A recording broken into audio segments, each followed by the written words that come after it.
The content presented on the following show is intended for satirical and educational purposes only.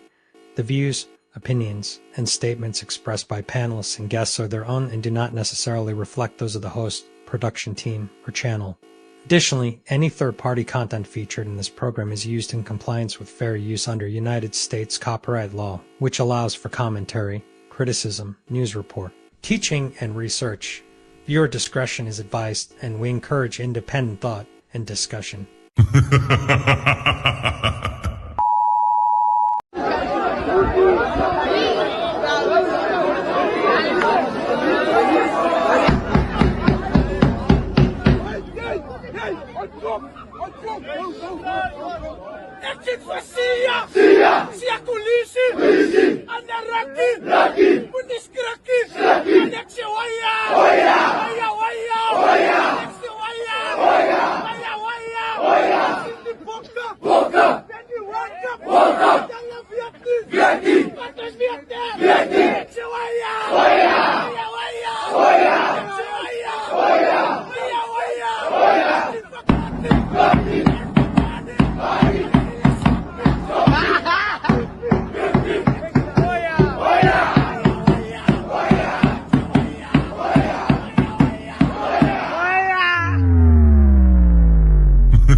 Psych! Who's calling that shit? Who's calling that shit? Who's calling that shit? Who's calling that shit? Who?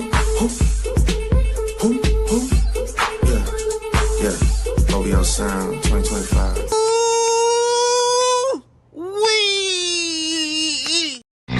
It's time to do. Looking at the right there. You done? Welcome. Good evening to a special edition of the Super Panel, the Untouchable Super Panel. I hope you guys are doing good. I hope you guys are doing well. We have a couple of guests that are late, but we can't let our people waiting anymore. So we're going to go ahead and we're going to start. Before, once again, thank you very much for being here. I appreciate y'all. Please go ahead and like the video. The likes are for free. Support the show. We have multiple people streaming for multiple destinations. So if you enjoying the content that you're watching, support the content creator that is streaming for their destinations. I want to present the host of the show, Mr. Ilkan Ali, in the build. How are you doing, sir? We have the lovely Didi. She's in the building. Thank you very much, Didi. We have, of course, Uncle Rick is in the building. Salute to you. We have the lovely Akua. I think I'm saying the name correctly. I'm trying my best. So thank you very much for being here. And finally, Accountable Masculinity. Thank you very much for being here, sir. Appreciate it. So we are going to start with a quick icebreaker. All the links of the content creators that are going to be on the show are already pinned in the description. If we get new people that are probably not scheduled to be here, we're still going to add them immediately on the description. So if you want to find Didi, Akua, Rick, Accountable Masculinity, Ali, you can go to the description of the show and check that out, okay? So let me go ahead and let me this is the icebreaker. What do you guys think about this? Leading, but they're a terrible leader. I mean, I'm sure you've met men that suck as leaders, right? Yeah, if you have a man that's leading, they can get real rough. So if you have a man that's leading, but they're a terrible leader, and the wife is submitting, but it's a terrible leader, so they go somewhere terrible. You don't. The audio is a little bit muffled, but he's asking, should a woman, like, what if a woman is with somebody that is a terrible leader, right? And I'm going to keep playing, but the justice is asking to the crowd, what if he is a terrible leader? Shout out to Jada Bell Podcast. You've been very nice to us, so thank you very much. Where he is in our video, you can find the credit in the description too. Want that, right? You prefer it even if they're not leading, if their wife is keeping them in check, if their husband's keeping her in check, they're working together. That's more important than a man leading. I'm doing my hair right now, but I want to answer this. Now, I'm submitted to Christ first, and then my man. And if he is trying to lead me to hell, I will not submit and I will not follow you there. I will follow all orders except those that lead me away from Christ. Now, because of my submission to Christ first, that's essentially what I'm submitting to in him. A man that's submitted to Christ, I am submitted to you because you follow Christ, therefore I follow you. For example, if he said, I want to get into my African roots and start praying to some African god, and we're going to bring that to this home, I will say, I rebuke you, demon, get out. My only leadership position is just to lead him back to Christ if he starts to follow Satan, or if he starts to follow his flesh and his fleshly desires. By me staying committed and submitted to Christ, hopefully you can inspire the one that is turning away from Christ to come back into position. I'm going to give My question to the people on the panel, and I'm going to take religion out of it, is should most women follow most men in relationships? We always talk about the top tier man, the high value man, the good. Should most women follow most men in 2025 when it comes to relationships? I want actually I was going to go ladies first, but let me actually go to accountable masculinity, because I want to hear from you first to kind of understand what we have here. Should most women follow most men when it comes to relationships? I think it just depends on behavior. If the man has the behavior that keeps the situation safe, that she can function and have clear understanding about what's going on, I think that's more important than anything. As far as like most, I would say probably not in the current state of things, because I think you have to look at the outcomes of where we are as far as like dating, gender war, and everything. I'm going to say that most men don't reflect what most women look to for leadership. And but it has a lot of nuances built into it. You got a lot of men that's raised by women, so they don't understand, you know what I'm saying, that leadership aspect of it. It's a lot of fatherless households, and then a lot of poor sexual discipline. So the metrics for grading, and evaluating, auditing a man's ability to lead, where are the women getting their examples from? So it's a lot of confusion, you know what I'm saying, in that dynamic, in my opinion, that the majority of people in the dating pool conversation, they make up about 70% of men and women, they're single parents, and they're probably raised by single parents, so they haven't seen credible leadership in their own households, or seeing their fathers married, they haven't seen their mothers married, and then they're looking at this societal pool of people too that might have the same behaviors. So you would say no. You'd Yes. say that most women shouldn't follow most men. Yes, I agree with that. Most women shouldn't follow most men. Most women should, like the women that really value a man's leadership, they need to be looking in the smaller pool. Those guys are harder to find, and that's why the dating pool is what it is right now. In that reality, the few men that fit what women are looking for, they're in short supply. Because if most men actually did have the leadership traits that women are looking for, there'll be better relationship conversations and dialogue.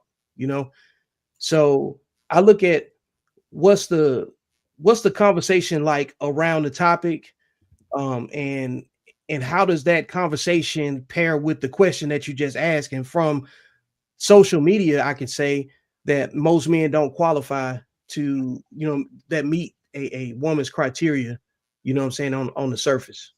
Let me go to Didi. Didi, do you agree, disagree, and what's your take? Should most women follow most men in 2025 when it comes to relationships? I mean, I guess it depends. I kind of agree with what accountable masculinity said in a sense. The man has to demonstrate leadership first off. If he's demonstrating that he can lead you in a proper way and lead you in a way that's necessary, then yes, you should follow. But if he's not doing that, if he's not showing that, if he's not capable or showing that he's capable of leading you in a way that is beneficial to the overall goal, then no, I don't think you should, because that's I mean, that's not going to be beneficial. So it just boils down to the person. If they're because most men who are leaders, they lead by example. So they're gonna already show you that. But if they're not, then no, I don't think you should just follow somebody that's leading you to a path of destruction. You know what I'm saying? You have to really understand what it is that your goals are and what you're trying to accomplish together. So if he's not doing that, then no, I don't think you should just blindly follow. No. Let me get Uncle Rick here real quick. Ricky, what do you think?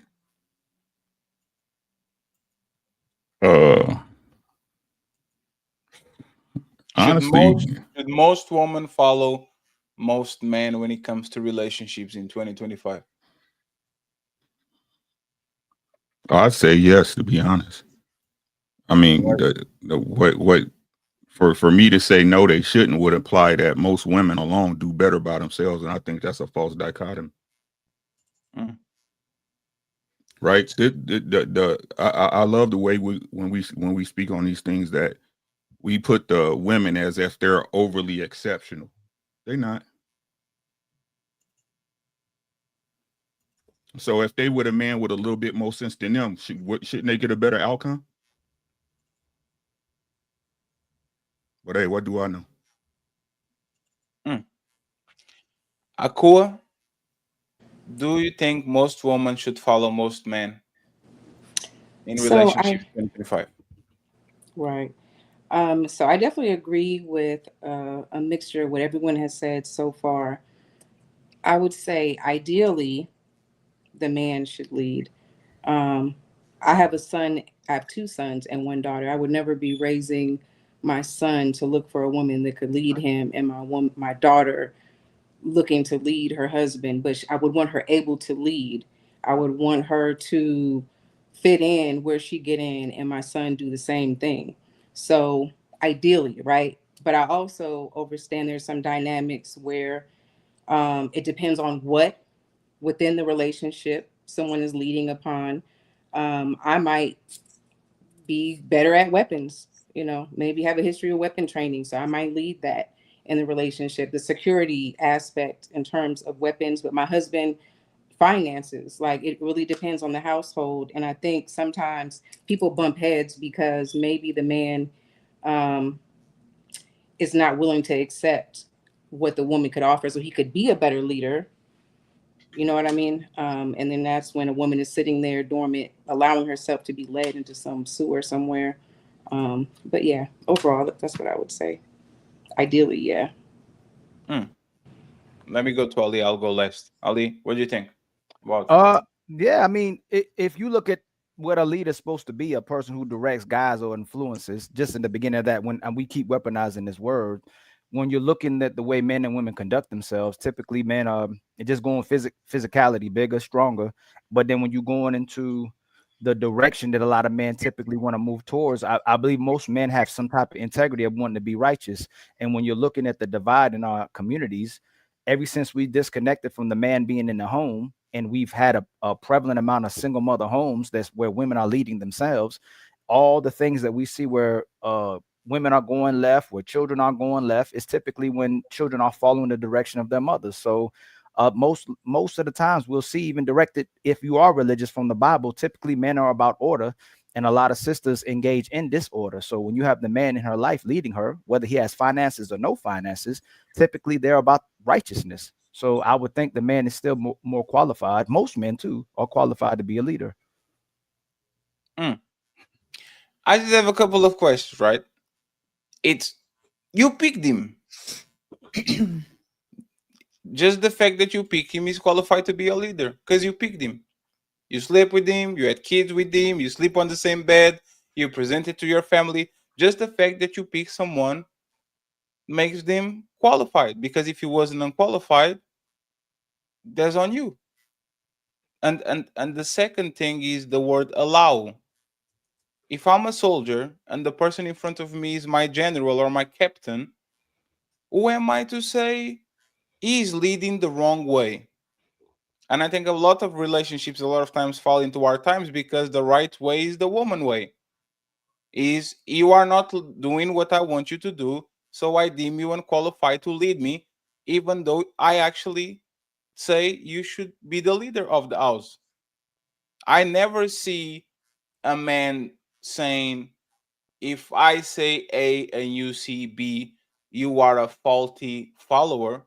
I'll try to explain to you why am I doing these things, right? So it kind of sounds like woman if like I heard the word allow. I will allow you to lead. I say these, Ali says these, Rick. Women are in charge of relationships in 2025. Because the predisposition is I'm going to choose a man that is going to lead me my way. We're going to follow my dreams. We're going to go to the destination I want. And as soon as that man deviates from the destination the woman wants, now the relationship is in jeopardy because you are a bad leader. No, it's just not doing something that you want to do. Nobody wants you. That like we're talking about we're in a few moments we're going to talk about the like toxic relationships and the dangers that pursuing bad people actually can cost to you. But most people are not abusers. Most people are not going to l- set your house on fire or tell you, yeah, you go ahead and sleep on. Like most people just have regular lives, and the most of their quarrels is, you want to go to Rome, I want to go to Paris. We have to figure out how we doing this. You want the renovation, the kitchen renovation this month. I want them on next year. What are we going to do about this? Our kid is misbehaving. I think we should this. You think you should that. Like it's very small things. It's never some very let's change countries, let's your mama on elder house. Like usually it's not like that. So why would why would the woman pick a man, sleep with him, have kids with him, do all these things with him, and then deem him not fit enough to be a leader? And once again, I will exclude the Kanye West of this life, okay? That just are just crazy. They just go out of completely out of the reservation. Why would a woman pick a man that is not suitable to be a leader? And then I will get you next, okay? Actually, let me get you. Uh, and you have like a weird little noise in the back. Let me see if I can. Yeah, because it was super loud. No, don't mute yourself. Unmute yourself, please. Okay, let me do 1, 2, 3 testing. I think that's good. Should most women follow most men in relationships when it comes like in 2025? Yes. And why? Um, why a woman Yes. follow a man? Why should Generally- most women? Why should generally most? And I think you have a little bit of delay. When you hear the number 5, say pineapple. 1, 2, 3, 4, 5. Pineapple. 2-second delay. Okay, so I'm going to let you go uninterrupted. Go ahead. Yes, women should follow men in modern relationships for 2 reasons. The first is men have always, at least when you enter a committed relationship with them, benefited or led relationships in a way that benefit women.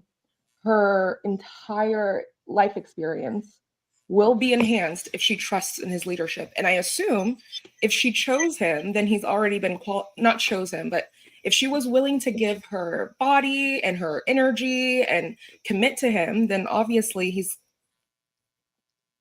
a qualified leader. And ultimately, it doesn't make sense for us to do both roles. Like, if you're entering a relationship with a man, let him do his masculine role, and it benefits you 90% of the 99.9% of the time. I think it makes life easier when you trust in the leadership of men. Women ultimately get to relax more, I think. And do you have like YouTube on the back or something like that? No. Because it's like we can hear a little bit of an echo. Are you on your phone? Yeah, I'm using my MacBook phone or Is the bottom of the sometimes the mic, if the mic's on the surface, it'll kind of sound If weird. the mic is too close to the surface, it's going to reverb back, like it's going to echo back to the thing. Can you give me a 1 2 3 testing now? 1 2 3 testing. Now it's good. I don't know if it's the Okay, tech support. yeah, but it's the text. That's great. the new that's the new one, right? That No you know they made that emoji. way. Yeah, they did. That's tech support. I better get my check by the end of the show. Thank you. So the Akua and accountable masculinity, right? Is it fair for a woman to follow a man or to choose a man that she doesn't trust to lead him? Like, is it fair to criticize that man when the woman went out of her way to actually choose the dude that she like? Is that? I agree. I agree with you when you said you picked him. You know what I'm saying? Like there's both sides to everything, right? It's not completely one person's fault. A lot of women, they choose men that chase vagina and then get shocked that they have a lot of infidelity issues in a relationship.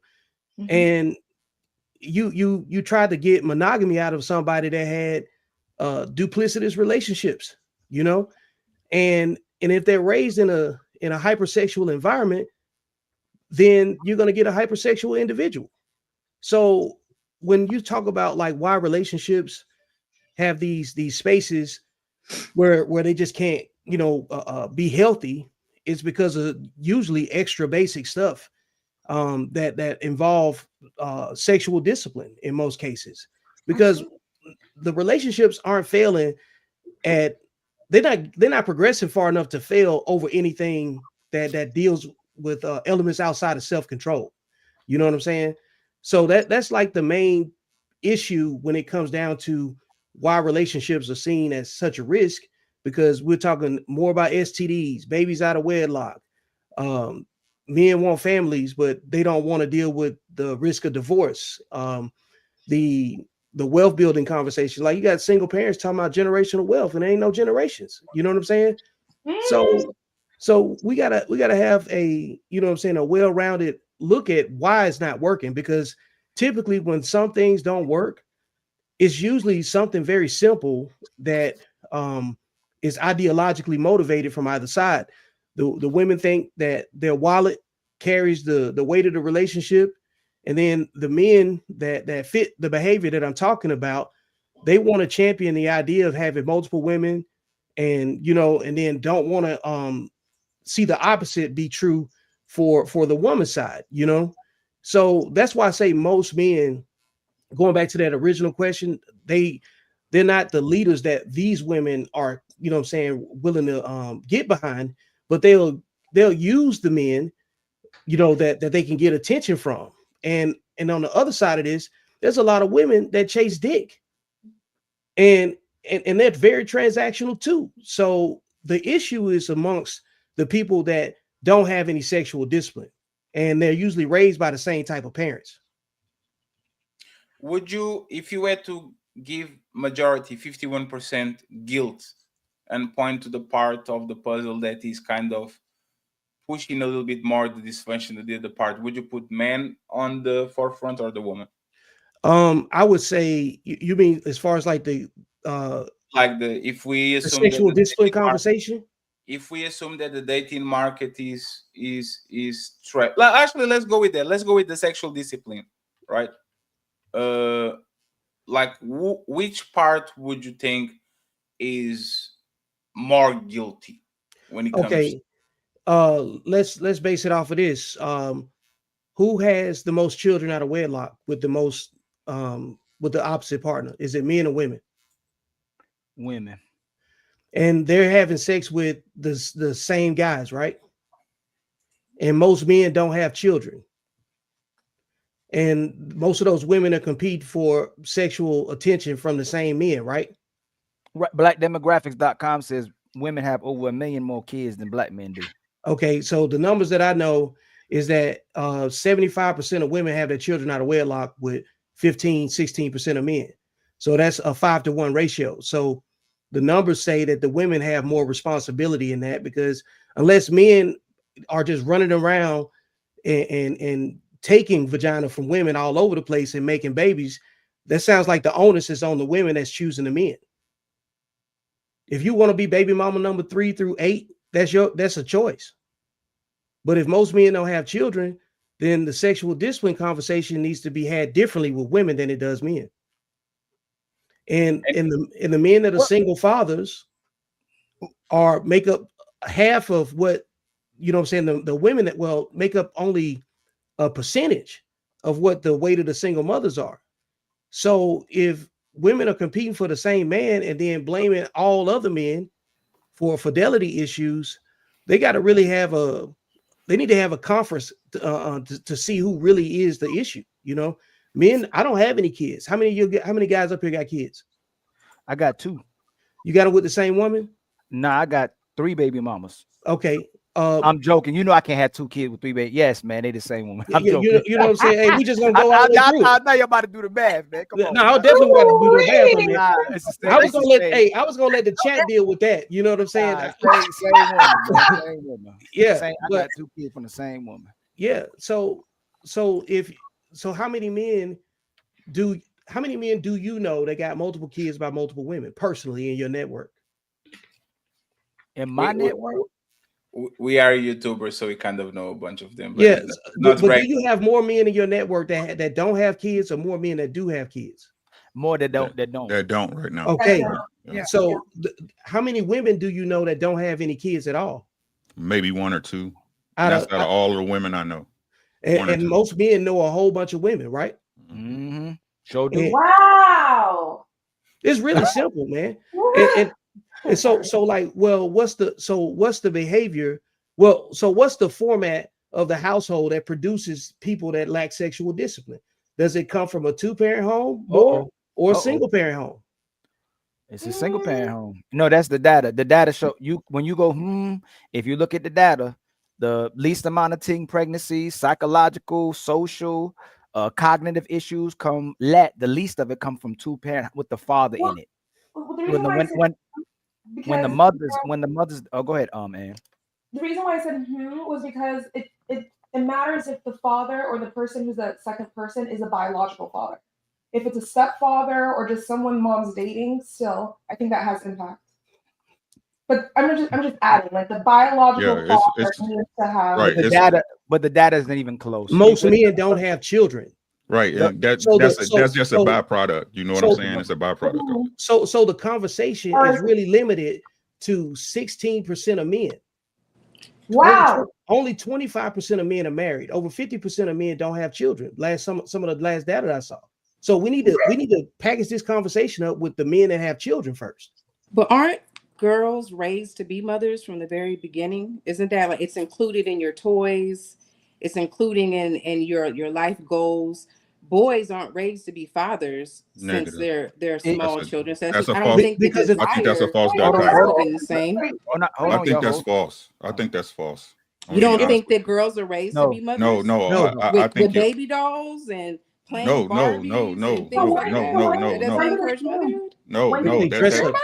They play vanity games. Hold on, y'all. Hold on. Hold on. I know you got everybody got excited.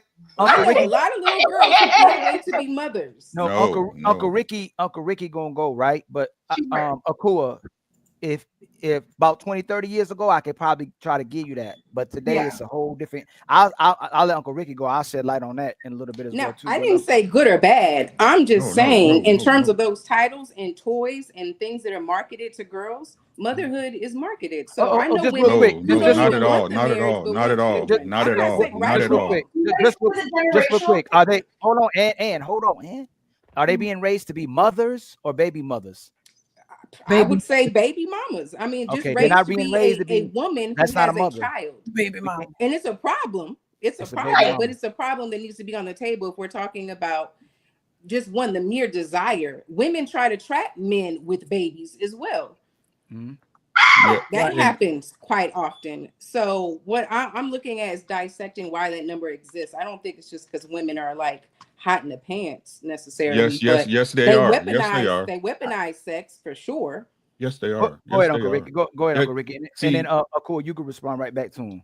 again, these are false dichotomies that we adopt. Most girls like getting fucked, especially Well, let's when say it's women, because I have a daughter, so girl, that girls, women. women. Like, Right. let's keep. We grown. We grown. We ain't got to play the semantic games here, right? We grown, right? Most girls are having sex before their 16th birthday. Is that fair? Yes, that's why they run away from home too. Right? Is that fair? Let me know if I'm off. I'm kind of old. To be most women in high school, are definitely either very close to it or already did it. Exactly. Yeah. But let's get back on the point of what you're speaking about the daughters learning to be mothers. No, they're not learning to be mothers. They're learning to play house. Right? Wow. They're learning to play house. It's a difference being getting lessons of how you actually handle and rear children. But right? that's what I said. I said the desire doesn't validate it or say if it's being done correctly, but the desire for motherhood, the attraction to it, is what I'm talking about. But again, the desire to do something doesn't mean that you have knowledge of it, or that you're going to do it well. Right. What I'm saying is this: if we want to talk about the real qualities that transpose to parenting, boys are taught how to be husbands from the time they learn what no is. Really? Yes, boys are taught we're taught accountability, responsibility off bat. Yeah, no one's coming to save you. Off bat. I vividly remember girls faking pregnancy in school. Yes, that's true. But don't you think too that stems from what they see?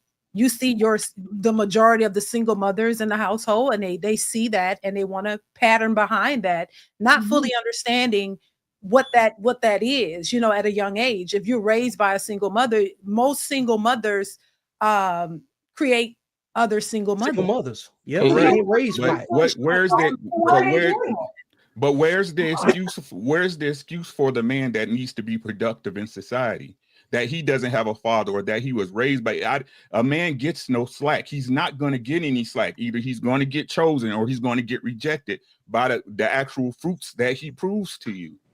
Right? There's no excuse. And this is what our women continue to do, is use the same excuses that y'all blame us for. Right? I have no excuse. I have to be a man. Either that, and it's either that or I'm going to be discarded. Brutally. Right. And so give me a second. Right. Go ahead. So why is it that our women always having an excuse instead of just being the women that they need to be in mass? It's because y'all always get, not y'all, I'm speaking in general, right? It's because our women always have someone to blame, and it's us. Well, aren't you all the leaders? I'm just devil's advocate. No, I don't believe in that's like, what I'm talking. But that's what I'm talking about. You see what I'm saying? No, I'm just being the devil. I'm just trying to. Let me jump right there. This goes back to what I said before. The men that are raised by the women that fit the behavior that we're talking about, what type of men do they raise? If you got a single mother raising boys, what do those boys become? How do they model, masculinity? How do they model fatherhood if they didn't grow up with a dad?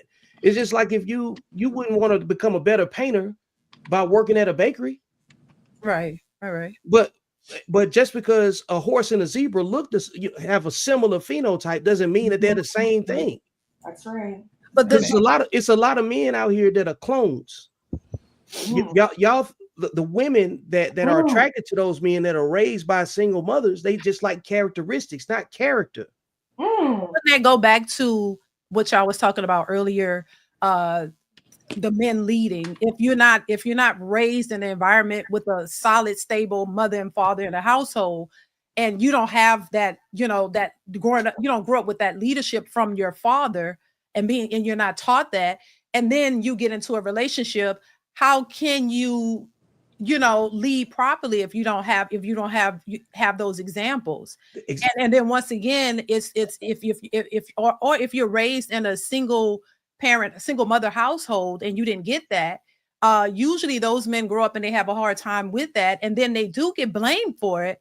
But I don't think most people go to the root of the issue of and it goes back to the mothers. You know, most people talk about the fathers not being there, but they never give the accountability to the mothers who raise these young girls and these young boys to be what they ultimately become. So that is part of the problem. This is why I personally think that a 2-parent household with 2 stable parents in the house is necessary. It is with the father there to help raise that son to be a leader and the man that he needs to be, and the mother teaching the young girls how to be wives, not just women, but how to be wives.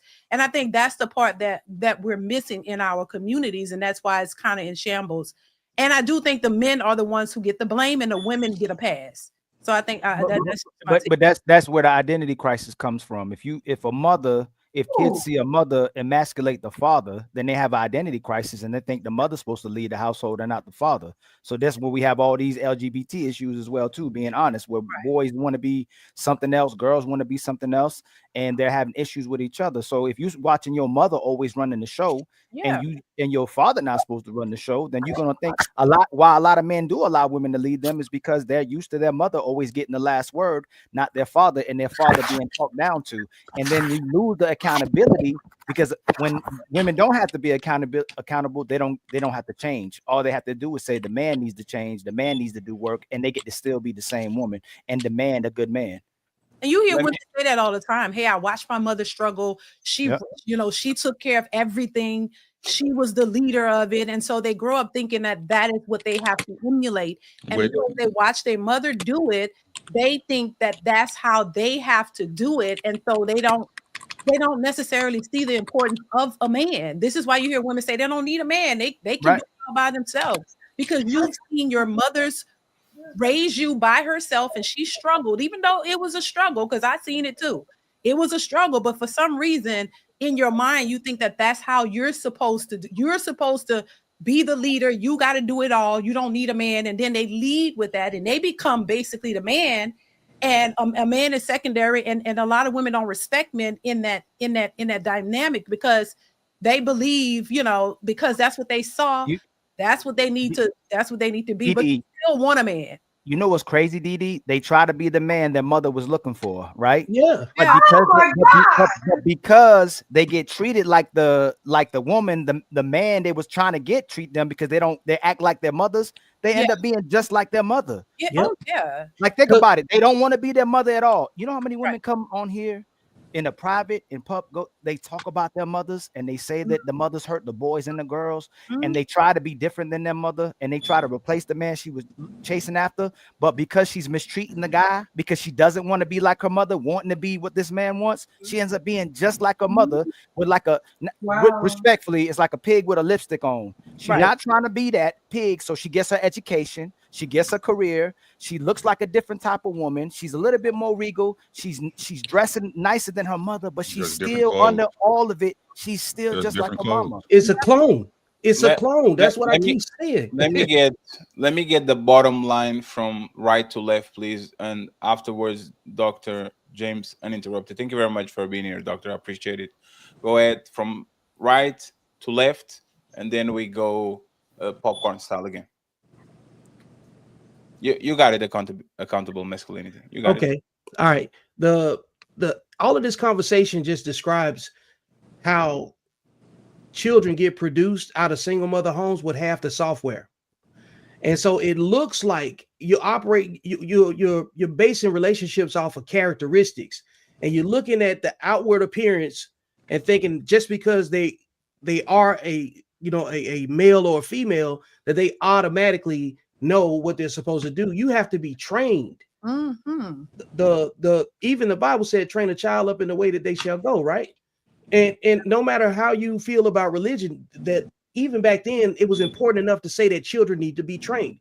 We know dogs need to be trained. We know anything that we protect has to be trained and disciplined. You know what I'm saying? So if you're raised in a different type of structure that lacks discipline, you're gonna see that echo out in the rest of your life as an adult. So, like earlier, you guys mentioned, the men that that have the men and the women that have identity crisis, right? Well, you can look at a sample size of people that's locked up. Look at all of the guys that's locked up. You know, do you think they come from 2-parent homes mostly or single-parent homes? No, Because the gays and the gangsters are the only ones in the black community getting raised underneath the same roof. You don't look in a trailer park and see a cousin meth head with his sister, and you know what I'm saying, in a dyke brother or whatever you want to call him. That mixture. This is about sexual discipline ultimately, because if it can create life, it can create chaos. Single mothers are usually from a long line of other single mothers. You don't have like 2 parents, and even when you take one piece and move it here and there, it changes the DNA change. You put a stepfather in the mix, you got a behavioral issue in there somewhere, you know. Then you mix in some alcohol, some drugs, and you start looking at which household model format produces people that come from those environments the most. And then you'll start seeing why people don't trust each other, because they start getting mixed in. You can see it in the kids. You can see how kids are fighting each other. The girls are in crazy competition with each other over the worst men. These women will make a baby with the wrong man before they make a sandwich for the right one. And then blame the man that they chose. And everything it comes back to is that the woman has to allow the man to enter her. So unless men are running around here over sexually crazed and then creating babies through rape and any other type of sexual if their sexual integrity is in question, then we will be having a different conversation. But these children are being brought to the world through consent and competition and unhealthy mindsets. Poor sexual discipline is at the root of everything, you know. And then when you got poor sexual discipline, it's closely tied to poor emotional discipline. You know, when you see the type of women that are single and the behavior, all we got to do is see a woman's behavior and how she has a conversation. We automatically know you don't want that box. You know what I'm saying? That's a rotten soul. You know, that is a demon. And truthfully, the only men that women should pay attention to are men that get respect from each other, because respect is the foundation for a healthy relationship in general. You know, because with respect, you got discipline involved. If there's no respect, there's not going to be any discipline, because everything's transactional at that point. Add to something you said, if I can. Go ahead. Sexual discipline, in my opinion, is the onus, I would say, is mostly on the women, in my opinion, just my opinion. Because you know, my body, my choice. I make the choice to who I want to let enter my body. It's my body. I could say yes, I could say no. And like you mentioned, if it's not grape and you consent to it, whether it's Pookie, Ray Ray, John, Cooley, and whoever, you consent to it. So I feel I believe that the onus is on the women, because if women were to change that and start being more disciplined with their bodies, we wouldn't have as many single mothers as we have out here. It would change the dynamic.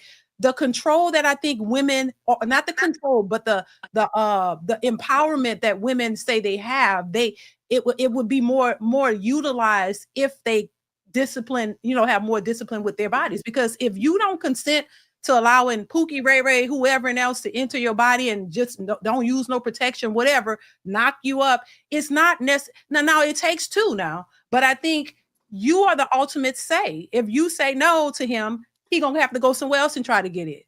Yep. If every woman decides, you know what, I'm gonna be more disciplined with my body, I'm gonna wait till marriage before I allow a man to enter. I'm gonna demand respect, and I'm gonna demand, you know, a relationship or whatever, you know, a commitment before I just give you my body because you fine and you cute and I want to do it. Y'all the life, y'all the living amusement park, respectfully, not in a disrespectful way. It's like when you go to amusement park or roller coasters, you got to be this high to get in this ride, or you got to be this high to get in this ride. So it's for women. You got to have these characteristics. You got to have these standards. You got to be this caliber of a man. You got to be righteous in order to get inside of this ride. But when women establish that, then the order comes back, because they're going to put what men need to be in order to get inside you. Like, the woman is supposed to be our greatest protector. Y'all are supposed to be the religion behind this more so than anything else. Y'all religion, when you can't knock a woman off her square, That's what makes better men. But if we can knock you off your square and then you're using smacks to weaponize it against men, do it for resources and attention and not for families and for us to be together, then when women are running the world with smacks, we're going to be in disorder. But if the men are running the world with order, then men and women are going to be together. And you're going to rest in your soft woman era and your femininity and let the man lead. And when he fails, it's his fault. When we're doing good, you'll give him credit as well too. But at least you're functioning with us as well too. We're cooperating with each other instead of compete with each other. Let me just 1 second, please. Thank you very much, the Uncle Junior Network, for the $50 ball for our brother Ilkan Ali. Thank you very much. Thank you very much, Thank Mr. you, my brother. Collins, Thank you, my brother. for the 5 memberships, and AD for the $25 cash app for the angry program. Thank you very much.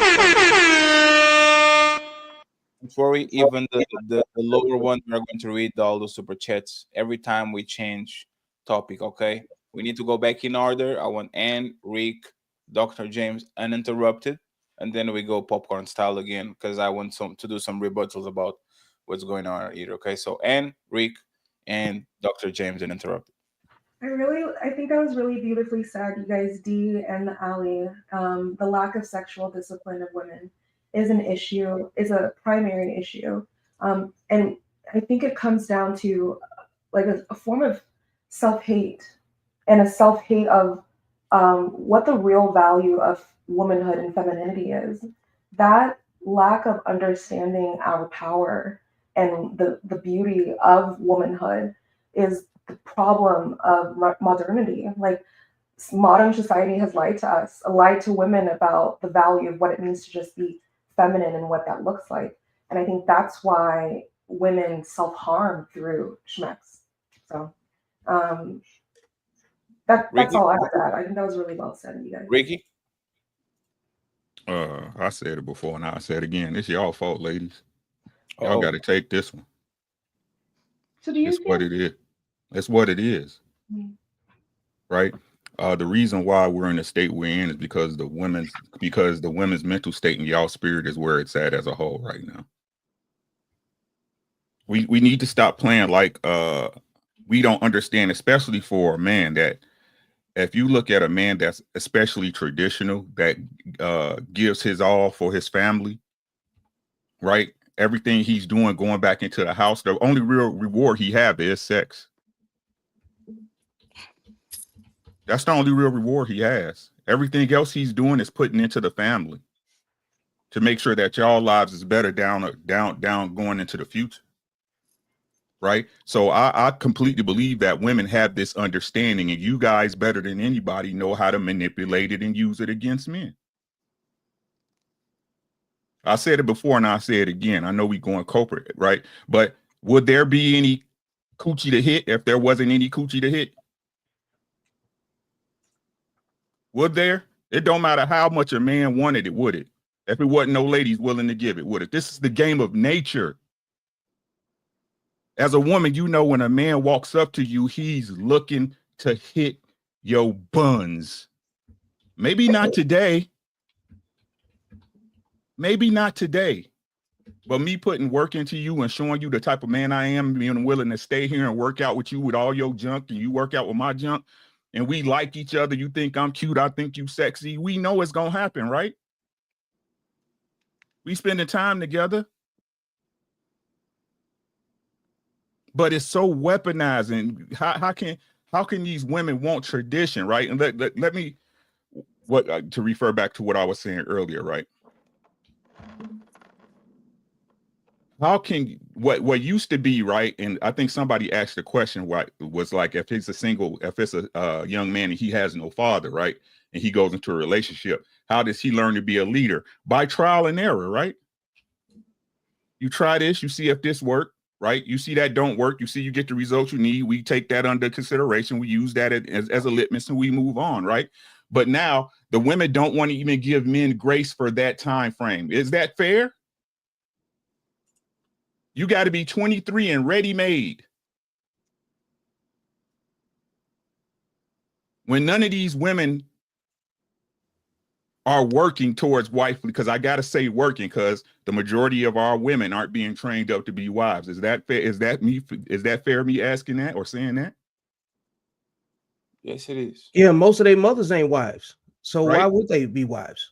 And that's what nobody wants to address, right? That our mothers raise men that they hate, and our mothers raise daughters, right, to That they take on the compete with. pain that they had and push it down the line into infinity. You How know do what? you? Back in psychiatry, right? You know what the first questions when you went to your therapist they used to ask you back in the days. Tell me more about your mother. Right. Because everybody knows the mother is the one who puts the first and permanent impressions on the child. And if dads are so important, why don't y'all treat them as such?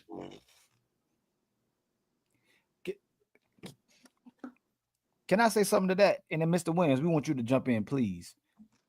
My kid, I love my kids to death. I have to earn the relationship with my sons. They love their mom. They want their mamas constantly. They always want their mama. So no matter who I am, how great of a man I am, she has to give those kids me.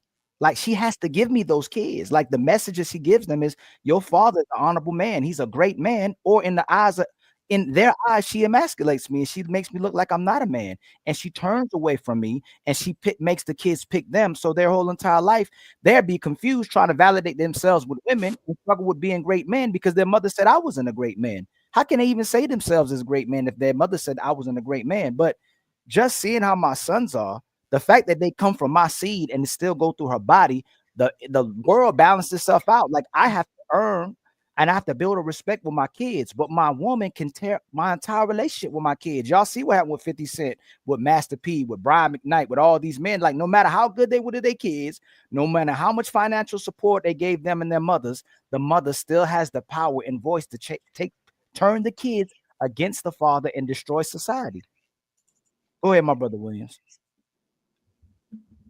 Yeah, I think it's very important, and what I preach, what I talk about is having the black nuclear family with the black man, black woman, and black child. But it's very important the type of black man and the type of black woman that we have in that household. A black man being present is not enough if he's not masculine, and a black woman being present is not enough if she's not feminine. Dwayne Wade is in his child's life, and you see what he's doing because he's not in his masculine energy and he's not in any divine energy. He's just leading his child astray, and he's leading his son in a manner as to which would be detrimental to the black community. So I think everything we have to do has to be rooted in fact. I don't think, we know that black male emasculation is not okay. So how can anyone champion a father who's supporting the emasculation of his son? So if he knew better, he would do better. But some people have gone so far that they have allowed all of these agendas to manipulate them, and it's destroying the black community. I always say that the black community is not a monolith, and we're not. But in certain things, we need to be monolithic about. There are certain things that we all need to be on the same accord about if we want to progress. The things that we are seeing in the black community now, to add on to what Uncle Rick said, what we're witnessing is that the black woman has strayed further away from the traditional role than the black man has. And that's the main problem here that we're seeing with these delusional expectations on the dating market. But men have to put their foot down when dating because, I have a woman now, but up until about, 4 or 5 months ago, I was single. I was still on the dating market and figuring that aspect out. But I steadfast to what I believe in, and I put my foot down, and I didn't try to, change the way I carry myself in order for her to like me. The right one for you is going to like you for you. You don't have to change, who you are. The right feminine woman is going to like your masculine energy, and she's going to allow you to lead. A lot of time these days, people are changing who they are and to just fit in with someone and just to avoid being single. The right person for you is going to be for you. A feminine woman doesn't have to change that feminine energy to fit some man's, idea of what she should be. And a masculine man doesn't have to change his the way he carries himself to fit, you know, the woman that isn't for him. So it's just a part of that dynamic. A man is still a man regardless of his income. A lot of women try to say that they need a man that makes, you know, 100,000, 200,000. The man can lead you in different aspects.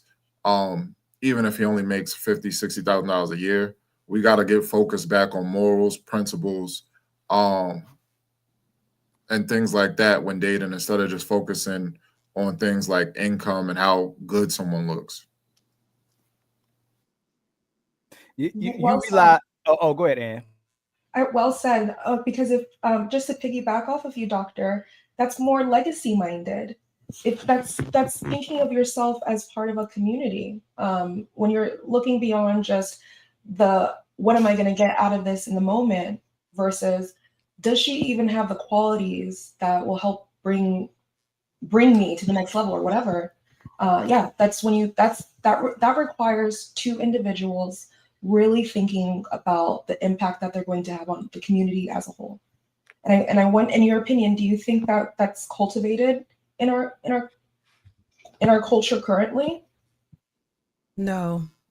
No, the legacy building aspect, no. I think that's why we see too many people getting with the Pookies and the Ray Rays and they're getting with people who are, they may have, I've seen women who literally would like a man who's has, you know, 60,000, 50,000 followers on Instagram, but he's a scammer. They'll like that over, like that more than someone who's a lawyer or a medical doctor or something like that. And you literally see it on different podcasts. I was on the Daily Wrap-Up Crew podcast. You see that they do interviews with women and they ask them the question, would you prefer a 9-to-5 guy or a scammer? And how many women say a scammer is just ridiculous because he may be pulling in, you know, who knows how much he's pulling in scamming, 20,000 a month, $100,000 a month, but it's illegal. And that's just like someone liking a drug dealer over a 9-to-5 guy who's making the bare minimum amount of money. But the drug dealer is destroying our community while the 9-to-5 guy is a hardworking guy who can have his morals and principles intact. Which one will make a better father and better leader for you? But see, they're not thinking about that. You know, it's all about a quick fix. It's about getting money quick.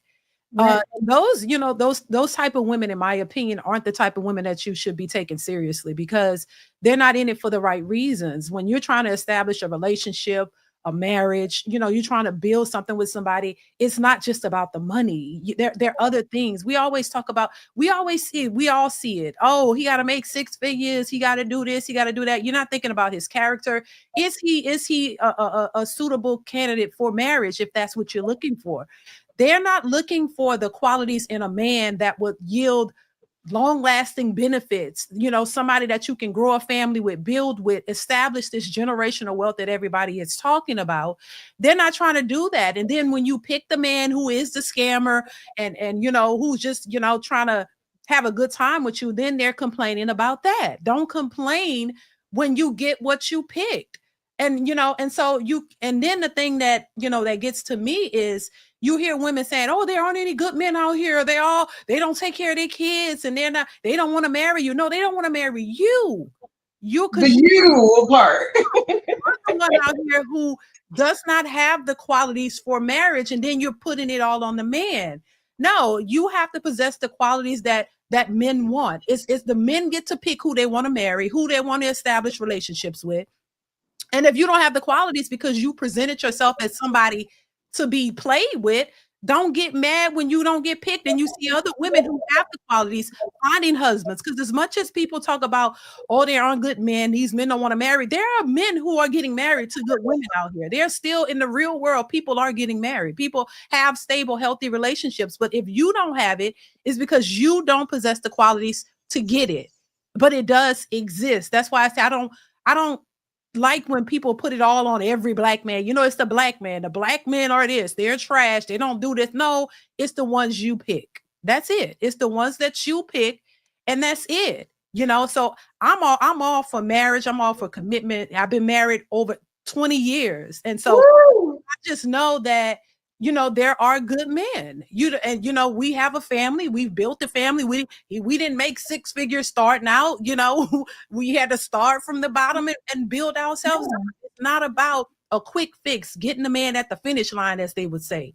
No, you have to be willing to build with the person, build something together. Y'all grow together and make it work. But that is not what we see women looking for in 2025. They want a rich man. They want him with all the money right now. They don't want to build. They don't want to build a bear. They don't want to do it. They want somebody to come in and just fund their lifestyle. That's it.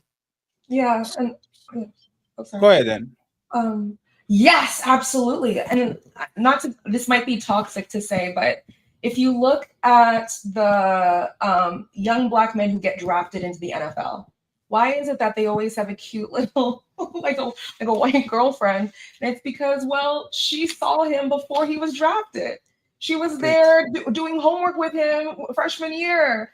She was there encouraging him. She was there encouraging him to go to train, and she wasn't saying he was nothing. Like she was there. Like, I think it's a cultural thing, because I know where I come from, and I also know where some white tea women are raised like this. I know some Asian women are raised like this.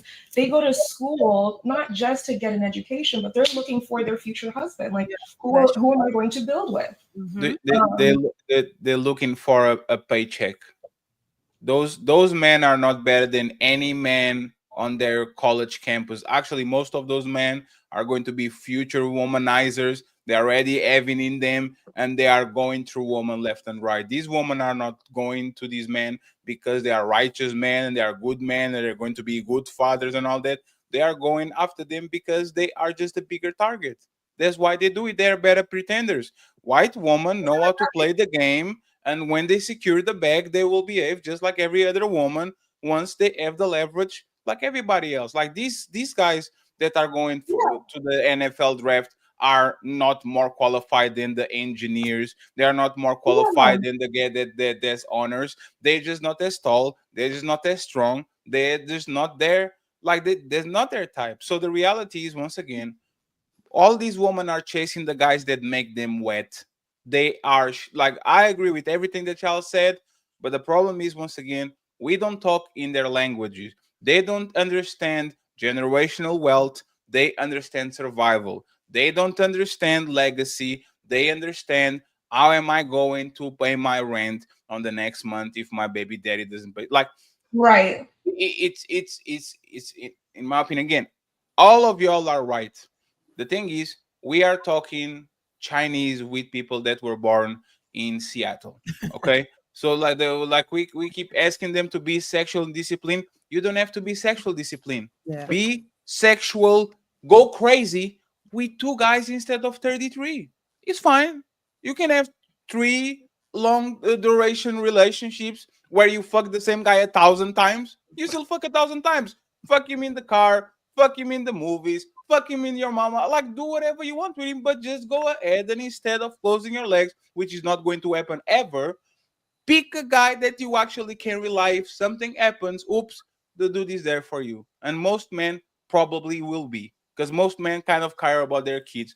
The thing is, once again, these women, and especially the older woman, I don't think they even know what to say to this woman, either because they don't want to get competition from them, because now this woman might, the 40-year-old might not be have access to their men because their men still have access to the 20-year-old, or because they actually don't know how to explain them. Most of these problems are simple. Women are pursuing the man that gets them wet, and then long down the road, when they are scared and fucked up and all that, they're going to pick the man that makes them happy for the retirement plan. Respectfully, just because you are playing with toys when you are young and you are playing with the baby, you are being trained to have kids, not to be a mother. Just because you are dreaming about your wedding doesn't make you ready to be a wife. Just because you play with the little stove and shit doesn't train you to actually cook for the man that you love. Like all of these, like most women will fuck 40 men before they cook them a meal. That's the reality. Like this is just conditioning, is lack of consequences, and for the most part, we raising our sons as sacrificial lambs to women that will literally run through them if they have a chance, because women unfortunately don't care about society anymore. Women of yesteryear would care about the village. Women of yesteryear will care about how their men look and their reputation. Women of yesteryear will make sure that they don't embarrass their family. And I was just scrolling my feed. I was just scrolling my feed, and this is what I find. I find who was it? Like I think a celebrity, like a woman that is celebrity on his kids' graduation, basically in Tony underwear. Tony Braxton. Tony Braxton, Yeah. literally on underwear. Yeah, Like that this was is the that's biggest day of your kid life, crazy. and we don't want to be bashing women just because. But do you think that Ricky Williams is going to show up on his son graduation in boxer briefs, showing his knees? Even if he showed up in shorts, everybody would say, "Hey, Ricky, come here, man, go get a suit, brother." Like Halle it's Berry was out here with her coochie out. It's crazy. it's Oh, again boy. there's no shame, and even if you shame people, there's no consequence, because again, unfortunately, we are the biggest suckers in the planet. We see a woman mistreat a man, abuse him, not be accountable, take the kid away from him, and all that, and we say this woman is a bad woman, and she will be single for 24 hours before 73 other men try to pick her up on the market like she's LeBron James on free agency. Makes no sense at all. So this is going to be a cycle. Women are going to do some dumb shit. Woman learn a lesson. Woman pick the bad guy again. Woman gets jaded. Woman goes to the free agent market, and the man that's supposed to be the logical beings, the ones that do a cost, like they kind of look at the, oh, okay, this is no. No matter if she's fat, no matter if she has 7 kids, no matter if she is toxic, no matter, she will get 7 guys on her DMs as soon as she takes her boyfriend out of the IG grid. So who is who? Who is the worst? Is this woman that keep doing this bullshit, or is us as a global, not a global, but as an overall gender, that no matter what this woman do, like for example, what we're going to talk probably with Casey, you might discuss if she's a victim or not, but it's always going to be a sucker ready to pick up the glasses and to put it on the bag and to take them home. So what do we do here?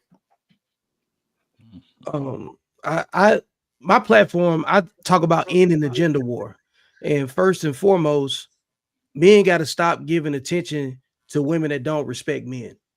Number one, let them cannibalize each other. Like if they don't respect men, why even talk to them? Like treat it just like you would treat a racist, right? Like if you don't expect to be heard by the KKK, then you need to treat it with the same thing, because you're wasting a lot of energy with people that don't care about solutions. Number one, capturing everything that the doc said, Didi said, and you know what y'all described was the sexually disciplined household, meaning like you think through everything logically, right? You don't overreact. You compose your emotions. Everybody regulates their own emotions before they speak, you know. And the opposite of that is everything that's created this conversation, the problem, you know, the lack of emotional discipline. And here's the thing too, like all men have to do is take themselves out of the conversation and look how women treat each other.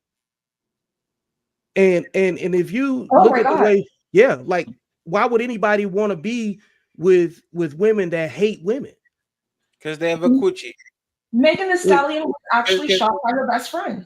they have a coochie. No, that's the justification is because they have a coochie. Like as long as women have coochies, there's hope. They will never be homeless. They will never starve. As long as they evident they know how to use it, is a currency that will be accepted on any country in the planet, because once again, men value coochie more than they value Money, time, effort. that's what it is. Like it is we are going to let's do this, right?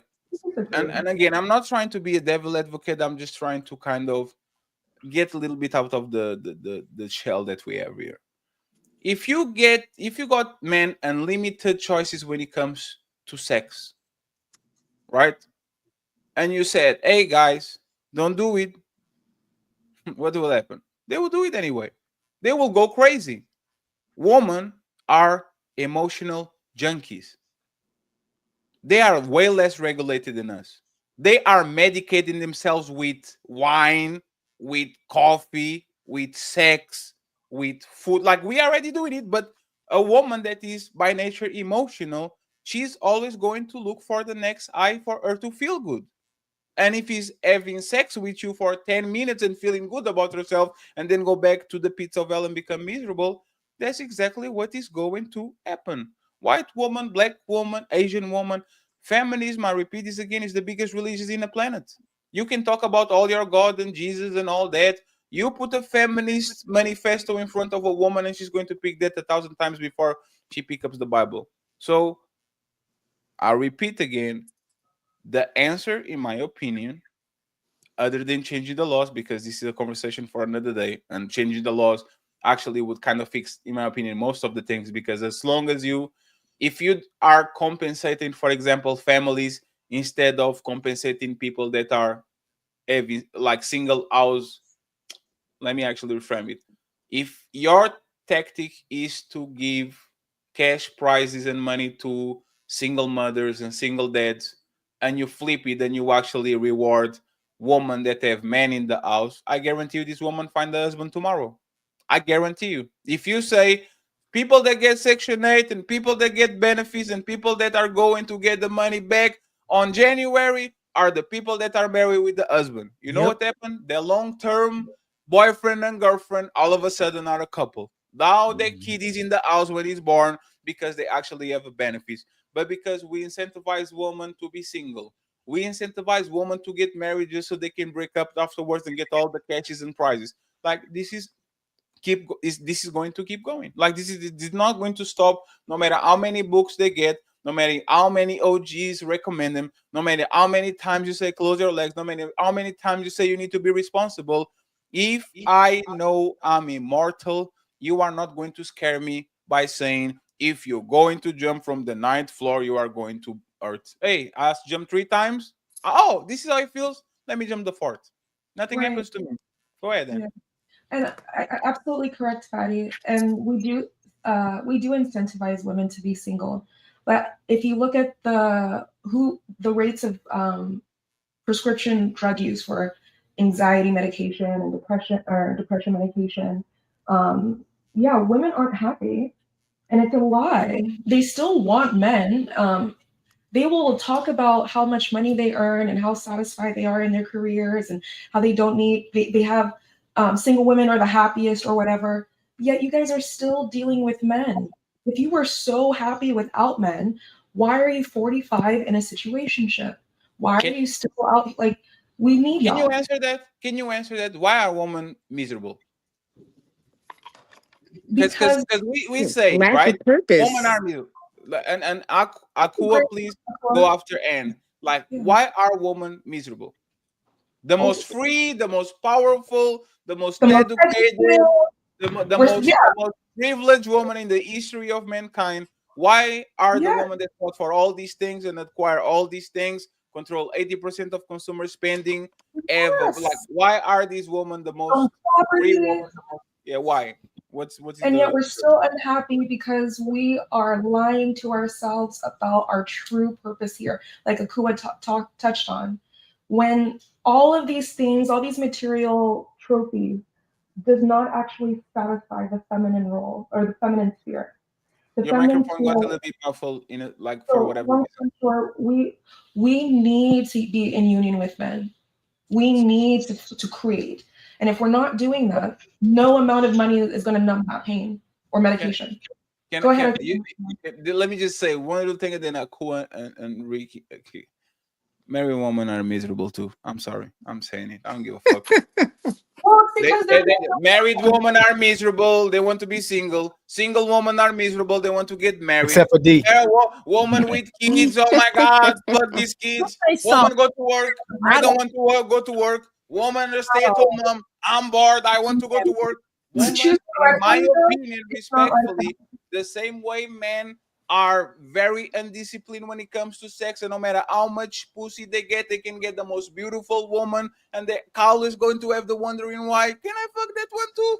Woman, for whatever reason, can never be happy with whatever they achieve. You put them on the ivory tower, they say it's too high. You put them on the floor, they say it's too low. You put them on a hot environment, they say it's too hot. You put them on a cold, they say it's too cold. Like But women are that's by we, nature like just unregulated.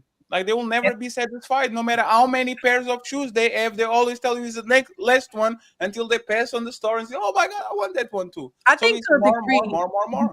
no, you're but D absolutely D D. right. Why? But we're asking y'all why is a woman not most women not happy? Why are most women Yes. having it's like almost the envy? They're trying to be men instead of being women. Why are women lying to themselves? Why are women weaponizing everything? Why is women trying to convince people that they're being controlled versus they just want to do what they want to do? Like me and Fatty, this conversation on this panel, we're having this on the back. Like we really trying to figure out like what the world is going on, and people will go, "Oh, y'all mad at women, y'all bash it." No, we not. Like we want men and women together. So, but why are women still deciding to choose themselves, even over their children? Even over Shamar Moore just lost his girl, Michael B. Jordan lost his girl, Tyrese lost his girl, Tom Brady lost his girl, Leonardo DiCaprio can't keep like none. Even the great men, they can't keep their women. But why? But we're trying to ask y'all. What when y'all thinking about it, why can't men and women are supposed to technically, y'all saw grandma kept the family together. Man, that ain't one of the man's job. That was always a woman's job. My job was to get you. Your job was to keep me. That's how you demonstrated your value. But now you're making it a man has to keep you. Yeah. When you think about it, and to Akua as well too, what is making women so miserable? I think women just want control, to be honest. I think they want full control. They want to be able to call the shots, make the decisions, and they want men to just be okay with it. I'm gonna interrupt you again. I'm gonna intentionally interrupt you. Okay. Why do they want control when they know the more they try to get control, they can't control us? Why? Yeah, we want to surrender. But women have been convinced of that. It's by design. Black families are not good for the overall agenda. It's damaging. No. Akua, y'all can get your degrees. You can No. We by design, for sure. Right. No, for but I'm sure. trying And when our grandmothers kept the families my together, brain, some of them didn't have I'm not options. trying to cut you off. We think about this all the time, right? All the way that all the things that you can attain, all the things you can be successful at, how beautiful you are, how much everybody wants to come to you. Even when you get there, like that means women know what they're doing. And I get what you're saying, conditioned and socially engineered, but it's becoming disheartening because my whole life I thought women was better than men. My whole life. I'm thinking, and think about why I'm saying this. We're living for you. If you're pure, if you're not touched, if you're not scarred. My mother was the most loving. My mother was my goat. I love my father to death. He was for my mother all the time. But my mother, all she did every single day is wake up for us. So I saw my father go in and take care of my mother so she could take care of us. And that's what I always thought a woman.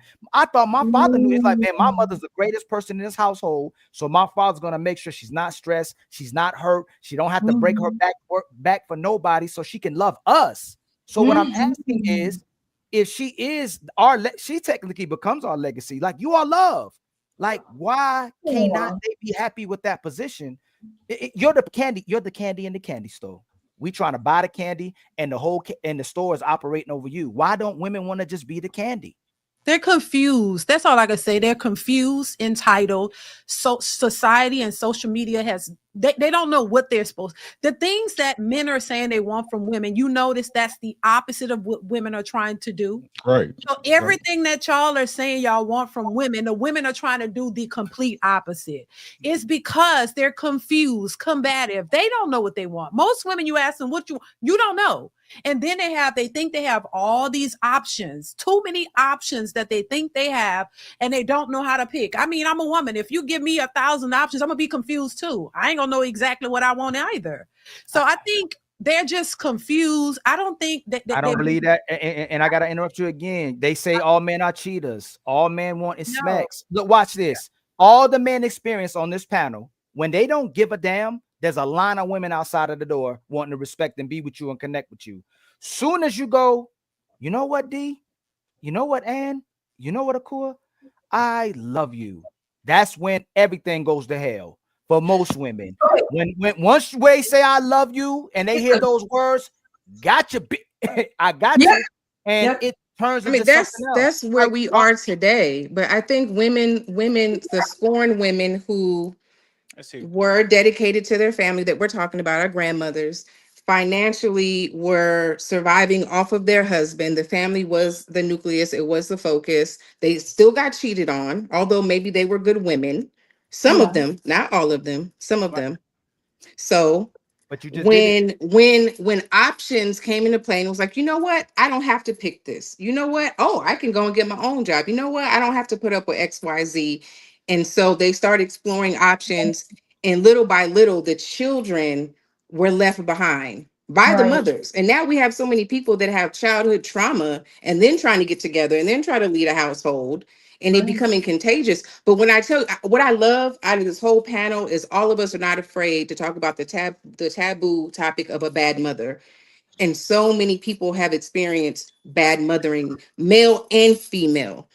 But as soon as we hear anything about a woman having to be accountable for doing something wrong, I don't know if, and I've literally made a post about it, and just it was like it was invisible to every woman. I was like, hey sis, it's okay to be wrong. It's okay.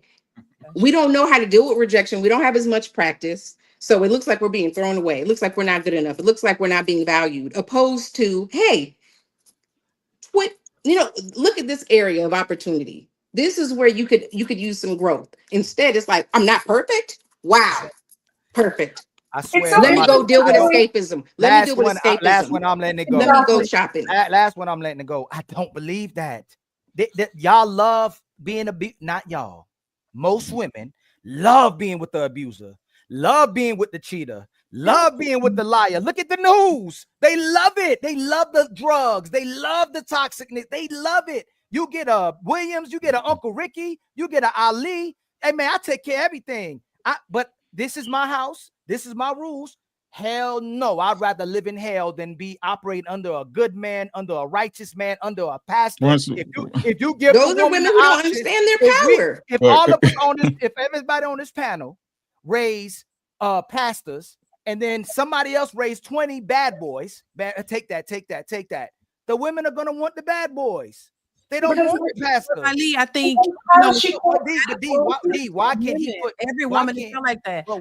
I know D without saying every woman D. But I'm saying we're dating y'all. D, you married. You married. And I'm older too. I'm not that young, so I'm older. So I guess I do come from a different generation. I'm not that young, and so I maybe I'm speaking from that perspective. But I guess you're right with the women of today, because they've been conditioned a certain way. See, I am coming from a different generation, honestly, where, I look at things a lot differently. I've been married a long time, and we've been married years, back when it was a little bit different than it is now. It's just out of hand now. So maybe it is, these women are raised by a bunch of ratchet, single, hyena, bonnet wearing women. So they're not taught how to respect a man and the importance of a family. They don't know the importance. They don't care. So I can't fully say what it is. It's just they're not raised. They're not taught that way. They're taught to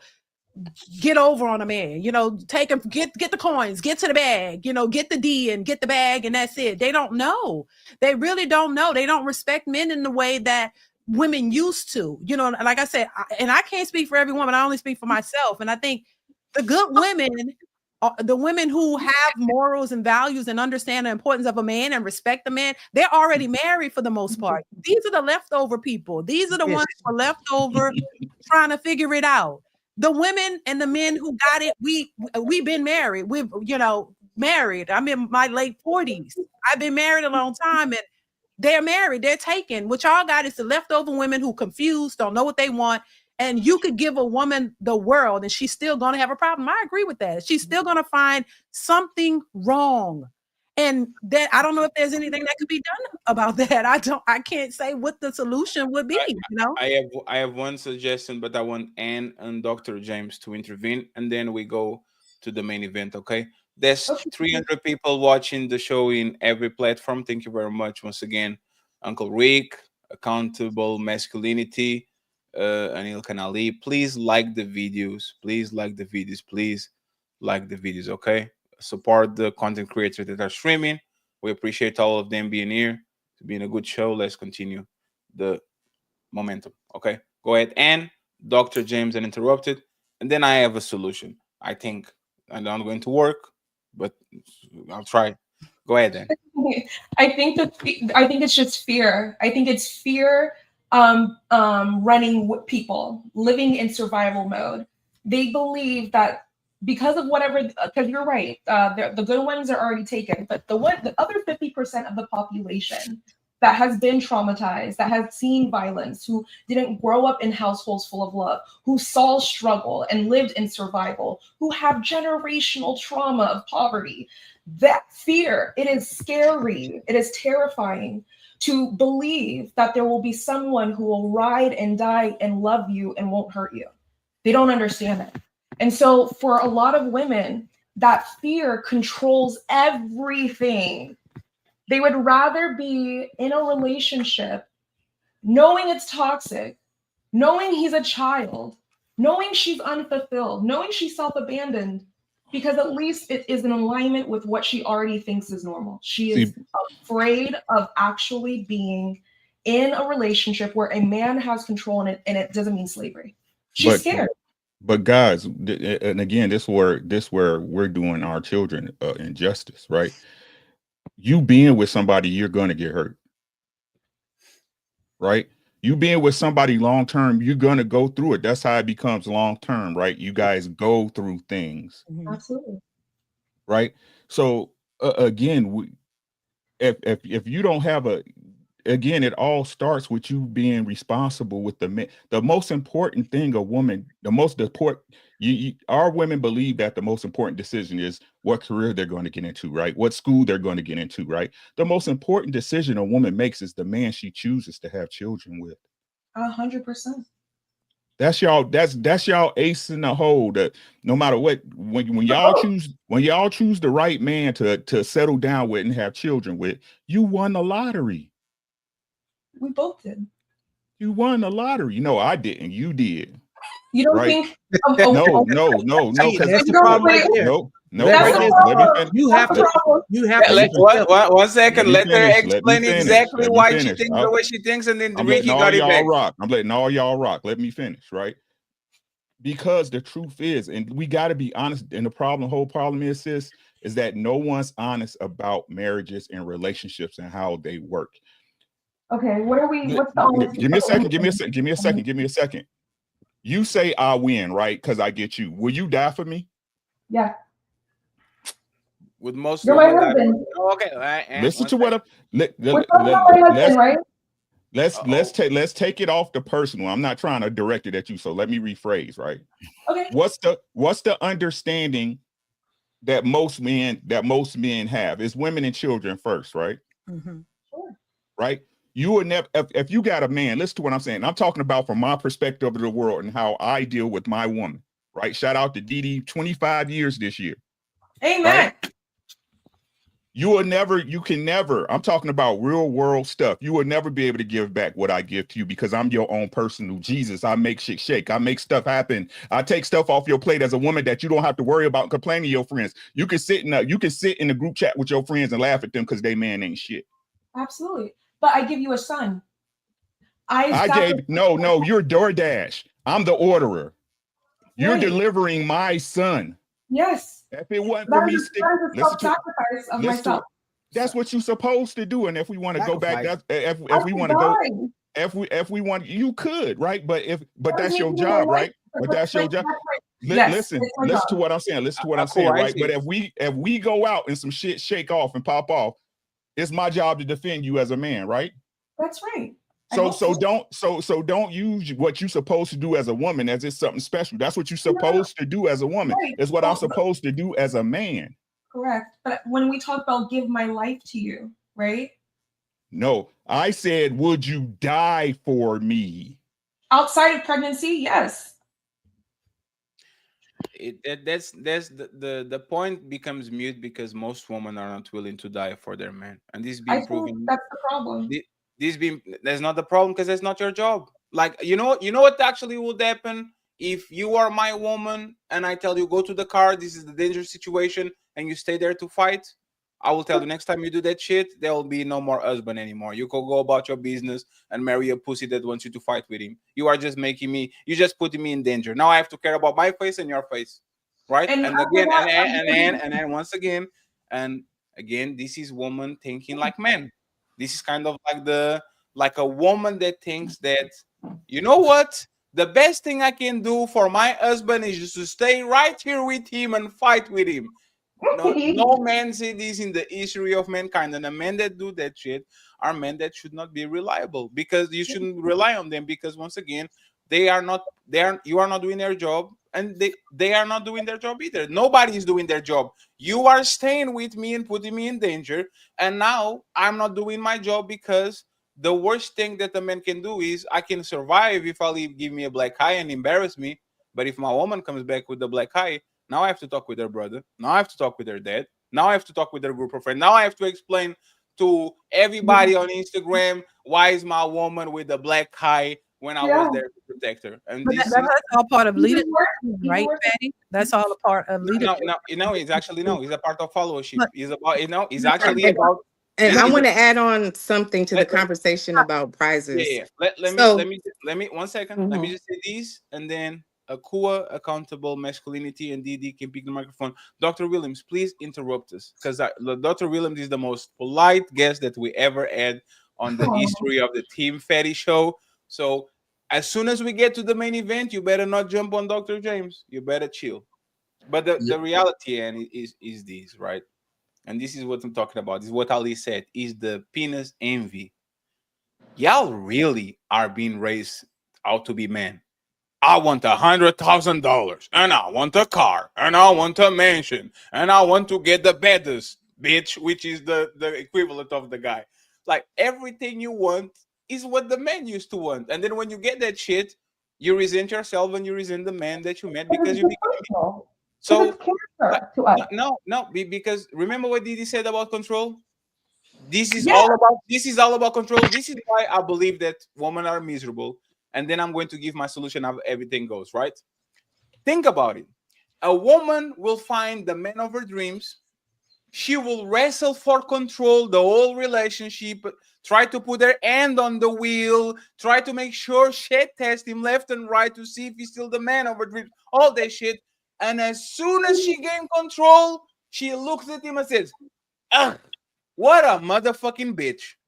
Who the fuck did I marry? You are going to fight for that control so bad that the day that you earn it, you don't respect that motherfucker anymore because a real man won't let you control him.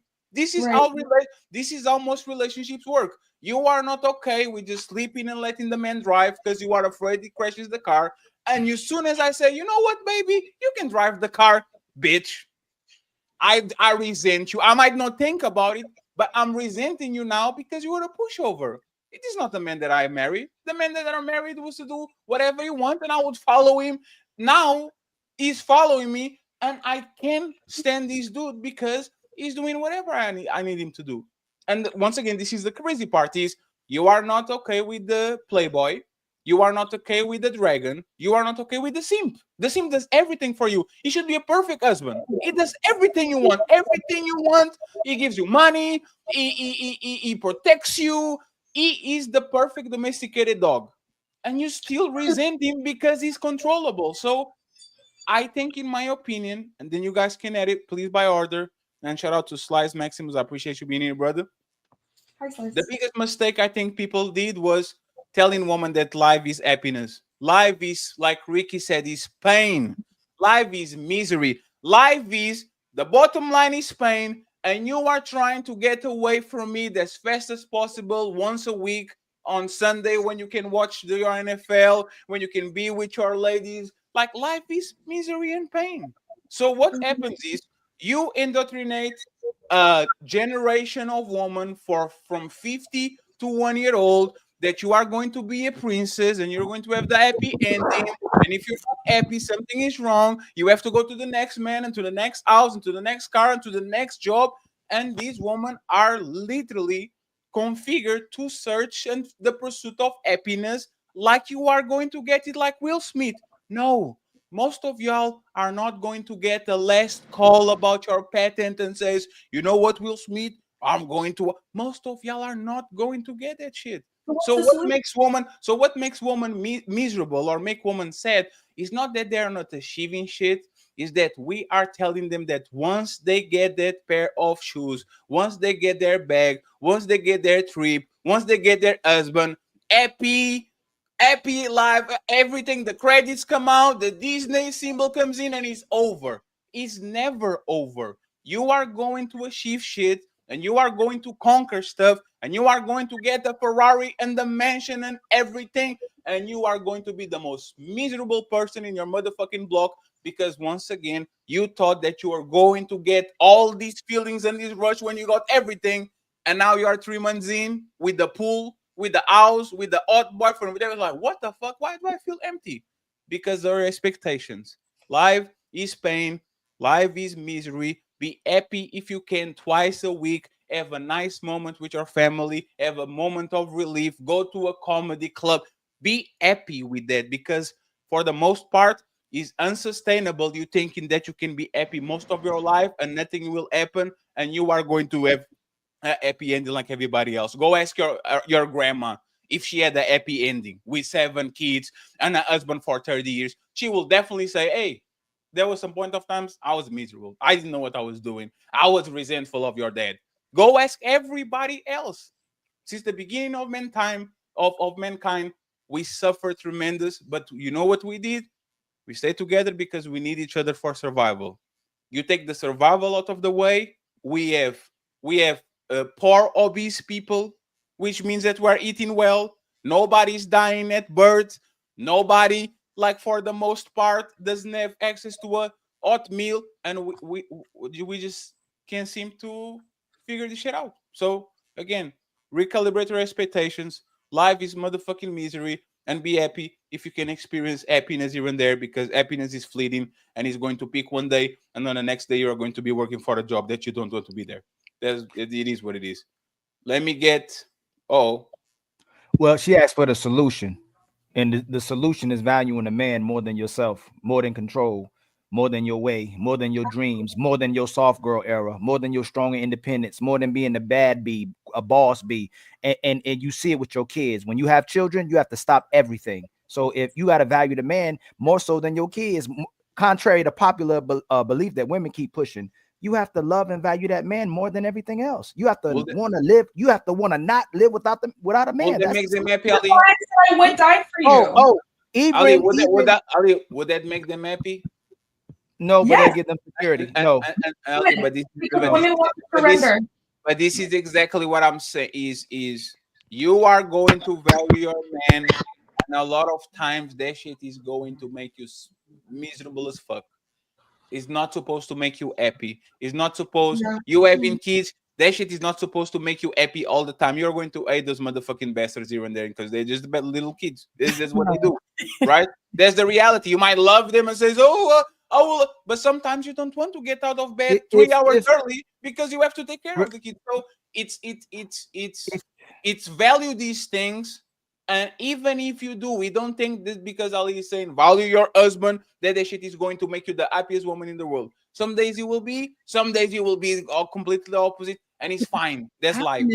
I give benefit of doubt, right? If you truly, and I told Fatty about 2 shows ago, as much as I keep happy going over this, if you can get the woman's mind, it's not her heart anymore, it's her mind, then the heart's going to come right behind it. But if your mentality can change and you valuing the person and you loving the person and cherishing the person and working for the person, you see that the value of that makes you happy, I'll give you grace. I'll give you benefit of doubt. I had a mother that loved doing for her children.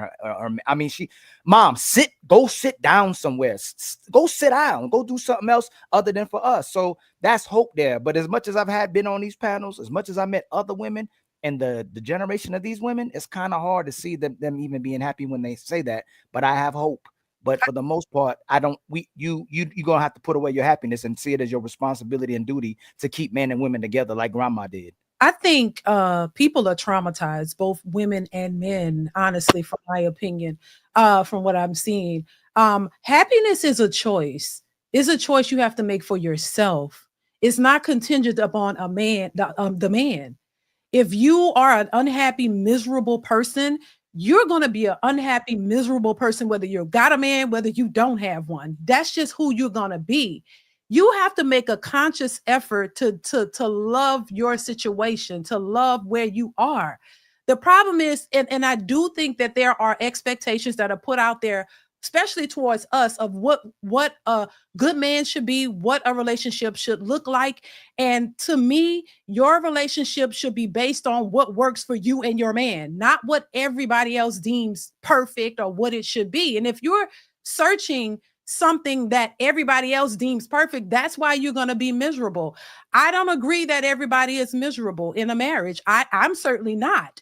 And I think that's because I understand my husband. He understands me. We understand what makes our dynamic work. And we don't care about what everybody else thinks. You got to leave and put aside what everybody else thinks and do what works for you. Of course, every single day, we're not going to be jumping like jumping monkeys, happy. Oh my God, I'm so happy. No, life is not that way. Life is ups and downs. Like my husband would say, ebbs and flows. Yeah, I'm going to be mad some days. Shit ain't going to go my way sometimes. But that's not going to, I'm not going to let that deter me from my goals and my husband goals and what we have together. I'm not going to let that destroy that. That don't have anything to do with that. I do think marriages go through stuff. Yes, of course. There's ups and downs. Y'all are not always going to agree. Like I said, we're not sitting singing kumbaya, happy husband, happy wife. No, we got to go through stuff. We got things we got to do. And yes, I love my kids. I love my kids. I don't say, oh my God, I hate these bastards one day. And then one day, well, they're not bastards, but I'm saying, I don't say, oh, I hate them. They're getting on my goddamn nerves. No, I don't say that. I don't know what, I think we've been consumed with so much toxicity. And like Ali was saying, the people y'all come in contact with is so toxic. That's at the forefront, especially now. But I don't think like that. And I think, I don't know, I don't think like that. And I don't believe that every person is miserable. I don't think that everybody's shot to hell. Can I hop in? The thing, Didi, is your case. Like you can say, I don't feel it. Who is the woman that is going to come on the panel and says, sometimes I look at my kids as a burden. Sometimes sometimes I hate my husband. Sometimes I just want to leave and give up and go live a single. Like these thoughts happen in our head every single time. It happened when you were a kid and you were looking at your parents and then deny you something. You're like, I hate you. Like this is something recurrent. The thing is, how do you cope with that? How do you feel fulfilled in doing things? And with women, unfortunately, modern women, for whatever reason, they will succumb to their feelings. They will succumb to their feelings. It's okay for you to say, you know what? I really don't want to watch your soccer game today, man. I'm sorry. But you know what? You're still going to go. And you know what happens? The same thing that happens when people go to the gym. I don't feel like going. I'm going to get out of this bed. I'm going to see my son playing. And as soon as I'm there, I'm glad that I actually did that. Woman, unfortunately, can go through the pain of step 1, 2, 3. Get off the bed, put my shoes on, go ahead, get my air, get on the car, and then get the joy at the end. As soon as they feel a little bit of uncomfort, man, I'm going to leave Slice for Uncle Rick because Slice is not making me happy. Michelle Obama said she was miserable for 10 years. It is what it is. And it's so did Shaq's wife. Say she was never happy. Yeah, keep pushing. I want to say one thing and then let Akua go. I've never heard in my man. Dr. James. I never heard a man in my life say he didn't enjoy taking care of his woman and his kids. He didn't enjoy playing with his kids. He didn't enjoy being a father. He needed a break from work. He needed a break from his women. He needed a break. It's usually, man, I'm tired of not being loved. I'm tired of not being appreciated. I'm tired of not being valued. You know what I hear women all day? Sex break, food break, short vacay away from her family and man, long vacay away from her family and man, long girls trip away from her family and man. Women are always trying to take breaks, most women. And I'm gonna say, listen, let's do this on the show today, right? And me and Fatty open-minded to that. Uncle Ricky is too, because we part of the squad too. We know there's good women out there. We know there's divine women out there, and they're quiet. We don't really hear them, right? It's hard to focus on them too because we don't hear them. They're already taken. But for the most of what men are encountering, there's some miserable, unhappy, non-appreciative, non-loving. Everything is the man's fault, even though I make the decisions. I make all the choices. I'm the gatekeepers, but I didn't choose to be a mother. I didn't choose to be a single mother. I didn't choose to be this kid's mom. Someone made me do this. Someone's manipulating me. Someone is taking advantage of me. All I'm saying is majority of the time, I don't hear men complaining about what they have to do for their children and for their women. It's only not being appreciative. But when we come on these panels, off these panels, in our real life, in public, hear men talk and brothers talk on our job sites, women always want to take a break and are always claiming to be sacrificing for the man. But most of the out serving is the brothers. That's true. Go ahead, Akua. We're going to Akua. Sorry, man. Akua. No, that's fine. It's my Russian accent. Go ahead and please, Dr. James, uninterrupted. Please, uninterrupted, and then we get slides on the main event and Mr. Accountable Masculinity too. Okay, don't ask questions to them and don't interrupt and let them have it. Okay. I'm not sure how to interject when I have something, so I have a whole lot, but I'm only going to say just a couple of two things narrowed down. So one, if I'm hearing the collective correctly, and not absolutely everyone, but overall, was saying that in actuality, the man is the prize because he is said to protect and provide. Is that fair to say? Yes. Okay, so then with that being the case, we're also saying that the current conundrum that we're in is because the woman who is, abusing and also not realizing her power is damaging households, which would mean she's a key player in that dynamic. And when you do find a really good woman who is a good wife and who is an excellent mother and enjoys it, that she would be a prize as well in the situation. And the women who feel like a man is only a prize if he is protecting and providing, but that doesn't include love, like we're saying we need. It's almost like we're accepting of this reality and this would perpetuate it. Am I tripping? So if you're saying so the this main is we're not trying to say women aren't the prize. Obviously, amazing woman is the prize. But when we have these conversations, a lot of women start like going there right away instead of acknowledging most women aren't the prize. And we spend more time trying to focus on the good women when they're already taken instead of acknowledging what the brothers are asking from the women who are not trying to be desirable or marriageable, how we can get them on the course so we can have families. Because it's like me focusing on poverty, or not speaking about poverty and pretending it's just going to go away. There's no reason to speak about me not being poor or focusing on who's rich because we have money. We got to focus on who's in poverty and who doesn't have financial equity to help people. So men and women, in order to come together, we have to talk about the issues and we have to talk about the core of the issues. We know there's beautiful women out there, and when they come on our panels, we always give them their flowers. We have connection with so many great women, but in order to get our sisters on board, we have to talk to the women who are bad followers. No, right, but I'm saying what I feel like we're saying is that we need more great women. Yes, it's not necessarily that they're choosing the wrong man. They themselves are an issue, are a problem, need development, need refocus. Yes, but they gotta want it. They gotta want it. But they also have to see that it's valued, which is the only reason why I'm saying that is a part of a man seeing that as a prize. That is who he's willing to sacrifice for. Mm-hmm. That's where it feels like, man, I love protecting and providing for this woman. And I know she would XYZ for me and our children and our family and our legacy. So that to me, that's just a different kind of energy than just saying that men are the prize because they protect and provide. But we don't want to perpetuate the idea that men's value is wrapped in only protecting and providing. Why not?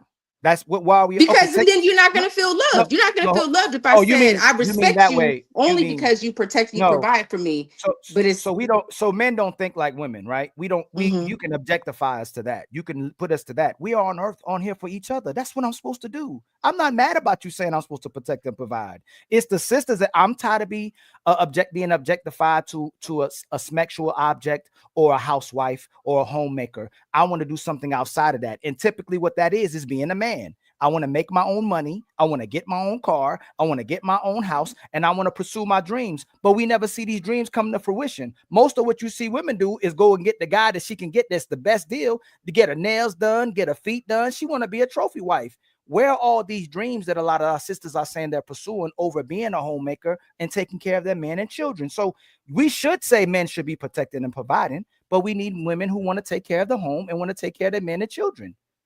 We should say that. Take all the social constructs away from here.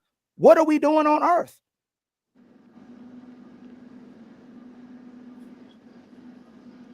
I ain't about to go love. It ain't about Adam and Steve.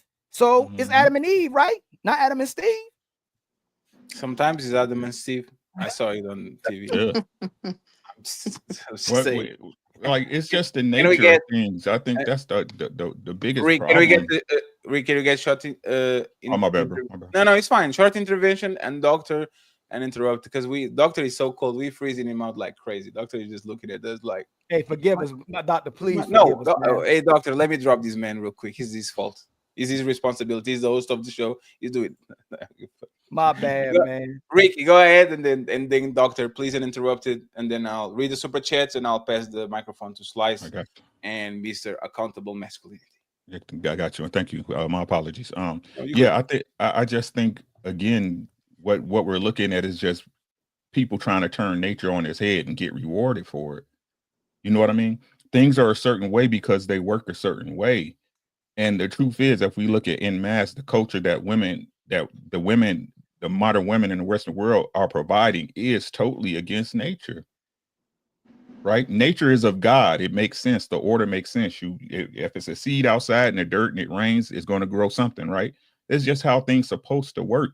And women are going against the grain and then want to blame us for it. Oh, y'all out here hitting chicks. That's what men do, right? What used to stop men from hitting chicks? Women saying no in chastity belts, right? Right? Right? Or if I slid up in you, right? Your dad came into my door with a shotgun, right?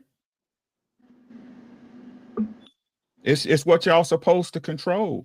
And it's just crazy to me how y'all understand what men's supposed to do and the men's responsibility in this thing when y'all don't know y'all's. How's it's gonna never work? It's not until y'all honest about what really be going on. Hey, I like you a lot, right? But I'm really with you because you take care of me. Somebody I can count on. Right? For me to take care of you, you know what I'm saying? This is what I require. It's just that simple. It's your job to keep me out until it's time to keep me to let me in. And after I hit you, it's your job to make sure I stay there.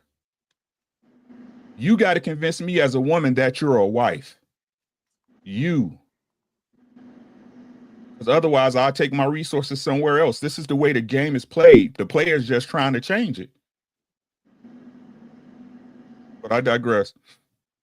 Go ahead, doctor, uninterrupted. Then we read the super chats and we return with Slice and Accountable Masculinity. All right.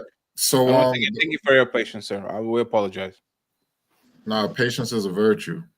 So a key thing that we were asking is why are these women unhappy? And I think the feminine women are happy, and I think the women who are unhappy are the masculine women, the women who have fell for feminism, and the women who are too far left. They're too liberal in their views.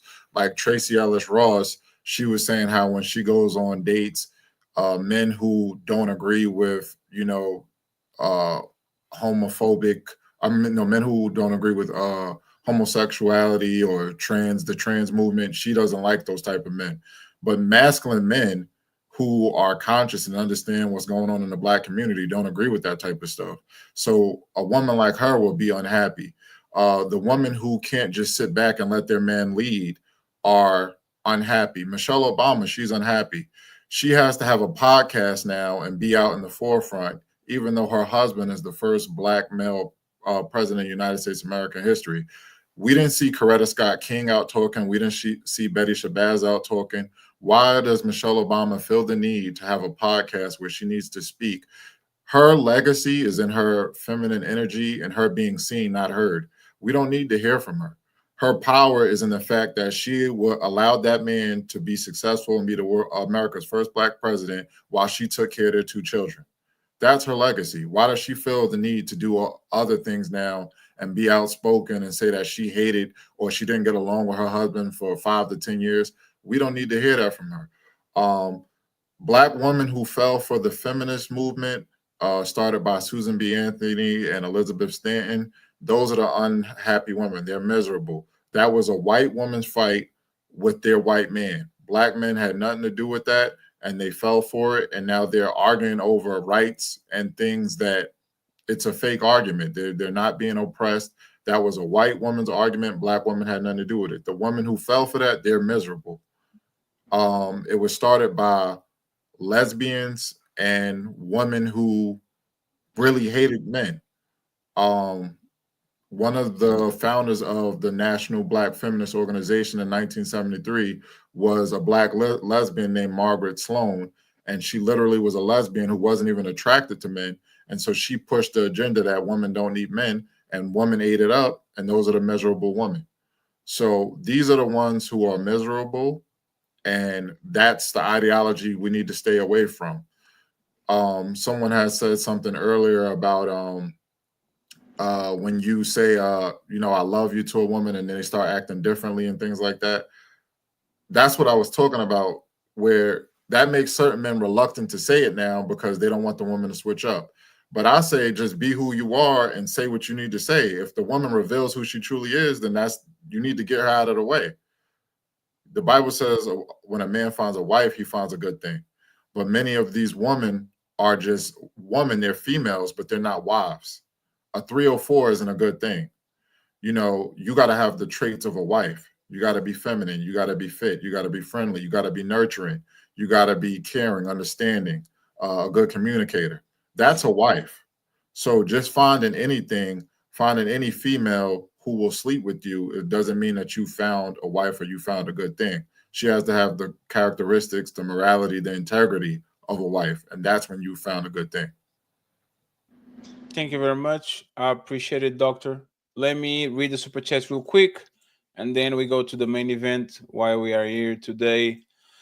Sex, lies, and sentences. All men lose it all for woman. AD, once again, thank you very much for the generosity, the $25 for the Burger Fund. I appreciate you. I would like to buy a hamburger. I would like to buy a hamburger. I would like to buy a hamburger. I would like to buy a hamburger. I would like to buy a hamburger. The burger. Appreciate you. Thank you very much. And thank you very much, Theo, the sponsor of the show right now, for the 50 generous dollars. Thank you very much. I appreciate you. Thank you very much. There's 300 people watching the show in all platforms, so please like the videos. The likes are for free. The Burger Fund is more $25 to reach all the goals today via PayPal or Cash App. Carl Anderson in the building with the 5 Untouchable memberships. Thank you very much, Carl. I appreciate you. Salute to you. Salute to you. The Untouchable Empire, baby. Thank you very much. We have Player One in the building, and he's mad at Charlie. Says, didn't know I had interns. Hope the unpaid inspiration working out. And with that said, Untouchables, Fatty, let's keep fucking going. Thank you very much. Thank you very much, sir. I appreciate you. Thank you very much for the awesome work that you do for us. Red Lipstick Vibes in the building gifted 1 Untouchable membership, the lovely recipe. Thank you very much. The Untouchable Empire, baby. I appreciate you. She comes to the Ricky side and she says, let's go, Ricky. Thank you very much, Red. I appreciate you. The lovely Dottie girl saying 7,000 subs just around the corner, Fatty. Well done, sir. Absolutely the best is yet to come. Not to get 50 by the end of the year. Trust me. Trust the process. Trust Ilkan Ali. Trust the Untouchable Empire, baby. The Untouchable Empire, baby. Formidable AJ in the building says salute to the panel. Salute to you, sir. I appreciate you. We have Tea Leaves in the building sending salutes. I appreciate you. Salute to you too. I appreciate you. The Uncle Junior Necro with the $50 Thank you very much, sir. I truly appreciate you. Thank you very much for the support. We have Prime VA saying, as someone who played D1 football, you are way off, fatty. A lot of those players meet those guys even in middle school. Be realistic. I kind of don't know what you're referring to, but if you can clarify it, I would appreciate it. Send the message and I'll read it in the next episode. I appreciate you, Prime. Thank you very much. We have Black Rain TV saying, peace, fatty. Peace to you, brother. I appreciate you. We have Nick the Magnificent. My brother is here. Salute to you. Sub fatty. Sub to you. And finally, we have Metreon with $20 saying, notice when the Disney movies end is with the wedding, never showing the actual marriage. They only show the world happy after. On Shrek, they kind of show it, but they don't want to be Fiona. They want to be Cinderella. That's for Shrek is more of a kind of more realistic type of thing, but nobody wants to have a donkey as the best friend. So, friends, sex, life, and sentences. Why men keep ruining their lives for a woman? Okay. This is I'm going to put the questions in the bottom so everybody can remember, but I'm going to go with slice and then with accountable masculinity. Okay. Once again, we need 9 members and we need $25 via Cash App or PayPal. Feeling generous, let it fly. First question. Why do men risk everything for women who don't love them? I'll repeat it again. Why do men risk everything for women who don't love them? Why? Slice and accountable masculinity. The floor is yours, and then anyone can pick up the microphone at any time and interact. Okay, especially doctor, because he'd be very quiet. Go ahead, Slice. You got this. All right. So the question is, why do men risk it all for women who don't love them? Yes. I don't know. That's a very tough question jumping on here.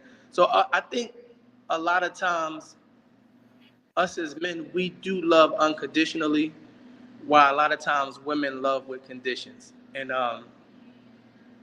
so that forces us to crash out sometimes, making wild mistakes. More so, I know they say that women are more emotional, but I think a lot of times men move off the emotion of love and with their hearts and not using their brains in situations like that. So a lot of times men do damage or get involved or put themselves in harm's way, murder, even down to murder, do anything for a woman who may not love or respect them. I don't think that's a thing that happens all the time it appears that it's coming across when I listen to some of the previous conversations, but I do feel like women have power over men, and it's been that way since the beginning of time, since as far back as the story of Adam and Eve and any of these other stories, whether you believe they're fictitious or not. Men are going to always be a natural protector, right? It's inevitable. So a lot of times women who don't love those men or don't value those men or don't place those men first will put them in harm's way, that forces them to make not good decisions that makes them crash out and put themselves in harm's way. So I would say just unconditional, I guess, love in the nature of being a protector that's in them always is going to force them to stand up and defend and put themselves in harm's way, sometimes for the wrong woman. I believe that it's a few things, right? From the top, I think most men that fit this behavior are beholden to a Disney fantasy, just like the women are. They're chasing this silhouette or image of a woman based on characteristics. So most men that end up in these situations, they pursue women that value vanity more than they value character in that regard. So it's really shallow and surface for the most part. Then you got the sexual discipline aspect of it and the poor emotional discipline that goes with it too. So if you put that in the same situation, you're gonna get a catastrophe pretty much. If you think about like look within your own network, your own family, right? Think about the behaviors of the women and the men that are in your family that can't attract a healthy relationship. Ones that got multiple baby daddies and multiple baby mamas. You know what I'm saying? When you think about that behavior and who's isolated to, and when you think about how far somebody's willing to go, then you start looking at, well, where's the community surrounding these people that have these behaviors? And you don't have to look that far. You can look at the prison population, and most men is locked up, is in there behind crashing out over a woman, or having the wrong woman in they situation altogether, or pursuing something that should have never been pursued, because men value characteristics over character too. Sexually undisciplined men do. Sexually undisciplined men create they validate the worst women. And so when a woman says things like, I get attention from men all the time, you know what I'm saying? I just got proposed to. Women grade themselves off of how many times they turn down an engagement. You know what I'm saying? And they're not even wife material in most cases, but the men that they get that attention from chase pussy. So they value their worth off of the low hanging fruit behavior, because think about how sexually undisciplined the society is. We still having body count conversations. We still talking about the stepdaddy, the stepmother conversations. We're still talking about mating and people talking about getting pregnant while dating. You know what I'm saying? In the middle of disease and everything else that's widespread in climate. So men being beholden to sexual satisfaction from the wrong women, they're gonna go for the crop of women that's the easiest to plug. You know what I'm saying? And generally speaking, this group of men and women are all raised the same way. That's why they're attracted to each other. The women that are wives, they're not attracted to the men that fit the dynamic that we're talking about in most cases. We're talking about like the disciplined men and women, like Dee Dee, she's a wife, and we can clearly see what side of the conversation she's going to be on no matter what. But when you start bringing in transactional women to the conversation, their perspective on the utility of a man changes. So then those men that like to flash all of the glitter that women that attract certain women that like to do a lot of peacocking and stuff, they're going to have to do a lot of dumb things to perform for those women, and they're going to be willing to crash out about it. So those men that fit that behavior, they are willing to put their self-respect in a questionable position because they chase vagina. Would you recommend the man? All men don't chase vagina. All men do not chase vagina. You know what I'm saying? Would you recommend the man to stay a virgin until he gets married? No, I don't recommend that. I just recommend he make disciplined decisions about the women he chooses and be honest with himself. That's fair. Do you think that one woman is enough for a man until the end of his life? Let's assume that they get married at the average age of 29.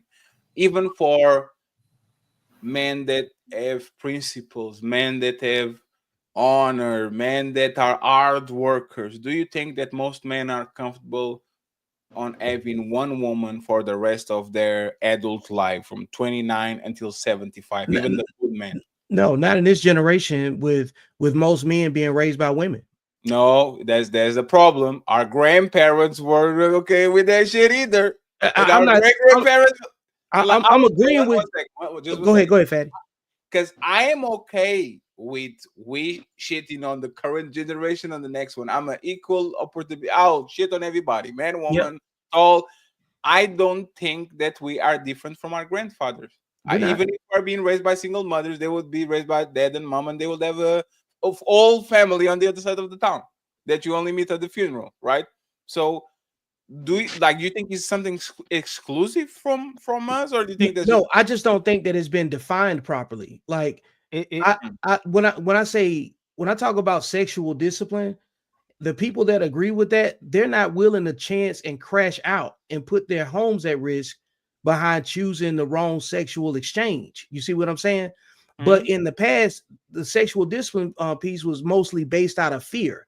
You know, God said this, don't do that. What is it? Infidelity is a big issue, it's a big no-no. It's been a catalyst for divorce. It's reset families, just like you said. You be at the funeral, and then there's a whole nother side family that's there. But hold on, real quick, my brother. It sounds like you conflating though. So you talking about the married man. We talking about stay on the single man, right? Let me watch this. Watch this. Okay, go ahead. Sisters at the top. Do you think that a 304 is redeemable?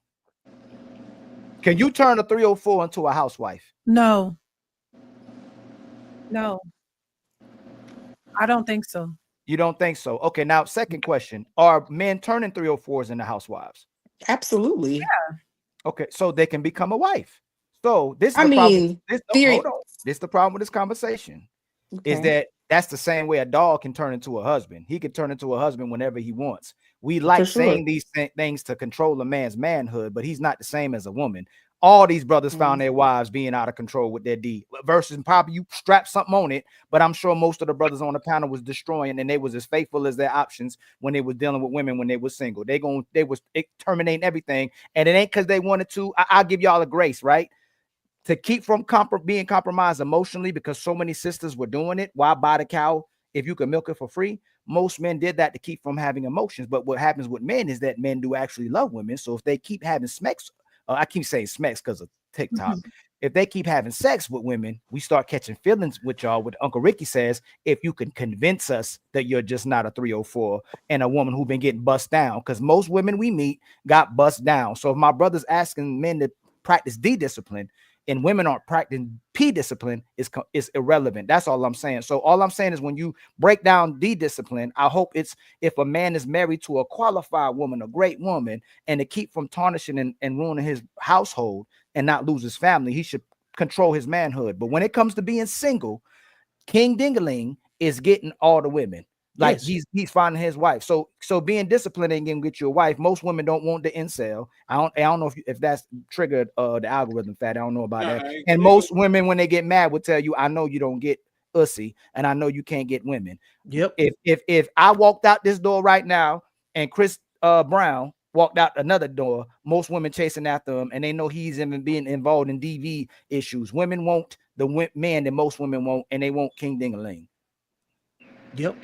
I mean, and when I say discipline, I'm talking about being selective, you know, about who you try to wife up and who you don't. You know what I'm saying? Discipline is about discernment, you know. It's not saying that you got to just reserve yourself all the time, although that's generally the best practice, but it's reserve yourself for the right exchange. You know what I'm saying? You could be single and still be sexually disciplined. They don't mean you got to smack up everything that you know what I'm saying, that shows you attention. As a matter of fact, that's like in my book, I talk about rule number 5, which is sexual discipline. Just because you can doesn't mean you should entertain sexual attention from everybody that shows it to you. Question again. Yeah, brother, who a woman you find attractive, a celebrity? Say right Amber off. Rose. Don't say Amber Rose, so we don't have to fight. Who be like, boy, if I get that, I'll give you Tim's. I'll give you Tim's right now. Tim's. If Tim's your type and 10 Tim's come up to you, but they don't cooperate with you, but they want you to smash, are you smashing? Oh, depends if I'm single or not. Yeah, if I'm single, no, I'm if you're smashing. single, but that's going. But that's all I'm saying, fam. Yeah. But it goes against the message. Most men, when they meet their type, matter of fact, if a man worked at a job and all the women was attractive at the job, the man would, and they wanted to smash, a man would smash his whole job. And for me, no. But Chris, y'all would. But no. I've worked around a bunch of women and it's too risky. No. If you wouldn't be shamed for it. If it was accepted in society, most men would smash their whole entire facility as long as they didn't get back to the, oh man, this man can't control himself. He out of control. But and guess what? If most women too, they'd rock with it too. If they can get away with it, not be shamed as well too. So it's just being honest about how we controlling ourselves and not weaponizing our sexuality or our looks against each other. But we keep telling brothers to practice discipline. We keep telling brothers to be better leaders, better providers. My family, 70% of black men are middle class now. right? 58% of black men living with their kids. 72% of black men are involved with their children. Black men are progressing, making progress. We're open up businesses. We're doing all these things. We're trying to love our women and children, but it's not helping us with our women. We having less relationships, less marriages, and less babies. Until women value a man in their life and family, I don't care how much discipline a man is practicing, how good we are, it's going to be hard to get with women because most of these women are still available. And I'm going to go back to the sisters. Sisters, if 71% of our brothers couldn't take care of themselves, are they valuable? At 30, I'm going to say at 30 years old, are they valuable? They're a red flag, right? As a human being, yes. No. In Regardless for a relationship, they're a walking red flag, right? Oh, a walking red flag if he can't take care of He himself. still can't take care of himself at 30 years old. And if he still can't manage himself, if he still don't know how to create healthy relationships with people, he still don't know how to navigate through life, that's a walking red flag, right? Yeah, I think it would be a problem because so if the most beautiful person, if the most beautiful woman on earth walking on this earth, 70% of them are unmarried today. Mm-hmm. And they're still 30 to 40 years old and still unmarried. Aren't they walking red flags? Of course. So, But Ali, of course. but Wait, hold on. We just said if they can't. What's the Ann? You've had more advances than all these men combined in your life. So has D. So has Wait, what? You've had more advances from men than we have collectively gotten from women in your lifetime. More men in your DMs, more men that try to talk to you, more men that are catcall to you, more men trying to get in your presence than all the men combined on this panel. All of us. Y'all are that beautiful. Y'all men. So y'all, God sends you the man. No, Okay, hold on, Ann. So you ain't got no options. No, what I'm saying is no. It's about coochie. It's not about. And I'm asking you, do you have Oh, options? do I have? Okay, sorry. Right. Do you have options? not the options that you like. If you have options overall. No, do you have options, Ann? No man wants you. Okay, yeah, I can hear you. Okay, the connection was weird. Sorry. Yes. Yeah, you don't pick them. You still want a man you want to control, and you still want a man that doesn't. No. Options to have sex with and options to marry, two different things. You can't find a man. Huh? You can't find a man that will marry you that you want. Man, can we please have a moment? Maybe I could. I don't know if I don't know. I don't know. Y'all have options. Are you going to propose? And are you going to propose? That's great. Yeah, there you go. No, most times all the women chasing the same 35 guys anyway. But listen, when I heard you talking earlier about the man being the prize, and I think when it comes, especially coming to black men, we are the prize only because the numbers are in our favor as well as a bonus variable to add in. A lot of times, I don't think women understand that it could be, and I could get the statistics wrong, it's 20-1. And for quote unquote good guys who are able to take care of themselves, who do take care of their families and are good men, that number increased to 45-1 when you got the homosexuals and the guys that's in jail and the guys that just downright don't want a wife or ugly or whatever else, or not tall enough, or whatever the criteria that all these women go by. So yes, we are the prize. And so when we talk about 70% of the women that's not married, I do understand that the numbers, if they're looking for black men, which most black women want a black man, it's a lot harder for them to get locked in my opinion. But in the same token, with the mindset of a lot of these women, and in comparison is the thief of joy. So social media makes them believe that this fantasy life out here, all these guys, and as you said, catcalling and all of those options is to FUCK. I don't know the rules on here. Yeah, you're good. So most of us, at one point in time, when I'm first catcalling her, I'm looking at her ass. I don't care about her personality. I'm looking at her. So just because I catcall her don't mean that I'm even want to be committed to her. And second of all, it don't mean that I'm of quality. You know what I'm saying? And I do feel, because we talked about the hoes, how a woman carry herself make a difference. You know what I'm saying? When women walking out of churches or when they walk into professional settings, we don't say, yo, ma with the fat ass coming out of church. So how a woman portrays herself, how she carry herself, and how she delivers, even with her personality, determines the type of man she gets. So when these women are getting a bunch of guys that let's say of unquality or guys that ain't worth nothing, it's because they're chasing this same population of guys that they're valuing the wrong. Right. But you. Just 1 second, because y'all flip it again. Okay. Slice and Ali, would you recommend men to have sex with women they don't love? Do I recommend? 1 second, sorry, opposite.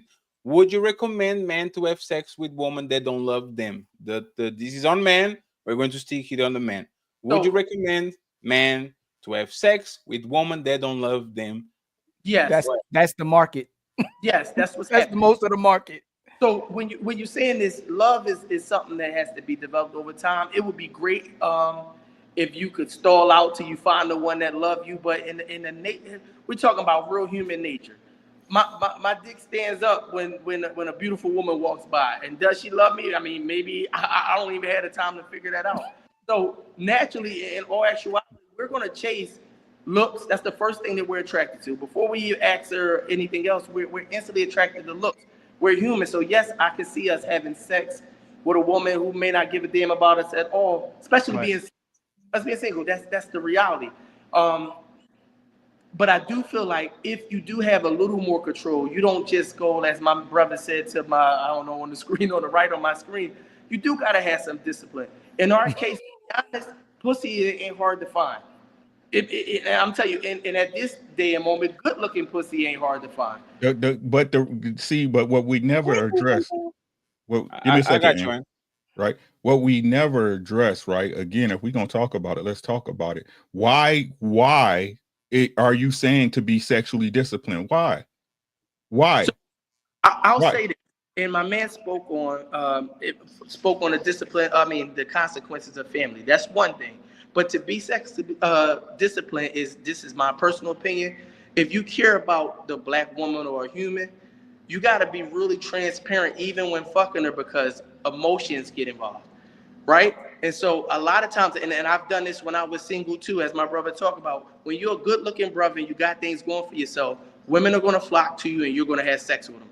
But what it does do, you break a lot of hearts, you damage a lot of relationships. And that's a factor that a lot of us as men don't give a damn about at some point in time. Until you get older, you realize, like, damn, I didn't have to do shorty like that. I never wanted her from the first place. I just only wanted to smash her because she was good looking. You still believe? My opinion was based on safety, because too many men are getting knocked off chasing, because we talking about destruction, right? And losing it all. So I'm talking about safety. I ain't even talking about love. I'm talking about general human safety. You don't know the relationships that these women have already had with these other men, like that rapper Trouble that got killed up in his apartment, at the wrong apartment. This whole panel today is about what Tory Lanez and the situation that he was in. Men are losing and losing it all behind chasing the wrong women. We just seen Bill Cosby, R. Kelly, Diddy. Like it's the men that are sexually undisciplined is reason why I bring it up. And they could have avoided this. They put themselves in these situations, and of course, there's so many things that stacked against you. And black men don't have no allies. God damn it, we don't have no allies. So when you go and you put yourself in the wrong situation with the wrong women, you're not gonna have no support, fam. You know what I'm saying? Let's say you right. Let's say you right. Yeah. Where are the right women at? Most of the They're right everywhere. women.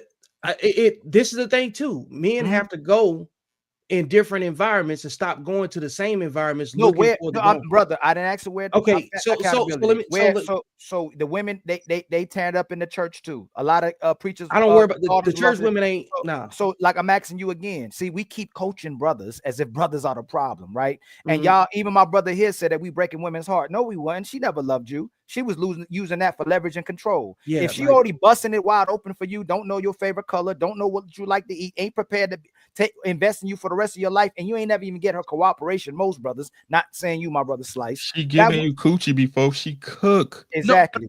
What I'm asking you, Ali, is if you smash I'm sorry, y'all says. I think you got to get around people that's got the same activities and Hold same on real quick. identity. Hey, it's my brother Slice. If we smashing, she gave me, I gave her D. I gave it to her. It's an equal exchange. It's a fair exchange. I agree So with you. No, it's not. No, it's not. It's never a fair exchange. Let me. The truth. Hold on. The truth is, Slice, and I'm. The truth is, right. The reason why y'all tell men to be dick disciplined is for his safety against a woman. Let's be honest, y'all. We not having a real conversation, bro. What's the Antwerp stuff, right? The only reason he cool because he was able to pay the freight, right? Right. The only reason why people don't say nothing about Nick Cannon because he got enough money to pay for them kids, right? Listen to what y'all saying. Dick discipline wouldn't be necessary if the women were the women they supposed to be. Men simply get in where the fuck we fit in. That's all we do. The problem is y'all keep saying men be better while requiring the women not to do a goddamn thing, bro. You could be the best man you can be when these women still shitty. That's a fact too. That's a fact too.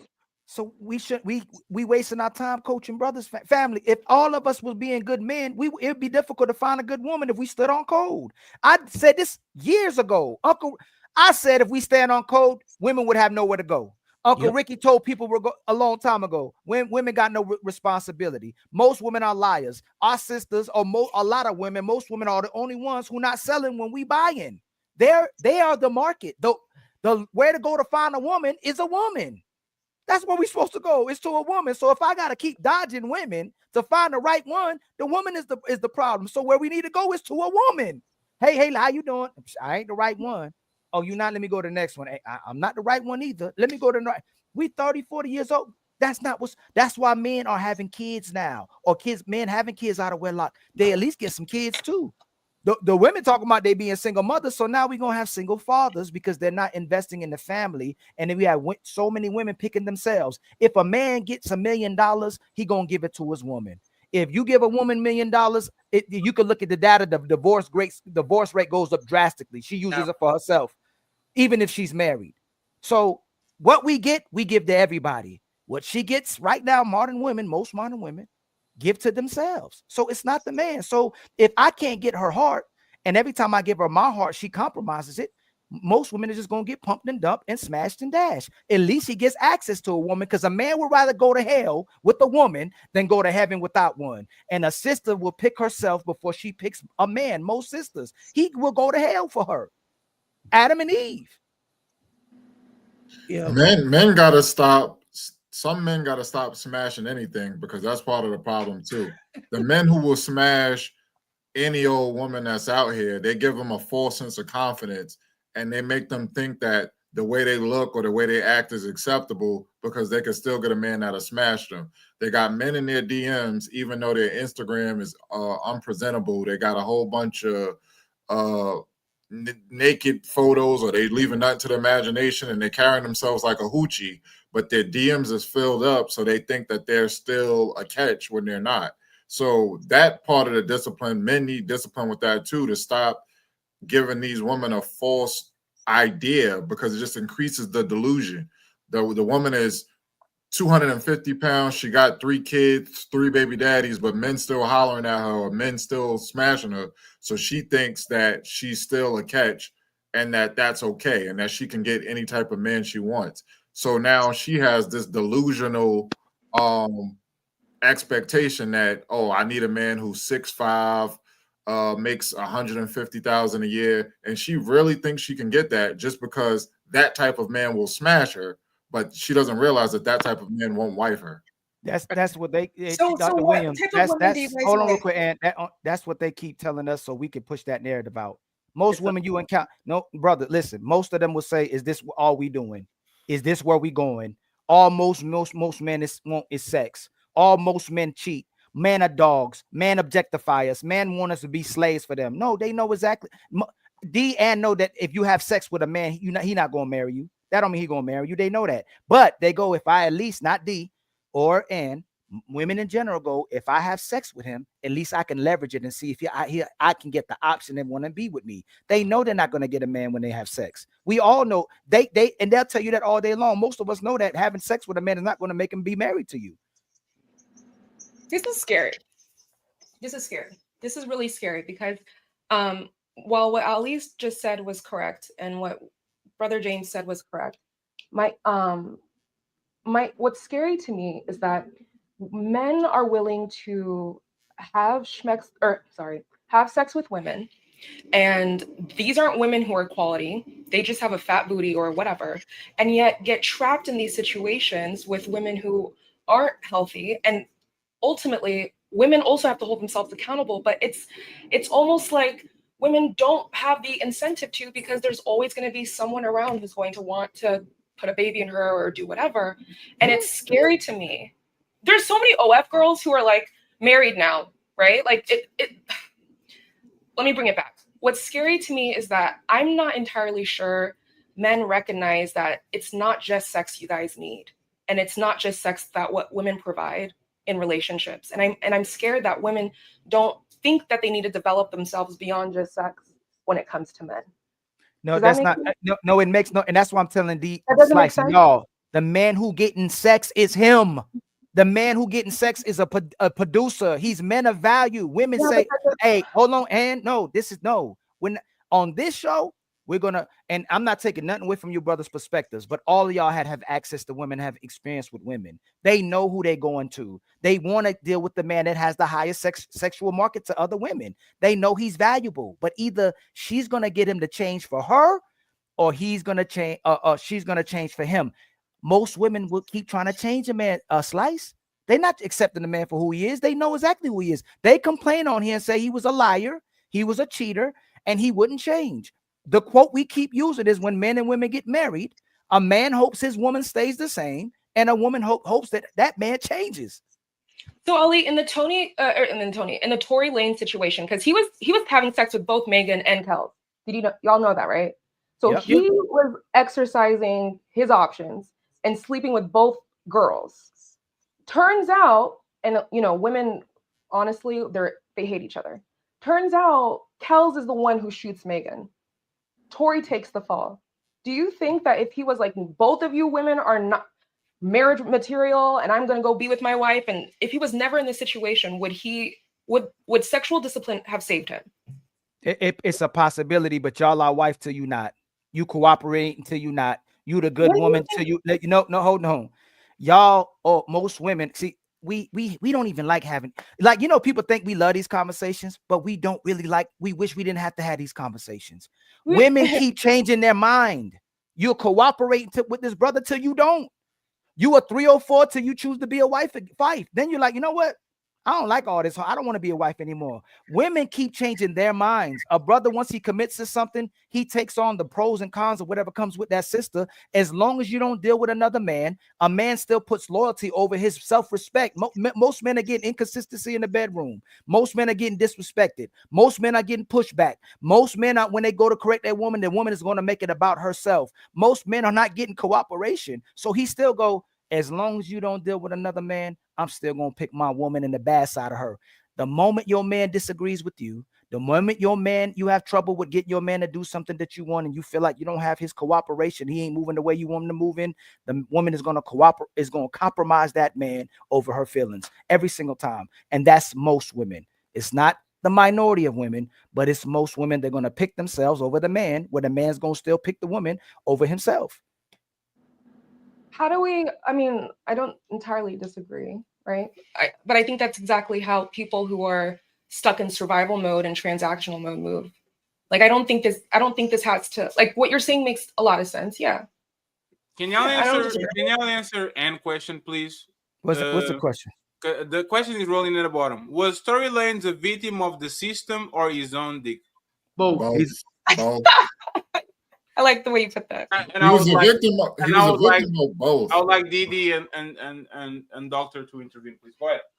He was a victim of both, but firstly came, him following his dick instead of using his brain. Yeah. Meg Thee Stallion, she has her music is, she promotes promiscuity. She got a song, There's Some Hoes in This House, and WAP and wet ass. She's following behind that type of woman brings a certain type of energy. Had he been following around a woman like a Coretta, a Betty Shabazz, or a different type of woman historically, Rosa Parks, or someone who presents himself like an actual woman with woman traits and characteristics, that energy would have never been invited into his life. He would never have been around the drugs, the alcohol, the weapons, and everything that surrounded that night. So the whole situation wouldn't even have occurred if he wasn't around those type of females. Who you think is a good woman do you think Halle Bailey is a good woman in the industry? No, I don't. You can't name a celebrity female right now that I would think is a good woman. What is a good woman look like? Who's a good one? What's a good woman? Beyonce, because she stays out of the scene. She don't even do interviews. She do her little things and then she'd be quiet. Family, How do you identify a good woman? How she carries herself, how she dresses, how she speaks, her ideology, her traits, her feminine traits. A good woman is able to keep quiet. A good woman lets a man lead. That's the way we identify a good woman. Hold on real quick. Hey, my brother Williams, do you have a woman right now? Yes. How long y'all been together? It's recent. It's about 5 months. It's recent. Hey, Slice, you got a woman right now? Yeah, I got a woman right now. How long y'all been together? 3.5 years. 3.5 years. Accountability, you got a woman right now? Yeah. How long y'all been together? We've been together about 3 years, but we've been in a relationship since 21. Right. Mine 6. How long you, Uncle Ricky? We've been together for 29, married for 25. Before y'all got that last woman y'all with right now, have you been tricked or thought that a woman was someone that she wasn't? Yeah. Yeah, the representative stage, absolutely. So it's hard to identify because only time can tell if you got a good woman or not. Right. No matter what she bring, no matter what, hey, Dr. Williams, no matter who she bring. Right now, your woman is a good woman till she not, family. That's what we're saying, though. You're saying how do you identify if the behavior changes from what a good woman is, then the behavior has changed.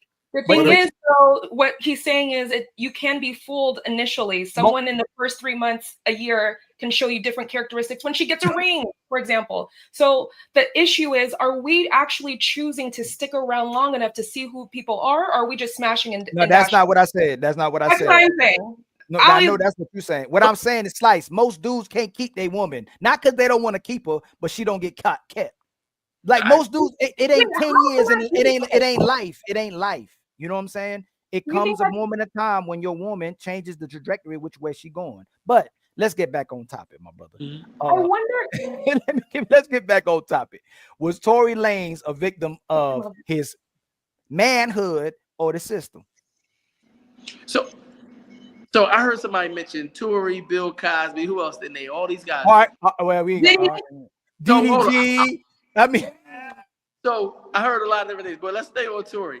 I think at any given time, you somewhat, quote unquote, when society look at you as, I guess, successful or powerful, there's all type of things coming at you. So instantly, like it's more than just that he was sleeping with these women or he put his dick in the wrong woman. I agree that if he was somewhere else or with a better woman, maybe he wouldn't even have been in those environments, possibly. But that's a far stretch. In the grand scheme of things, I can't blame that all on his dick. Being wrapped up in society, I think the system got him caught up because nowadays this whole Me Too movement and everything else that they push, it's a system out to get them where you're not getting damn near a fair trial when you at court. So despite the fact all this happened, there's a little bit of his dick problems, but majority of it is because of who he is and the system attacking him, in my opinion. I know you're disagreeing. Go ahead. Let me hear you, brother. No, I'm saying like this. Like, I got on Tory because of the same reason all of us as men gonna get on him. What the fuck, bro? You see what I'm saying? There's no accountability. Right. But let's system. Go ahead. I'm sorry. My bad. Go ahead. But listen though, right? Like I said, man, everybody knew what it was. Like, I'm sick of it. This is what we be talking about, ladies, when y'all be here, men get held responsible regardless. Like, what is you talking about? It's Megan Thee Stallion. Her best friend knew that she was always sleeping with her man. Ain't that what old girl said? I don't Ain't know. that what a girlfriend said? She was that Megan That's what sleep she with her claimed. man. That's what she Right? claimed. Yeah. It's claims, right? But now we know she the one who shot her. So I mean, it's got to be some type of real to it, right? Facts, right? So again, let's be real with it, right? Again, we even get blamed when the woman is fucked. Hey, bro, you should have known better, bro. She was a fucked up bitch. Megan ain't shit. You should have known that. What you talking about? Like I said, it always comes back to us, bro. And I'm not saying what the fuck, it's what it is. I'm a man. I'm gonna take it on the chin. You know what I'm saying? But we need to stop acknowledging like these women out here, like they angels and shit, where most of these women ain't shit. And listen to what I'm saying. Listen to what I'm saying. Y'all don't understand what's going on. Y'all men are starting to look at y'all like the ops. Do y'all understand what that means for y'all? Yeah. Y'all are enemies of the state. Your coochie ain't worth the squeeze. I don't want us to. Yeah. Your coochie is not worth the squeeze. You guys are becoming adversarial. And that when it comes to the point where a man look at you with like even the basic need and purpose that he would want you for, which is sexual gratification, when he has to stop himself as a society, men, and say, hey, you know what? We got to stay away from y'all. It's over with. It's over with. Yeah, the birth rate reflects that. I agree with what Uncle Rick just said. I agree. I just wanted to say also too, if when a woman shows you who she is, because honestly, I don't think that too many women can hide who they are for too long. In my opinion. That's It's my true. opinion. I don't think they could hide it for 3 and 2 and 3 and 4 years. Their true nature is going to come out. You just have to accept it. Because I think some men, I'll just say just my opinion, y'all. Don't beat me up for it. Some men see what this woman is about, but because you can get the coochie from her and it's good to you, and you don't want to ruffle any feathers because you want to keep getting the coochie from her. It kind of turn a blind eye to the red flags that you see there. It's okay, as long as she keep giving me this, I'm gonna keep getting it until, and then it goes too far. But you actually just the same way I think women, seek these men that they know are no good, and they go with them and give them babies and all that. You know that this man had 3 baby mamas, and he was no good. But then you complain about him on the opposite end. I think some men do the same thing. I think they know that this woman, Meg Thee Stallion, to me, clearly shows who she is as a woman. That's not a woman, I don't think, any man who's trying to, surround himself by decent women. That's not the woman you want to hang around. That's trouble automatically. Red flag seen. So I just think Tory Lanez shouldn't have been dealing with any of them. And he may not have been in the position that he's in now, but I think some men ignore the red flags because she's fine and you can sleep with her. And then, the crazy stuff gets worse. And now you're in a situation that you shouldn't be in. So I think it kind of goes both ways in some cases. The men that chase vagina are always in these situations. This is what I keep going back to. Tory put himself in the system where black men have the least amount of allies. If there was an anti-black rally somewhere, right? The most dangerous spot to be is where people are already sworn to be your enemy. Have we not seen enough public humiliation kinks, humiliation rituals being broadcast to us across national media, where we're watching black men being castrated on national TV, humiliated? Shame doesn't stick to women the way it sticks to men. All it takes is a lie to put a man's life in shambles. Mm-hmm. Yeah. And why would you put yourself in the worst situation possible? Like let's think about this historically, right? The birth of a nation was predicated on the over-sexualized man. Every community that was established by black men and black families was burned out because of a lie based on a white woman saying that she was sexually assaulted by a black man. You know what I'm saying? Like, this is stuff that they built entertainment off of. And we're seeing that being, brought back to us in imagery and entertainment across the board. Now, some people don't necessarily want to see it that way, but we complain about the judicial system and the lack of equity that we have in it, right? But think about the stuff that we don't want to do. We don't want to be cops. We don't want to do anything to try to balance out the equation. We don't want to participate in politics on the opposite side. I mean, these are just popular social media tropes and conversations, right? And then we get caught up with the wrong women, and then we expect to go to the legal system and expect fairness. It's kind of delusional. You know what I'm saying? So it's like you can't go to a place where people do drugs and expect to get clean. So a lot of these guys that are led by their meat and chasing the wrong vagina, they end up putting themselves in disadvantaged positions. And all I'm saying is that when you get on the other side of it, you don't have the same options that you would expect to have, because experience can tell us that. We've seen enough examples. This whole thing's a social experiment. You know what I'm saying? And you're seeing the women being psyoped into not giving a damn about men, not having to respect men. And so they can lie about anything and get you caught up. Somebody can lie right now about any one of us up here and create a whole narrative about you that isn't true, and you can never overcome it. But shame doesn't stick to women the same way, because just like that dude married Cassie, you know what I'm saying, after the fact, and then now he's starting to hear all these things that took place while she was with Diddy, she still ended up getting married. You know what I'm saying? So like, the point is that men don't have the same allies, and we have to do better at not putting ourselves in a disadvantaged position. That's all that I'm saying. Okay, so shout out to everybody. This is the fantastic. problem, brother. Again, every man chases vagina. Y'all say right. this like you're literally, that is your biological imperative.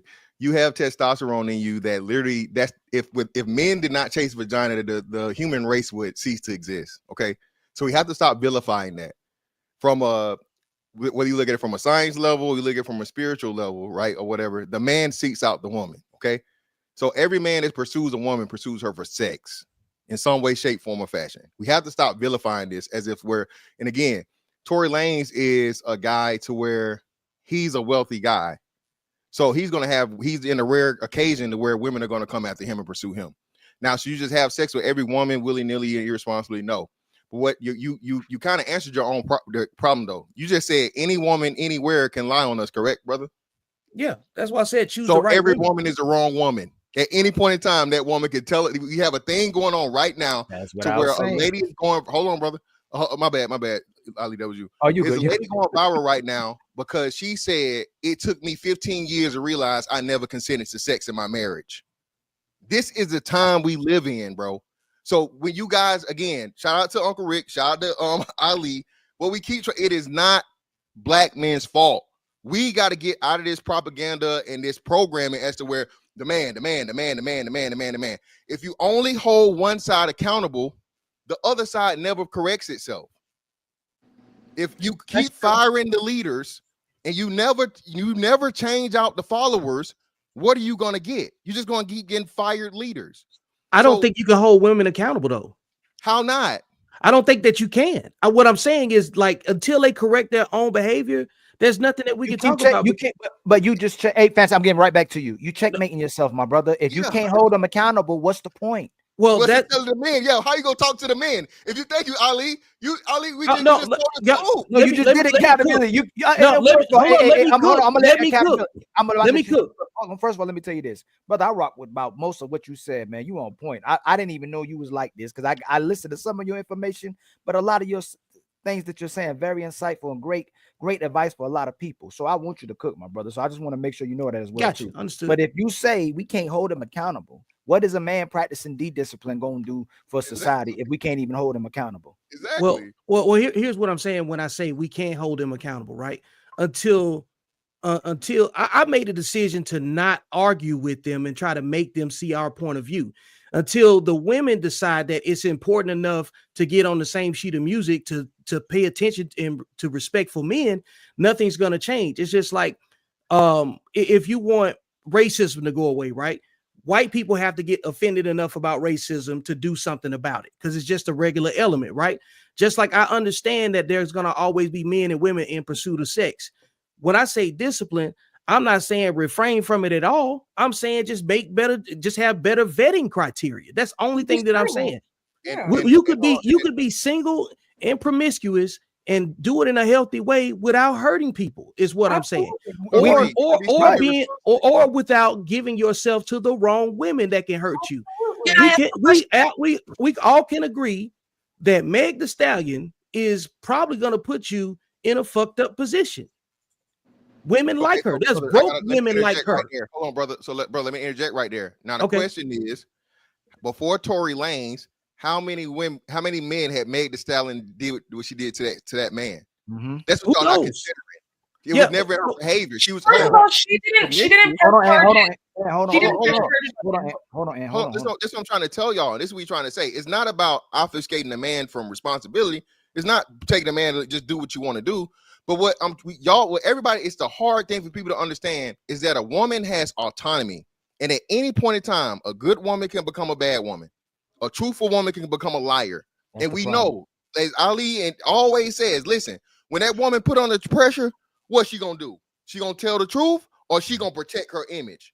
Yep. And then on top of that, women are going to cling to other women and go along with the lie, even when it's a lie for the sake of the sisterhood, brother. Yep. So again, I agree with I agree with what you saying, man. But the most important thing, black men are already doing this. Black men are already being responsible. Black men have less children than black women. Black men have less STDs you can't get rid of than black women. More marriages too. Problem. So when you say we can't be accountable, right? To a degree, I agree with you. This is why we're not talking to the hoes. We're not trying to say the hoes. We talking to the women that ain't hoes yet, okay? And we talking to the motherfuckers that could actually, because it's gonna have to be a sector of women is just lost, bro. They're gonna have to lost to the wilderness. That's my point. Give me just a second. My bad. Go ahead, Fatty. No. Finish your point. I got you. Until that happens, bro, life is life. I'm okay. But he's right. Let me actually give you a little bit of actually. Didi is 100% right, and masculinity is 100% right. Nobody deserves false allegations. This woman don't deserve to get raped just because they dress some type of way or are around the bad crowd, right? But he knew she was a hoe, and he knew her friend was a hoe too. I'm not saying that men should get false allegations if they fuck hoes, but if you fuck shitty woman, you are going to have shitty results. Is literally the Russian roulette. I'm putting myself in danger every time I'm saying I'm not marrying these bitches, because I know for a fact if Meg Thee Stallion came around, I will try to stick my shit on her mouth. It is what it is. I know that she is an ancient bitch, so I'm going to get probably ancient results. We've been talking about this all the time. I'm not talking about the good woman that you can't telegraph because she's putting a good face, she's fucking you every day, and all of a sudden you marry her 3 years in, she's not fucking you anymore, she's not cooking anymore because she doesn't care, right? She got what you wanted. It is what it is. But for the known hoes, Ali and Fantastic, you will be very disappointed if I came around and I said, yeah, I fuck Amber Rose and I put a kid on her. Yeah, I fuck Amber Rose. And like she's a hoe. You know what that bitch doing? Like you know a kid. We agree, Fatty, with that.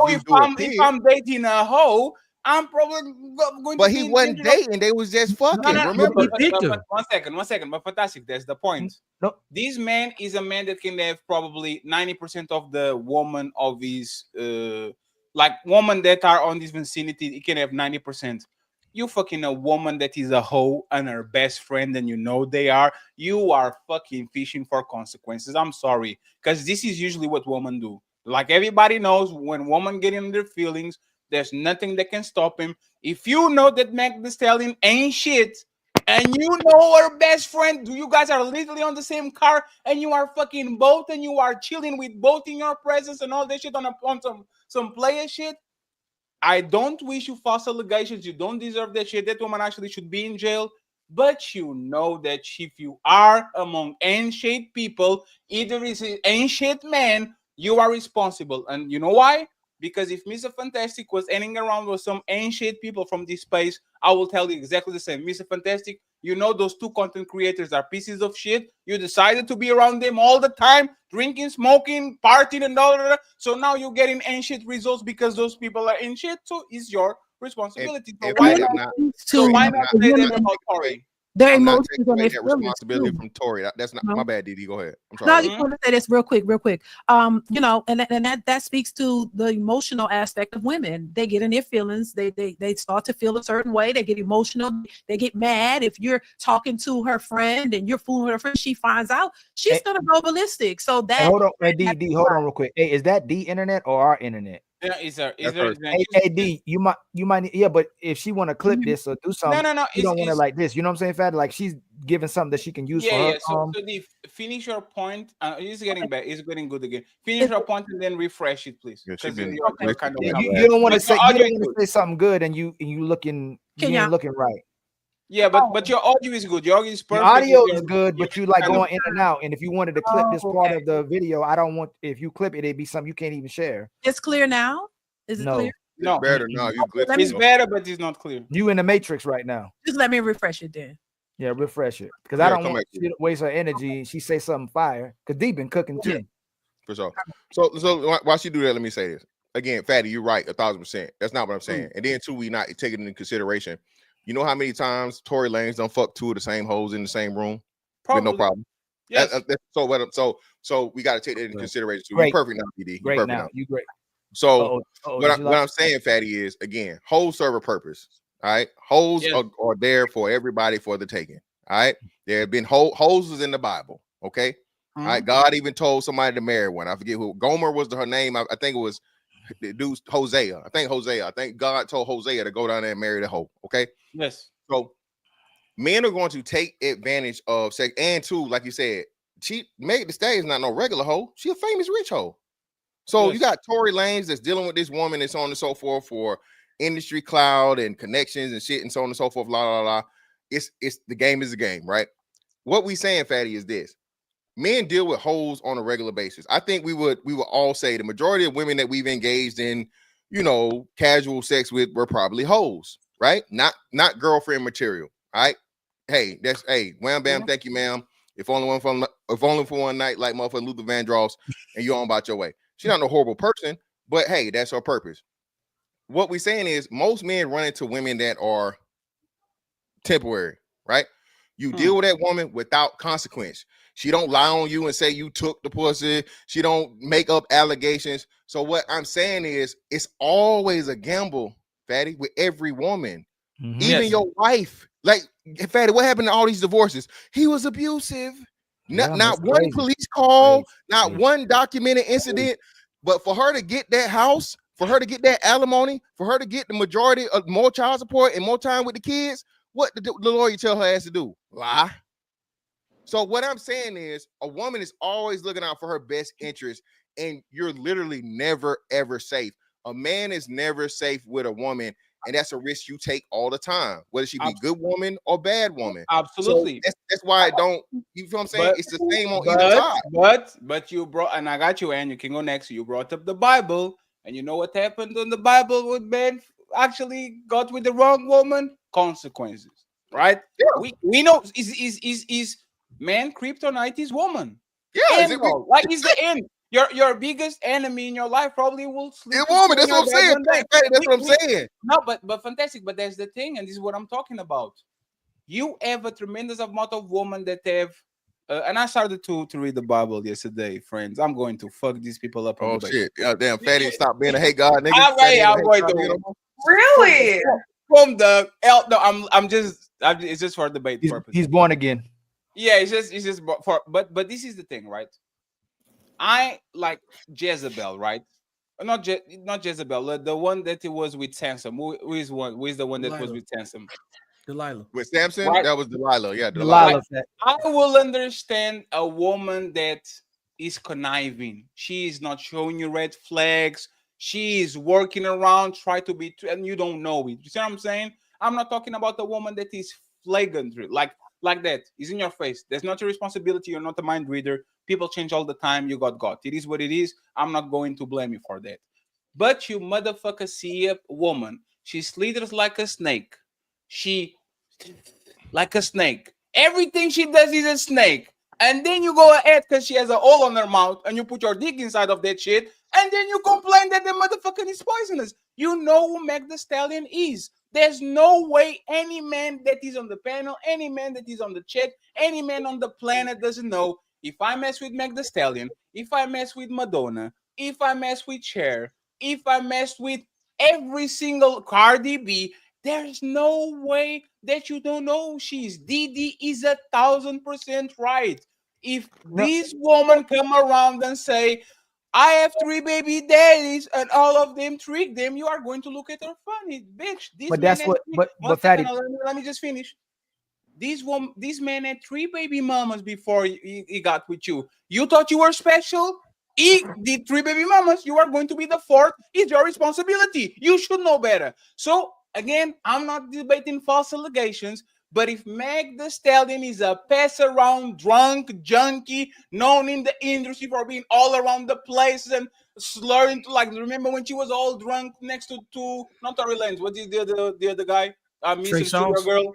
Troy, so like she is a known messy bitch, and you get around her, and this shit happens because she's around another messy bitch, and you are fucking both of them and driving on the same car, attending the same parties, everything together.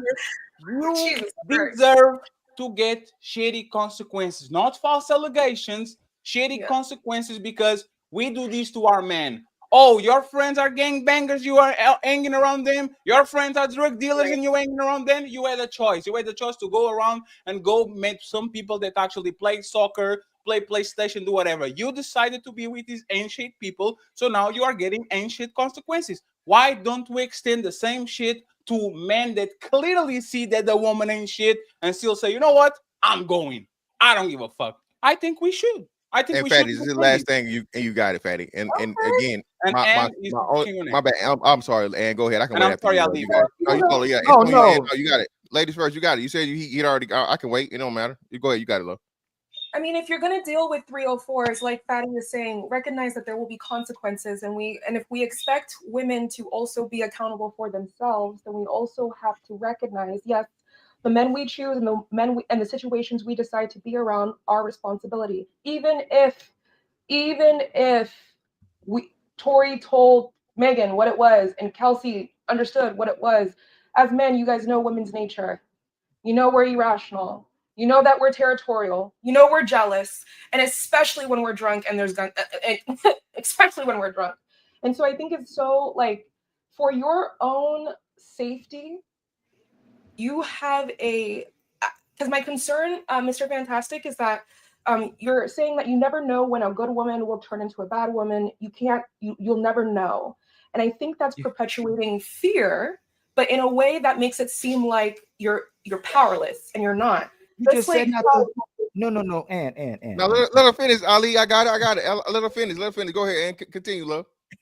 while you have the biological imperative, like you were saying, to smash everyone, to smash women, but in the same sentence you're recognizing that women are dangerous, then obviously what, to me, the solution would be is to have a certain level of discipline, filtering, standards, expectations, and don't sleep with women who aren't worth your seed, because this could happen, or worse, you could have a baby by someone like Megan and Kelsey, right? Like, it's not worth the consequence. And I think men have to recognize, you guys, well, women too, but we are adults. We don't have to be a slave to this. We can change it reasonably. Like, does that make sense?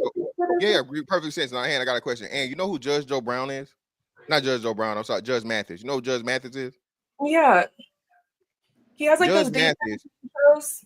Yeah, Judge Mathis's wife filed for divorce after this man for 30 years. Judge Mathis has had no scandals. Judge Mathis literally took this woman from poor to riches beyond anything she could ever desire. And yet and still, after 30 years, and his wife said, hey, it's not enough. I need more. Right? That's okay. Go ahead, Mr. Fantastic. I think we're going to get into something, I think. But go ahead. Yeah, so what I'm telling you is, even when you're an ideal man, for that woman, she can turn. It's not fear, it's a reality. And this is what women say. I'm saying, listen, it's not fear. Fear would be, oh, never deal with a woman again, or you know, they're all out to get you. That's not what I'm saying. I'm just making men aware of something that we are never taught. Men, us, especially our generation, sugar, spice, everything nice. The generation after us believe all women. So I am simply, as a man, trying to warn other men that no, this is the reality of it. And I was married for 10 years. My wife was a great wife. And my wife got mad. She got on some other shit, so on and so forth. My wife did some shit she never should have did. Said some shit that it was like whatever. And that right there was enough for me to say, hey, I can't do this. I can't do this. You threatened my livelihood. I've taken care of you for our entire marriage. I hadn't cheated. I ain't been out here on these hoes. I done turned pussy down.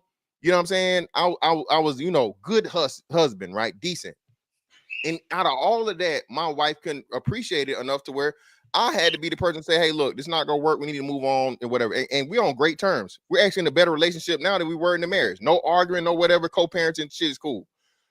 I'm not giving up on women. I'm not afraid of women. And that actually taught me a lot more. Yeah. Y'all don't understand how much men learn from, you know, being in love with a woman and her flipping. Yeah. That right there is a valuable life lesson. Go ahead. My bad. Go ahead.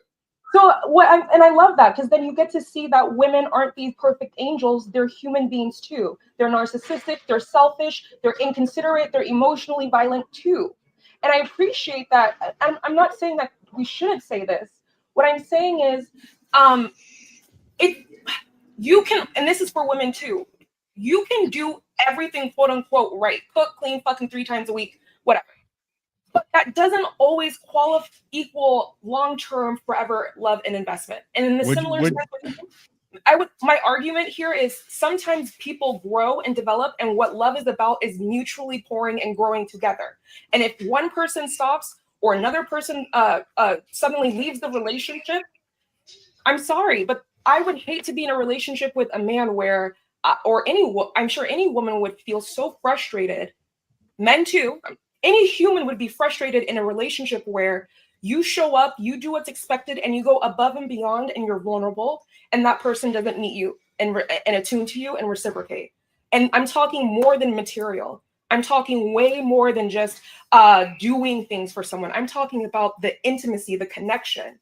And if you're not strengthening that connection, I'm sorry, but you're putting yourself in a position where it's going to be very imbalanced, and the foundation will break. None of this shit matters if we aren't connected. A lot of women reach 30 years and they realize I was just they come online and they say, well, I was just a dishwasher to him. He didn't really love me. He loved his mistress. He didn't love me. And yeah, is that the majority or minority of situations? So let me ask the question, right? So we're gonna go back and forth, I know. Well, yeah, but it's cool. Like you cool, right? I'm cool. We having a nice little back and forth. I think it's a healthy conversation. So this is what I'm saying, Ann. Who do you think turns out better in let's not even just say relationships, let's say marriages. Who turns out the best if a marriage ends? Who turns out who comes out on the better side? Materially, women usually do. Okay, women, and not just materially, because again, like Ali was saying earlier, I was listening to you guys. Who has the better chance? Marry a woman who's been divorced 3-4 times. He might smash her, but he's not going to marry her. I gotta say emotionally. Yeah, but even too, materially, it's him or her. Yeah, but even still, right? So let's talk about a woman that's moderately or highly attractive, right? That woman right there, what does she have? She's still gonna get plenty of men that deal with her, right? Especially kids or no kids, right? That man's gonna be willing. Okay, go ahead. Having sex, running through women, and because here's the thing, I think it's when you say men who will deal with her, having multiple men who will quote unquote sleep with you is not some virtue that women like value. And I think you're valuing women through a masculine lens. No. I'm not saying what you're saying. So what I'm saying, men, she's going to be able to leverage and have men take her serious and be the benefactor is what I'm saying. Okay, thank you for clarifying. Yeah, that's what I'm saying. So the woman still has the leverage because like we said before, men are always chasing the women. So even when this woman is divorced, and even if she has a kid and so on and so forth, like I said, she's moderately to highly attractive, she still has a better outcome than the man because she can get into another relationship where she's getting taken care of. The man's never going to be taken care of.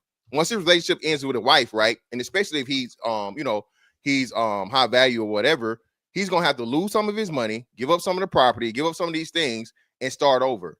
Now he's gonna have to pursue another woman, you said, at a deficit, and you know what I mean, after he builds himself back up to his level or beyond, do the same process, believing that the next woman is not gonna do him like the last. A woman never has to worry about that. That's what I'm trying. So y'all don't even understand the peace of mind that a woman has in comparison. So it's not just material. It's far beyond that. And I'm glad you said that, because a lot of women just think, oh, well, she got the house, she got a little bit of child support, she got the alimony for some time, or she got, the house, all these different things. No, a woman can go on through life being taken care of. A man is always the provider and the protector in the position. Even when he's given all he can give, it's not good enough.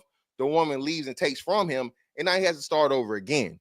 So that's fine. And I don't think hold on.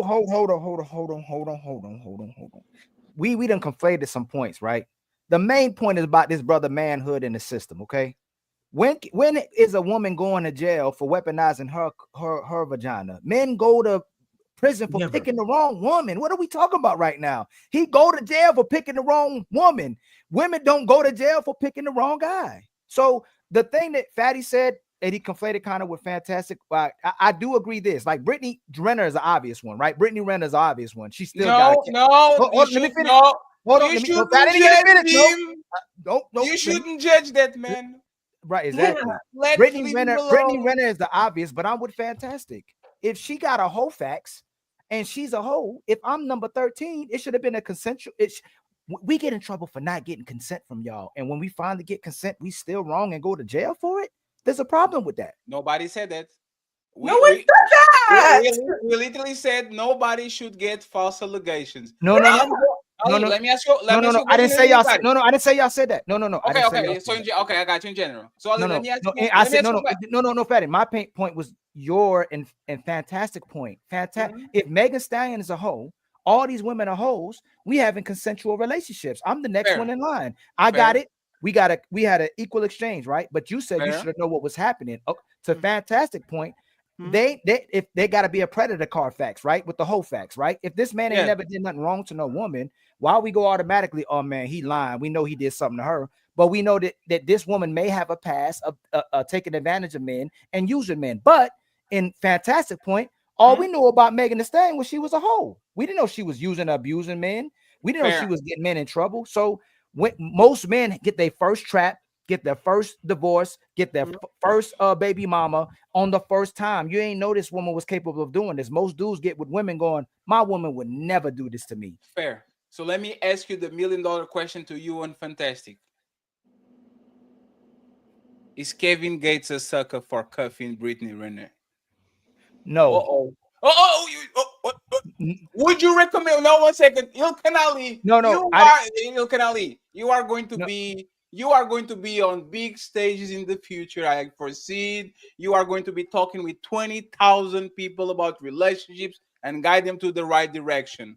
Kevin Gates stands up from the crowd and he says, Ilkan Ali, I have a question for you, sir. Because I've been watching your videos on Instagram. You killing it. I met this woman. It's the Brittany Renee. She starts showing you pictures, what she was doing. I had your kids. She had the kid. She had the baby by the guy, the college guy that was on the NBA. She has a book where she says how she traps all these people and all that shit and da. He's not a Ilkan Ali, do you recommend me to do what I need to do and cuff this woman, or are you telling me to run like the wind and leave this bitch alone and go find another one? You didn't let me finish my answer. He's not a sucker. He's worse than a sucker. That's a weak man. He had a nerve to talk about Savannah James to LeBron James, and I hope he watching too, because he does a lot. Damn. He does a lot of weirdo stuff and says a lot of weirdo stuff, and then he gets on people for doing weirdo stuff as well too. But he talked about not wanting to be LeBron James because of Savannah, but then he picks a blatant Brittany Renner who we see using men and taking advantage of men. She's a beautiful woman.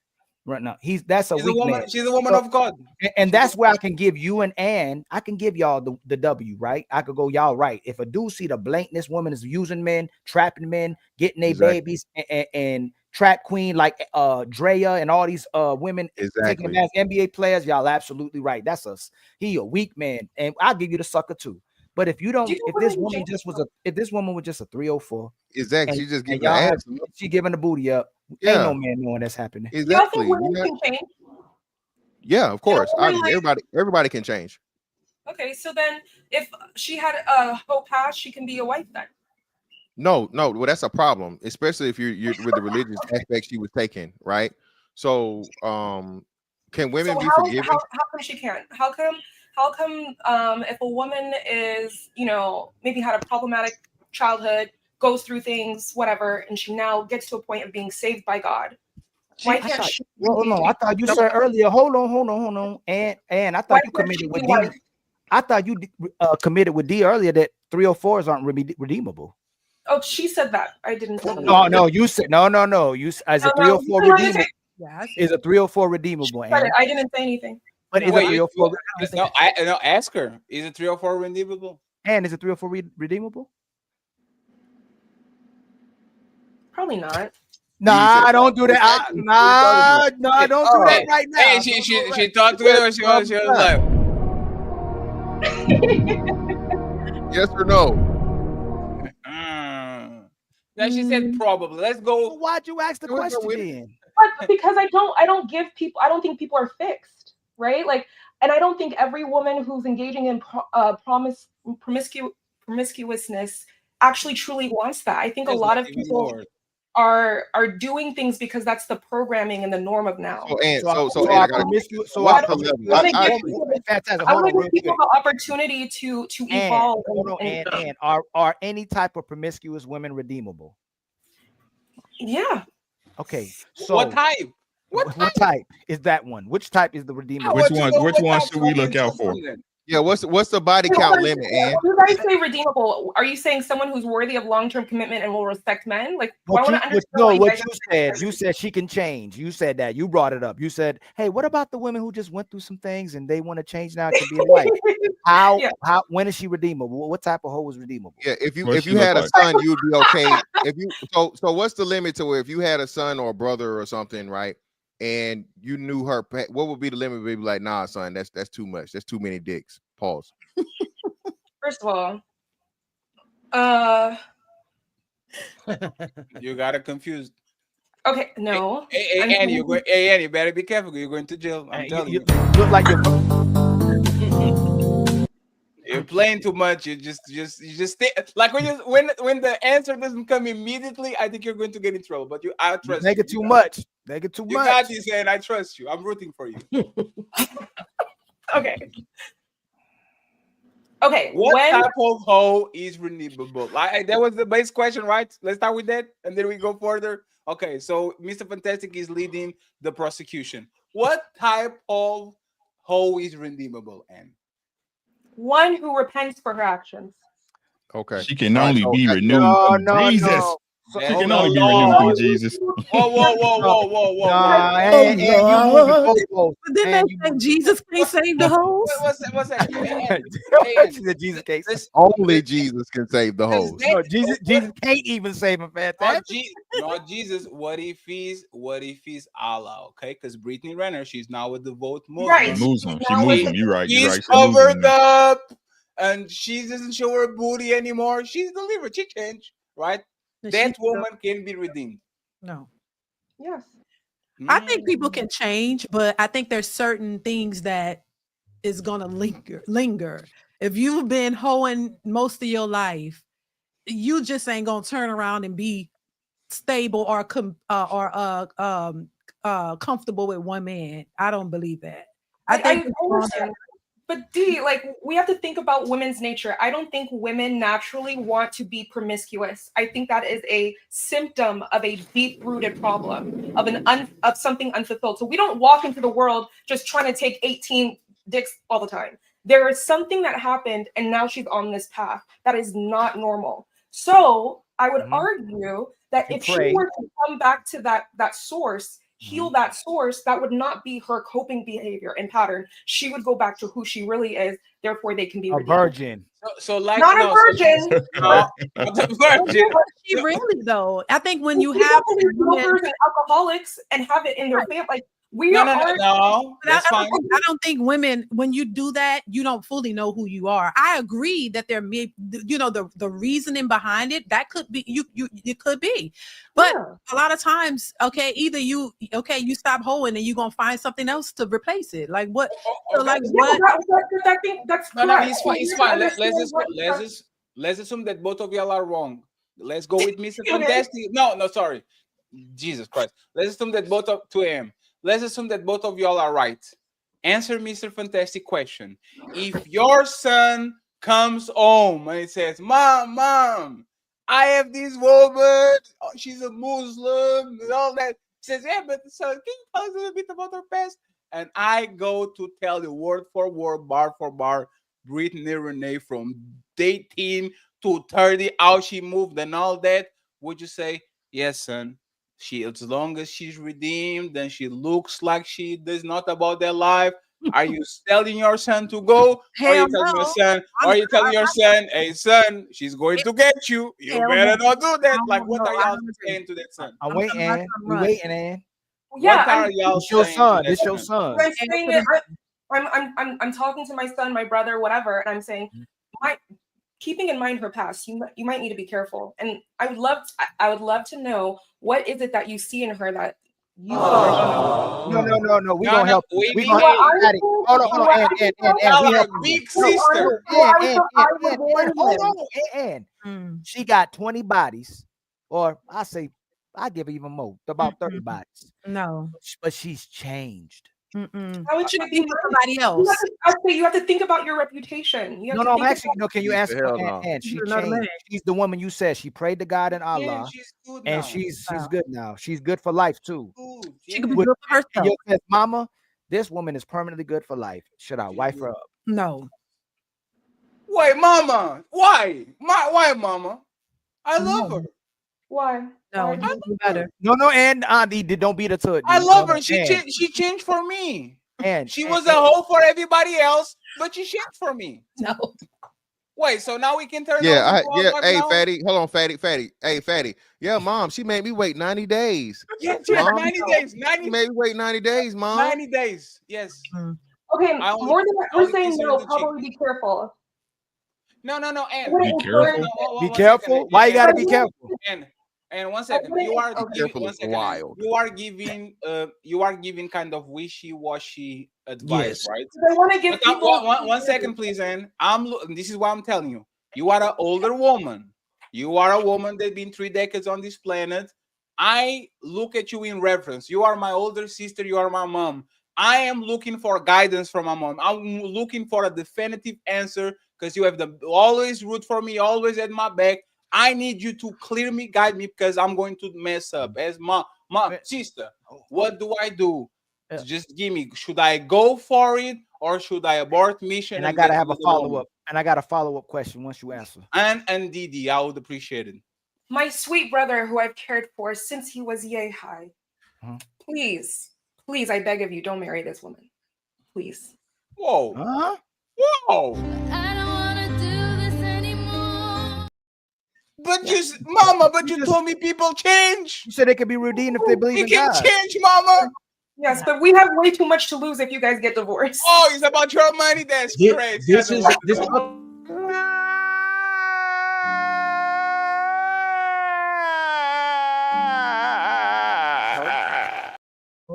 Fantastic. So much One she said, question don't to get Ann. married because you're going to lose our We have money. way too much to lose. Now your daughter, hold on, Ann, your daughter, this is a great stand-up guy, righteous guy. He's always been doing the right thing. But when he was 19 years old, he kissed a penis. Would you let your daughter be with this man? Nah. You know, it's And this is why men are messed up. This is why men are messed up right there. Hold on, accountability. Hold on. know that, Luke. Hey, Ann. Yes, be with your kind of lavender husband. That's fine. You would tell the daughter to be with this guy? Yeah. I think he would be more. Yeah, I think a 304 would be more dangerous to the collective than her maybe kind of gay husband. So if he's a And a homosexual, brotherfucker? yes, a brotherfucker. No, he kissed the penis one time. No, God 2 damn. times. No, Wait, hold wait, on. wait. Hell no. Okay, Come on, Fatty, hey, Fatty, hey, come on. 1 second, please. Fatty. We are going to raise the stakes. He didn't kiss. He sucked it. It wasn't a kiss. He sucked the whole thing. You don't Well, gotta go say ahead, it. then. Fuck all. Yes, then go ahead, then. What you saying to your son? And the rules for straight men. Yes. And let me inform her. And hold on, and as a straight man, is one of the Hey, board. This is bad. This is very, very bad. We are As one trying of the to push board men members to the of the limit. straight delegation, and one dick, that's it. You lose your card forever, baby. You can never come back. I second that. I second No, that. I second that. no, Wait, I second that. you are He was the not one who going got his to dick sucked. poison and well, this is Anne's decision. It's her son. And one kiss, it was in high school, and then it kind of sucked the whole thing in college, right? Now your daughter comes to you with this information and respond like you were on TikTok and there's not 300 people watching, okay? Answer like there's not 300 people watching on YouTube. You are on your turf on TikTok. Nobody of these conservative douchebags is watching. What would you say? Go or no go? No. Nah, that was some pressure. Brother. Wait. He's a good man. Yeah, he's a very great good man. man. Yeah. He's a good man, Savannah. He's a good man, Great Savannah. man. Yes. Yes. No. Maybe. Sometimes. I would say, personally, me, I don't. But for my daughter, I don't know. Hold on. What would you would take? You would take. Hold on, Fatty. Hold on, Fatty. You would be. Hey, hold on, Ann. You would be with For that only guy. one time. It was only one time, Ann. Would you be Did with he him? get his dick sucked or he did the sucking? He did it. Wait. Oh okay. my God. Is he a top or a bottom? It matters. Oh, okay. Ann. He had it done to him. Oh my God. No. Maybe no. He's What? Wait. What's worse? What? It's definitely worse if you're giving versus receiving. What's So- worse? Hold on. What's What's worse? It's worse if you're receiving than giving. Wait, hold on. What? If you're penetrating, Yo, what in the world, you're yo? penetrating a man, it's very different from you being penetrated by a man. Homosexual. Some point. Huh? Are you homosexual? A what? A homosexual. What's that? What's going on here? He could be a power bottom. That's what a power bottom is, right? He taking it. Or There's this thing going on right now where men say they're straight, but they've had sexual relate. They call themselves dominance-oriented men. So they're saying that they're straight, but they and some dominant stuff. And I'm gonna tell you again, love, is a card carrying member and board member of the straight delegation. Okay, that nigga gay. Okay, he doing the bending. All right, whether he getting bent or doing the bending, he gay. So the White thing people is, don't do this though. I White think, people allow men to like. I think, and you are a liberal, right? No, I'm an or a independent. lefty. Are you a progressive like a lefty? No. Or what do you like more with people that are on the conservative side or more of Yeah, I think I'm more socially conservative. In the middle. I don't believe you. No. I know you don't believe me, but I'm telling No, you. I'm sorry. I'm sorry. I'm 1 second. I'm just being an asshole, right? But the thing is, I think most women. Ooh, that's actually difficult. I think most women in public will say, "Yeah, I would have no problem with that." And in private, they'll say, "You better not bring that man, Miles." Yeah, no, I think no. Most women would say no. 100% of women you pull from the street, they're saying hell no. But that's the thing, right? And going back to kind of what the conversation, the best way to predict the future is to look at the past. Yes. Sorry, either being as a man or a woman. If there's man that has 3 baby mamas, you're going to be the 4th. If this man can keep 10 jobs, he's going to lose the 11th. If this woman was a hoe, she probably going to be tired sooner or later of being a housewife and going back being a hoe.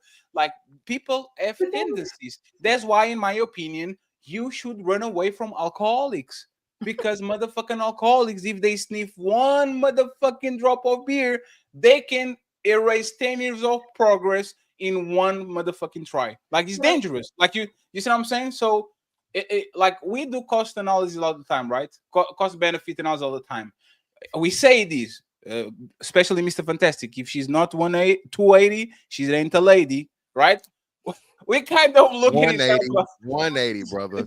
280. So you a lot of times look at the 380. 380. A lot of times look at the figure of woman, right? You see, this woman is extremely slender. Even though I like women that are a little more thick, I know if I put 2 kids on her, she's going to look exactly like I want. Are you going to go for your type? There's the thick joint, and then you put a kid on her, and she's 250 pounds immediately after that shit. So yeah, that's why you give her throw babies, fatty. That's about the only babies we give her the throw kind. That those 280 chicks that you giving everything, bro. You give they need the motherfucking dialysis for diabetes. So what we're talking about a lot of times is this is how you get got. We talk about this on your show, like a couple of days ago on the morning show, about changing. Oh, we're going to grow together and blah blah blah blah blah. You don't believe in love. That's all that is. It's not about believing in love. I believe love is actions. I believe if you were a thief and you were stealing everybody, and I'm going to be next. So one day I'm going to wake up and I have nothing in the house. So for the most part, when we're talking about these women that are redeemable, we know the scam. We know, for example, on both sides, you have the feminist that been run through, and now she wants to find the savior and wants to get married, and you have the other woman, right? Thank you very much for coming, Ricky. And you have another woman that is the trad con, right? She was a liberal on college. She was doing exactly the same thing as the liberal woman. And as soon as she got tired of running the streets, now she's 33. She's conservative values. She promotes stay-at-home moms and traditional men because she wanted a sucker to take care of her and to give her a retirement plan because she's tired of being outside. How is that any different from a dude being red pilled, though? How is it any different from a guy who used to be a simp and thought women were this and he gave so much? Now he's Totally fine. I want to understand exactly what you're asking, right? Yeah, we want to know. You are saying a dude that was once a simp and then becomes red pilled. Can I paint this scenario for you? Yes. He grew up in a single mother household. First son. And he always saw his mom working hard, and his mom always told him, you respect women, women are this, women are that. And he spent for the first 18 of his years doing exactly what mom told him. And then he went to college. And then he saw how girls really are. He fell in love with one girl, and he had found the one, and he did everything mom said. Open doors, don't let her pay for anything, X, Y, and Z. And she cheated on him. That's a good man. Brutally. His heart's broken. Sophomore year, though, he gets his weight up. He starts going to the gym. He starts focusing more on school. He's not chasing these girls on campus anymore. In fact, now they're chasing him, and he has an epiphany. He gets red pilled. He realizes mom was wrong. I shouldn't have to chase after girls. In fact, if I focus on myself, they'll come to me. What did you? How is that any different from him being? How is that any? Are you listening to yourself? Is that a Tyler Perry movie? Hey, Blanco, you and masculinity can got it, right? Yeah. What this? Like what? Like it sounds like he got better. It sounds like he got better. Like what? Similar sense. Young girl on the other side of town, raised in a single mother household. Mom tells her, you have to take care of yourself. No man is ever going to be there for you. Go have put priority. Do what you want to do. Do what you want to do. You get ran through. So from when she is from up until 18, up until 25, she gets dug in. She loses her walls. Yeah. And then, she's scarred. She compares men. She can't keep a man. And then one day she realizes, holy shit. She gets like, I don't know, let's say she's pregnant and she's like, oh my God. Belongs to the streets. She realizes I have been putting myself in situations where I do not value myself. I need to do better. And so she becomes red pilled and she becomes a Christian and she gives that life up. How is that any different than the parallel? Both people are getting better. Papi Blanco and accountable. You guys got it. Wait.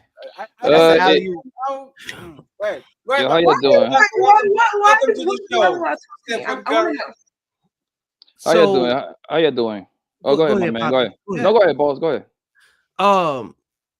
And what you're describing is everything that's messed up with the type of men that women complain about. Like when you go back to the scenario that the Paul scenario that Fatty gave you about, would you approve of your brother, your son, or any man in your life being with a man that's already been with men? You know what I'm saying? Like the pause on that.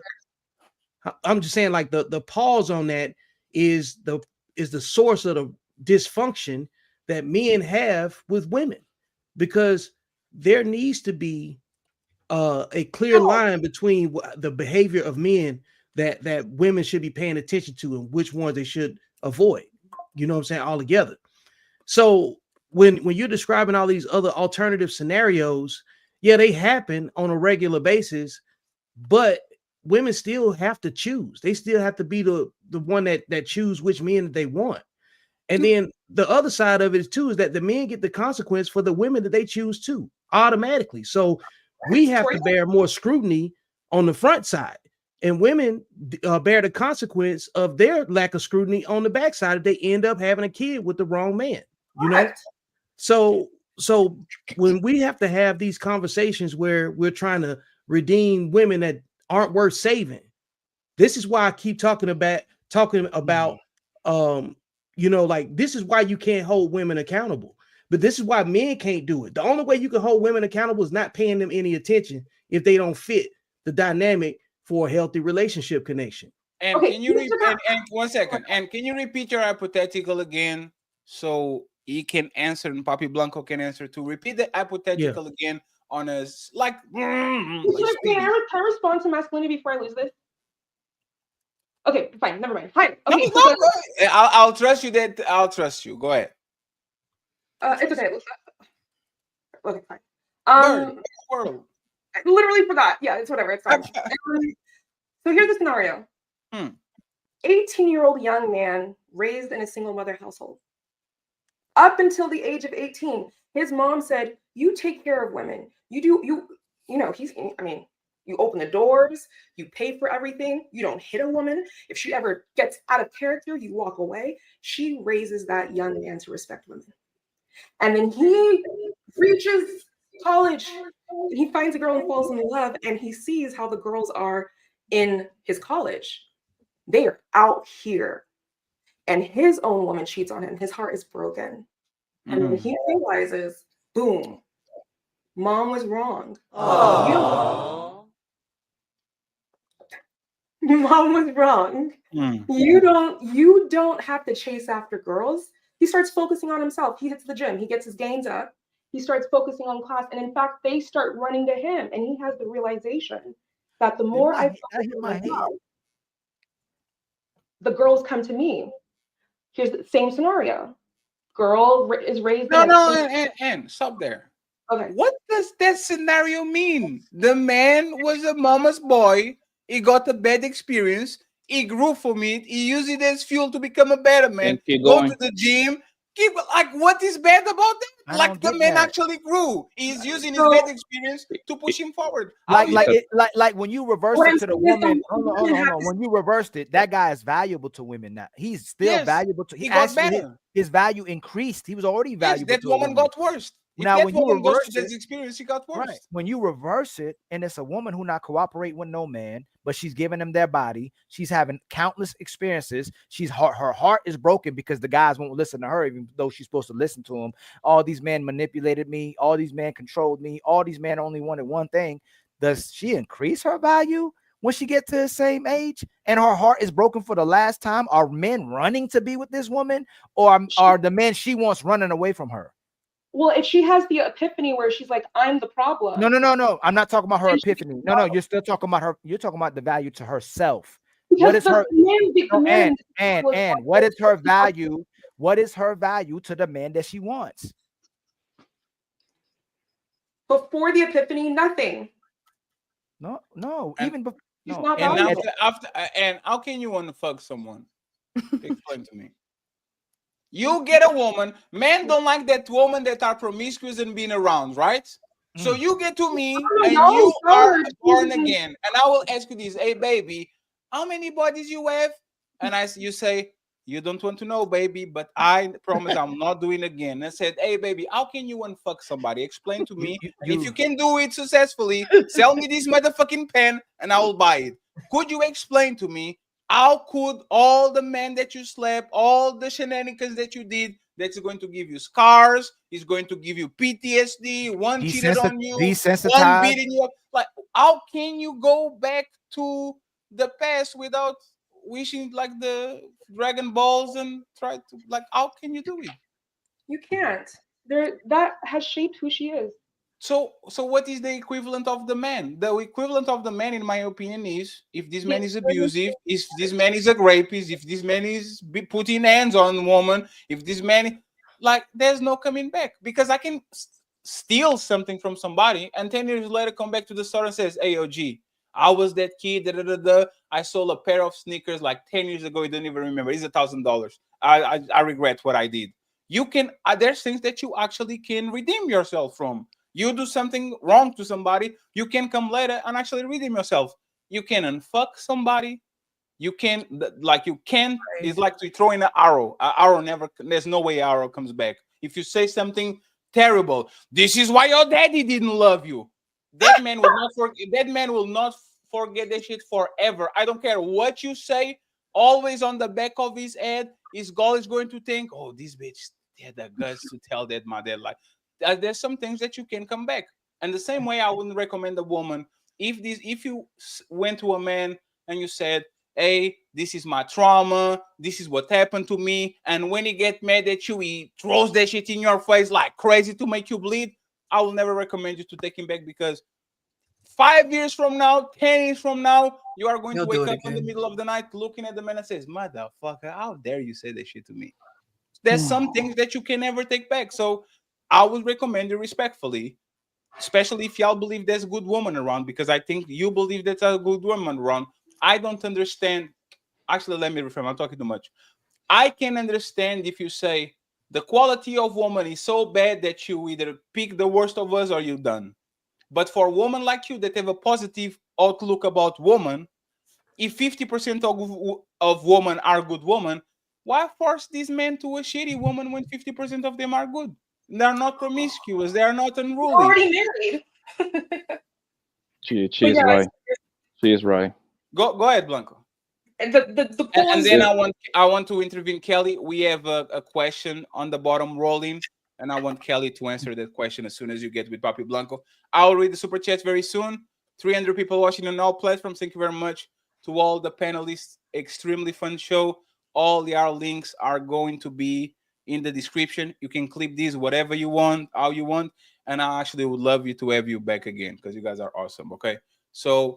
Papi Blanco, why is Anne the Ashanti warrior? Right. The African queen. Yes. Why? Hi, Kelly. Hey, girl. What is her question? Like she said, she went through the whole. No. We're talking about our 304 is redeemable. Yes. Our host. Because most of them. Because if they aren't, then Tory should have known better.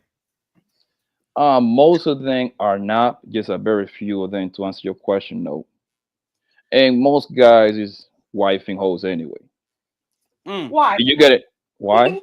Yeah. Think about it. If you were something good, don't you would have been out of the market a long time ago? Put $1 million in the. I look at women like $1 million. That's a lot. That means a high value, right? Super high value. Put $1 million in the corner. What's going to happen? Put $1 million in the corner. What's going to happen? Yes. It's gonna get taken. Exactly. Yes. Yes. So if you this quote unquote great queen, whatever you qualify yourself, warrior, obvious, like I'm talking about untouchable. Yo, shields. Actually, Yo, if because most girls they're going to show they never going to show you their real self in the first 6 months. You see what I'm saying? They're always going to show themselves the best version of them. Once a man find out, he's too late, bro. You already don't get, you already whip. It's a good chance you already put a baby in her guts.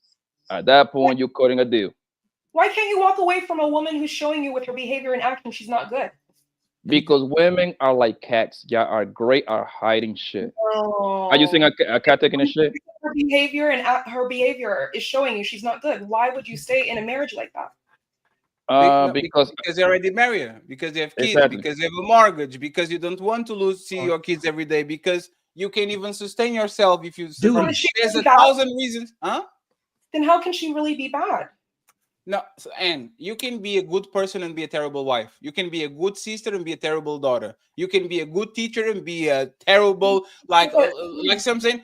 That life is multifaceted. There's women that are, for example, extremely good teachers and literally inspire a new generation, and then they go to the back of the class and get fucked by the janitor. Like they like, people can be good in one thing and bad in other things. Right? So what Poppy is saying, she can hide that, right? Yes, and you're good at it. That long. I don't think they can hide it that long. Let me say this before Blanco goes. Hey, Didi, you want me to prove it? Didi, you want me to prove it? I can prove it right now. I can prove it right now. I meet Lakeisha. No, there's the Lakeisha. That's a project. Make it realistic. I meet Amanda. Every time Amanda sees me, is on site. Is my parents are on the other room. We go to the movies. We go to her house. We in the car. All the time. Here for my head. Oh, I have a headache. Oh, my back hurts. Oh, I had such a difficult day. Oh, how can a man telegraph? Like, this is rampant among marriages, right? How can a man know that woman that used to fuck him like rabbits every time she saw him, by year 7 can't even stand the smell of his dirty drawers? How can he know and predict that this woman that had a tremendous amount of sexual drive towards him now all of a sudden doesn't want to sleep with him at all? But you're basing it to find out you're basing it just on sex. That's not you cannot base it just on that. That doesn't determine whether she's a good woman or not. No, Didi, I agree with y'all. One second, because I need actually to give something. So a lot of men, like Ali said, men get on the relationship hoping their woman doesn't change, and woman get on the relationship hoping that man does, right? A lot of times, sex is literally the reason why I'm marrying you. I want in-house coochie. Matter of fact, I'm still no. I think for most men is this, right? I like you, but I don't want to make the mistake of letting you be a free agent for a little bit more, and now Papi Blanco is fucking you. Now Ali is alling at you. Now I want to mark my territory. Go put my pictures on your IG. Go tell your friends that you are with me, because I want you to take out of the market to make sure that I don't want other people touching you, right? That's a fact. And we are very sexual, because this is what people do when they meet each other. We fuck every time, all the time. Boyfriend and girlfriend rarely that don't live in the same house. Is every time we see each other, is expected, right? Now I'm accustomed to this. This is what I'm expecting. You are a good woman. You are doing everything for me, and we are having sex. But this was the primary reason for me to date you and to marry you and to cuff you. Now that I only have exclusive assets on your body, and you've been to through kids, you've been to postpartum, your hormone change, your body change, all that shit change. So I know how do I know that you are going to be the woman? What I'm saying is, you gotta understand that women's bodies are going to change. If you're with things are not going to be completely the same when you are in a long-term relationship with each other. Some things about you is going to change. Some things about her is going to change. And I think the problem is because people have not been privy to being in a marriage for a long amount of time, you don't get to go through those changes together. Y'all only see the beginning part when you're screwing like rabbits. Of course, that's supposed to happen. Y'all every day. Of course, you got to understand. Then you include children. That's going to change it a little bit. Children is going to change the dynamic because she has to focus on the kids, right? The woman is responsible for the kids and taking care of the kids. The man is going out and working and he's making the money, providing for his wife and his kids. The dynamics of that marriage, when you've been together for years, 20 plus years, that is going to change. And you have to be aware of those changes. You can't think that everything is going to be completely the same. And that's why you have to understand what changes women go through. And women have to understand the stuff that men go through so that y'all can navigate through that. If you don't do that, yeah, it's going to fall apart. You cannot think it's going to be exactly the same. So D, let me D, let me say this before I go. You're an amazing reflection of your husband. Anybody that's watching this, and I'm sure I speak for the men on the panel. You're like top 5 women that have come on our panel. You're an amazing reflection for your husband, and everything you've been saying is consistent. I appreciate okay, that. On and off this panel, you seem like an amazing human being. When your husband first met, would you honestly and being transparent, did your husband have to get you to a certain place? Were you just like listening to him and cooperating with him and just listen to everything he say, or did he have to build with you and cultivate the woman you are today, where you started getting understanding, going, you know what, it's me, I need to change certain things to be with this man that I love, and there's things I need to change about myself to be able to be a great wife for this man? So that's all we're saying. There's things that men encounter. We meet you where we met you. We meet where we at. We meet each other where we at. And the difference between the wife and the woman who doesn't become a wife, there's a line right there. When you attract us, you have the capability to typically, and sometimes not, but you have the ability to, like, hey man, this might be my wife. If you get past that you're the wife. But if you go past the other place, in that man's mind, you got that 304 mentality. So most women carry that. Now they're not raised to be wives. They have to be molded into I wasn't wives. raised to be a wife either, though. See, I wasn't raised. I was raised by a single mother. That's where we're asking you to But meet you us. changed for him. That's where we're asking you to meet us in the middle. Right. You had a certain type of mentality that could have went a different type of way, and it could have went and to become women. These type of women. This is how men are meeting women. We meet you at a certain place, and we go, man, I bet you she's gonna be just like these other women. I'm about to smash. I'm about to do exactly what I'm about to do. The same thing I do. And somewhere along the way, you changed him to make him believe you could be his wife. Well, I don't think I changed him. No. You changed his mind. Hold on. I bet you was your husband like a person that women desired? Yeah. And did he? How long y'all been together now? We've been together going on 26 and a half years, but married. God damn. Jesus Christ, how old are you? I'm 48. I'm going on. No, you not. Yes, What I the am. fuck? Hey, Kelly, I remember you.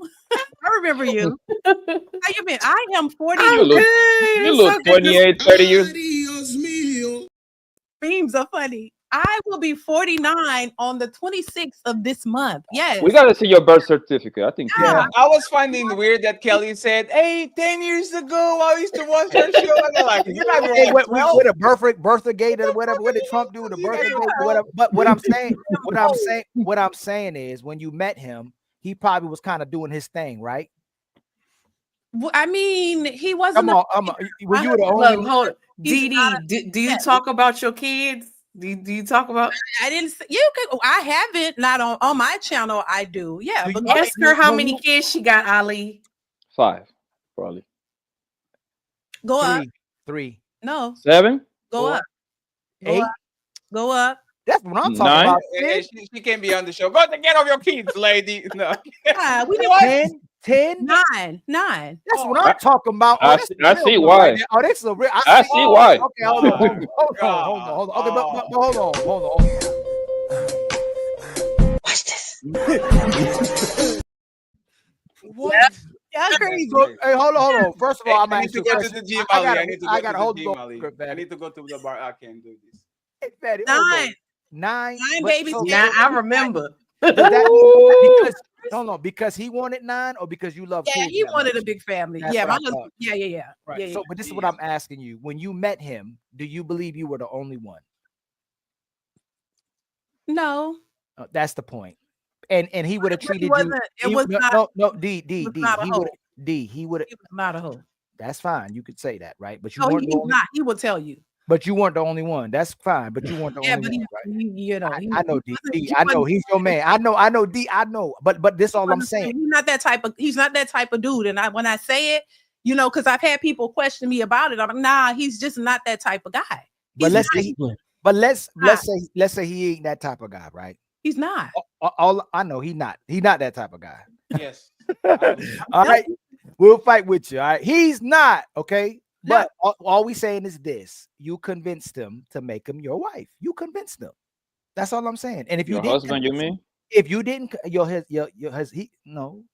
he convinced her to be his wife. Well, you know what I'm saying, Poppy. All I'm saying is that if you didn't get past that place, you would have just been another woman he was dealing with. That's all I'm saying. Oh, he probably wouldn't have dealt with me. He would have let you. He would have moved on from you. He would have moved on. Yeah, for sure. And if he kept encountering women who don't cooperate, women who are hard headed, but eventually he would have stopped just moving on. If you say he just moved on, he wasn't just gonna keep on. I started out as the move on guy. Okay. I was the move on guy for a long time, and you know what happened eventually? What happened? You got tired. I started moving on. You know what I'm saying? The I stayed there for started, you know what I'm saying? I planted some seeds. You know what the I'm land saying? started to get heavy. It was like it seemed like it wasn't realistic at some point. And I'm the good guy. I'm the guy that was a certain guy all the way in high school. He's a certain type of guy. And I was a relationship type of guy. But same thing would keep happening where in the society in your ear and you're trying to be like your girlfriends, or you trying to adhere to what society's saying a relationship should be. And I was like, I would move on then. But all I'm saying is that you convinced your husband right now to be with you, and he remains loyal to you because of the type of woman you are. Right. But that's all I'm saying. You could have had a different mentality. Me and Mary behavior. Definitely could have. You're right about that. I definitely could have. Instead of giving them cooperation, you gave them cooperation. Damn, Me and Mary behavior. And 9 kids.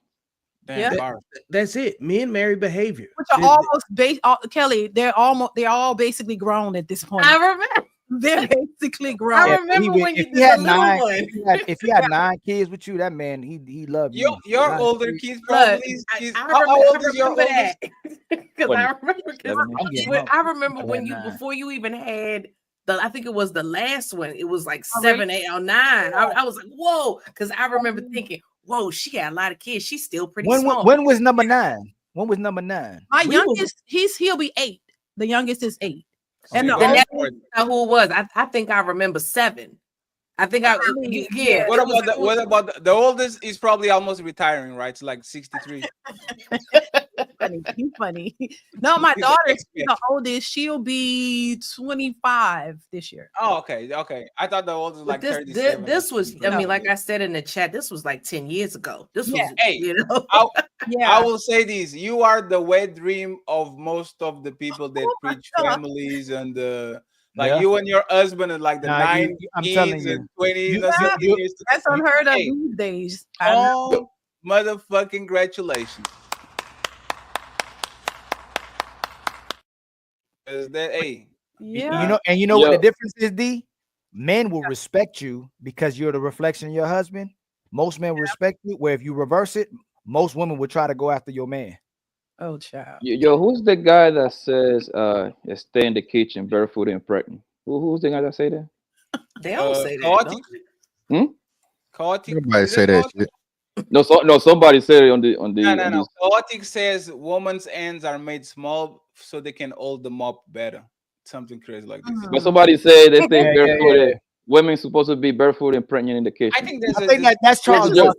That's Charles Barkley, because he was saying you don't need a watch because there's a clock. There's a clock on the stove. That's kind of mean, but anyway. Let's go. Congratulations, lady. We are going to read the super chats, move on to this question, and then we're going to wrap it up. Okay. Once again, it's been a very fun show. Thank you very much to all the people joining in. 311 people watching. Friends, we keep posting videos over and over again. Today we reach another video with 1,000 views. We are getting out of the plantation. I promise you. And shout out to Ilkan Ali and the rest of the Untouchables for helping us. Tomorrow, are you afraid of women? should you be afraid of women? We're going to have an open panel. There's a lot of things happening on the last 10 days. I'll start to do a show and another case and another case and another case. Tomorrow, probably going to have more 2 cases. Are you afraid of women yet? Because there's the question, who hurt you? So we are going to talk about, should men be afraid of women? Yes or no? And then we're going to talk about Mr. Anton Daniels. He went on Jason Whitlock show. He killed it. He absolutely killed it. And today he started the show with the DNA test. And he's Nigerian. He is Jamaican and he's part European. So another L for the FBA.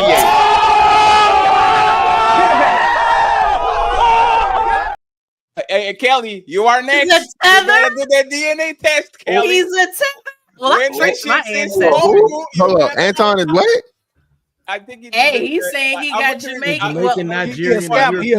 He a I'm scammer. going He to got call- scammer in his blood. He called his mom. His mom didn't pick up, and then he called his brother and he said, "Hey brother, what is our DNA?" And the brother says, "Nigerian, we are Jamaican, and we have a little bit of European." And everybody was roasting him the whole show.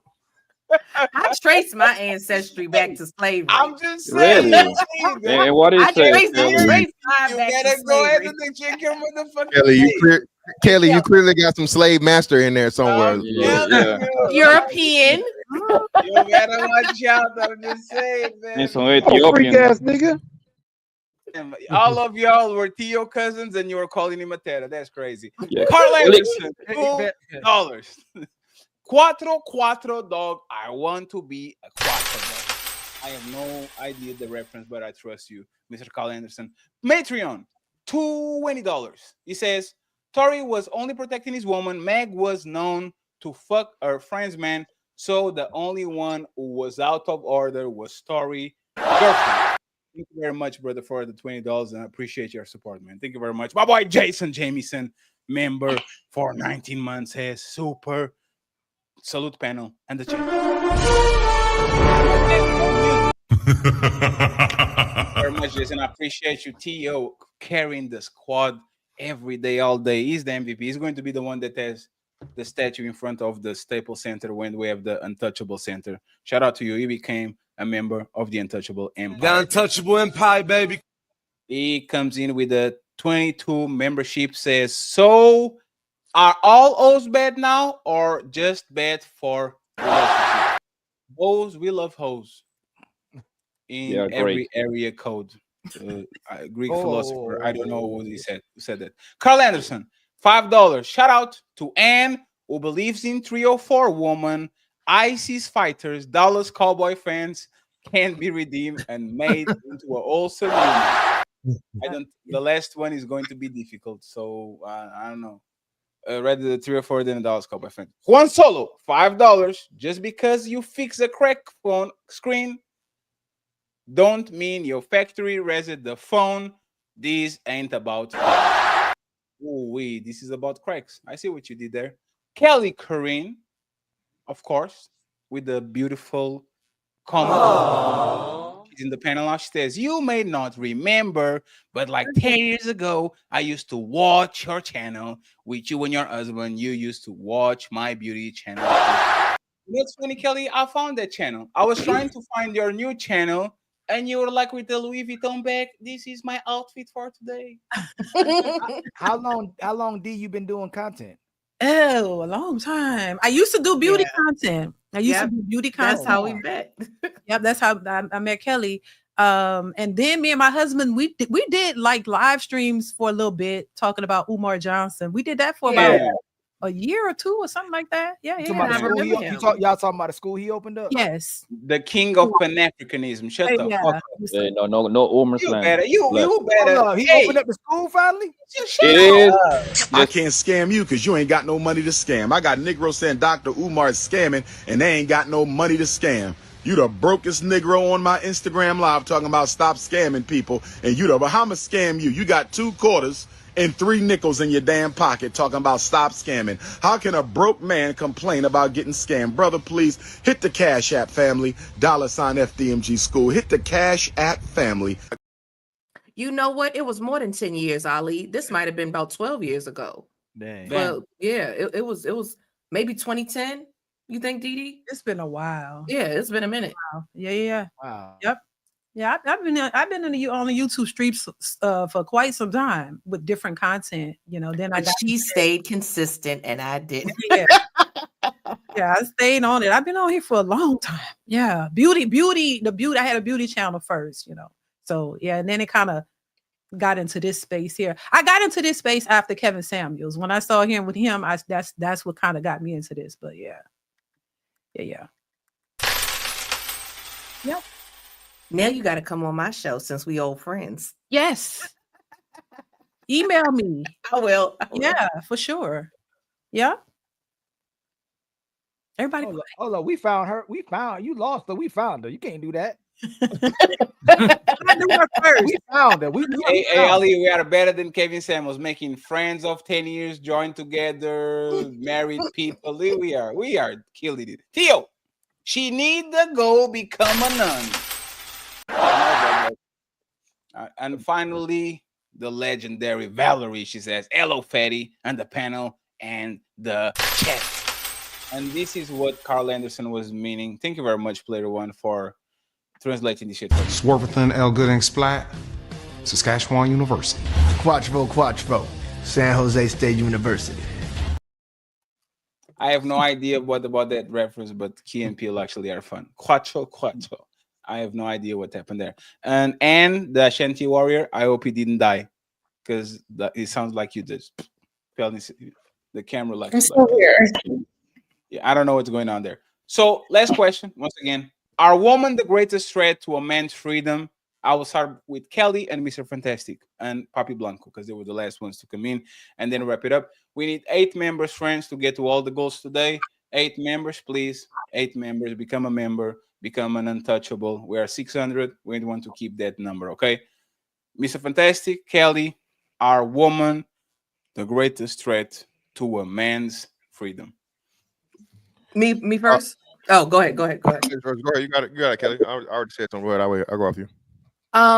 No, I think men are the greatest threat to a man's to a man's, I guess, freedom or whatever, because everybody has ownership of their own decisions. We all have free will. So if a man, in this case, Tory Lanez, he chose to protect the black woman. Shout out to Tory Lanez for doing it, but he chose to protect the black woman. He could have snitched. He could have took the plea deal. Got the 4 years, did time served. May would be because he went in 2023. Might would be out by Christmas. You know what I'm saying? So I'm just and a lot of men, they do go to prison, for killing a woman. They didn't have to kill that woman. I think 94% of men that 94% of men that are arrested for charge against their wife, they get, they're convicted. They could have chose not to kill their wife. I just think at the end of the day, everybody is responsible for their own decisions. Do a lot of men, are they in jail for protecting a woman? I think there are some. I think a lot of men, I think there are more men in jail for raping a woman. I think there are more men in jail for killing a woman. But are there men in jail right now for protecting a woman? Absolutely. But I still got to put it on the man. Okay. Well, Mr. Fantastic.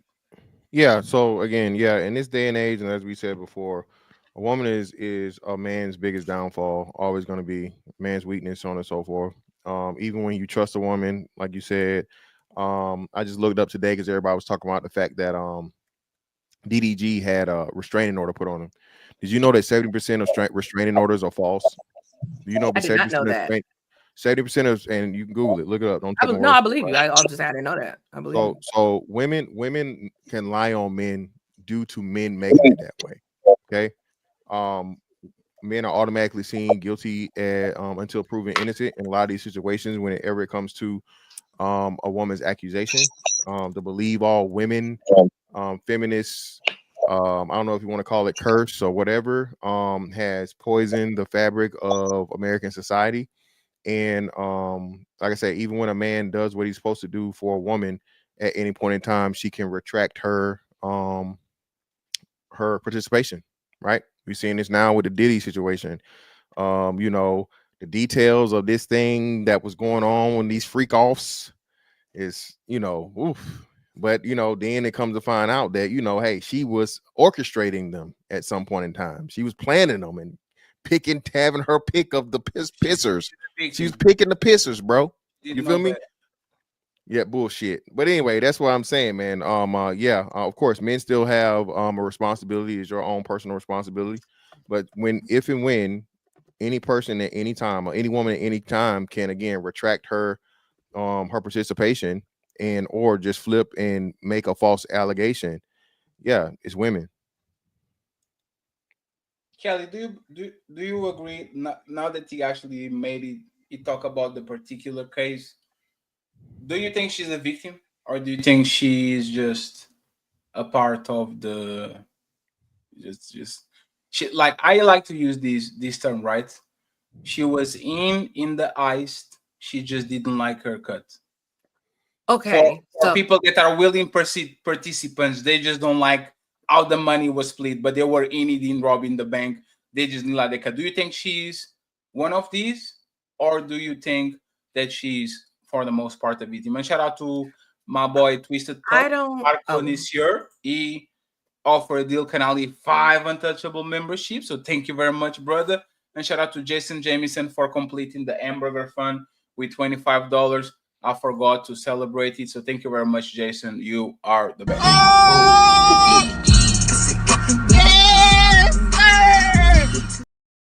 We still need 8 members. Sorry to interrupt you, Kelly. Go ahead. No, you're okay. No, I don't think she's completely a victim. And the reason being is because, yes, I do know she tried to get away. But at the end of the day, I think she wanted fame. I think she was willing to do a lot of things that I'm gonna say a lot, that some women wouldn't do. You know, no, I do take into account the fact she was 19 when she got with him. She was much older, but at 19, she chose to leave Ryan Leslie, the person that was able to get her in front of Diddy. So she chose to leave Ryan Leslie, and you went and got with a demon because the demon had more money. He was a bigger name, so forth and so on. Now, I do take into account that the whole issue with the drugs, you know, they both was on drugs. I do think when you are on drugs, you're not operating at your full faculties, you know. But as far as she chose to be there for as long as she chose to be there. Now, I'm not insensitive to women. I understand that when you are in a domestic violence situation, it takes, I want to say on average 6 times for a woman to break apart. So I'm not trying to mitigate that, but 10 years is a long time. And when you left, you were a whole adult. You know, she was 29, you know, and she left and got with the trainer. So as far as victim versus perpetrator, I do think she's somewhat a victim, but I don't think she's super innocent, you know, squeaky clean She was victim. hitting them too, by the way. What was that? She was hitting them too. They got her transcripts where she was. Oh, she was putting her hands on him too. Mm-hmm. Oh, okay. I didn't even know that till you just now said it. And the issue why it's like sticky for me, pause, no pun intended, is because it's about huge power imbalance. He's a billionaire, super, you know, very powerful, but cannot straight up just be like she's like a super victim. I don't think she's as much of a victim as, say, Nisa, you know, the first baby mother, or Kim Porter, because they dealt with his abuse. They didn't sue him. You know, they didn't do what she did. You know, I think she was a victim of domestic violence? Yes. You saying he was a victim too. Okay. But I don't think, if I had to guess as far as like my opinion on how much percentage she a victim is, I would say maybe 60% victim, 40% perpetrator, you know, because and the reason why I have to go that high on 60% is because this is friggin' Diddy. This dude shot a girl in the face. This dude also, what else? He blew up Kid Cudi's car. He smacked Drake, who's super powerful, held Wale over a banister. He has a history. This guy's a violent guy. So I do believe there was a level of fear there, you know, as far as leaving, but I don't think she's, you know, super innocent either, because and if I'm not mistaken, she was terrorizing another one of the girls. I think it was another girl that they said she used. Kim Porter, and the Asian one. The Asian one. I didn't even notice about. Yeah, I knew it was the Asian one. So that's why I'm like, I don't think you super victim.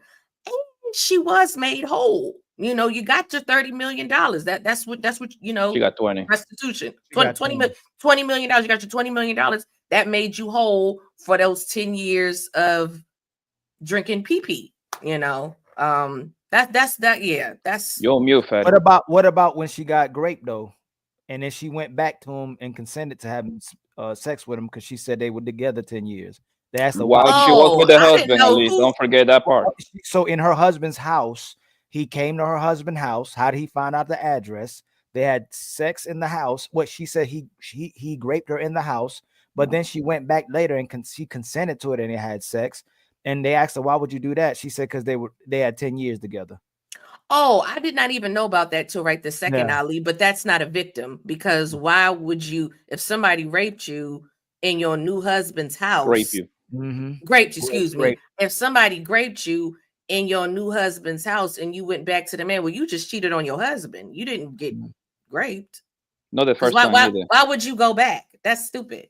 And you have a whole new man. That's crazy. She's an accomplice. Yep.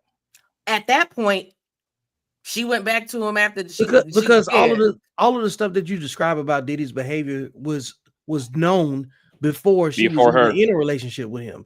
This is why the past matters, and like women want to. This is why, like earlier when we was talking about can a hoe be redeemed and all of this stuff, right?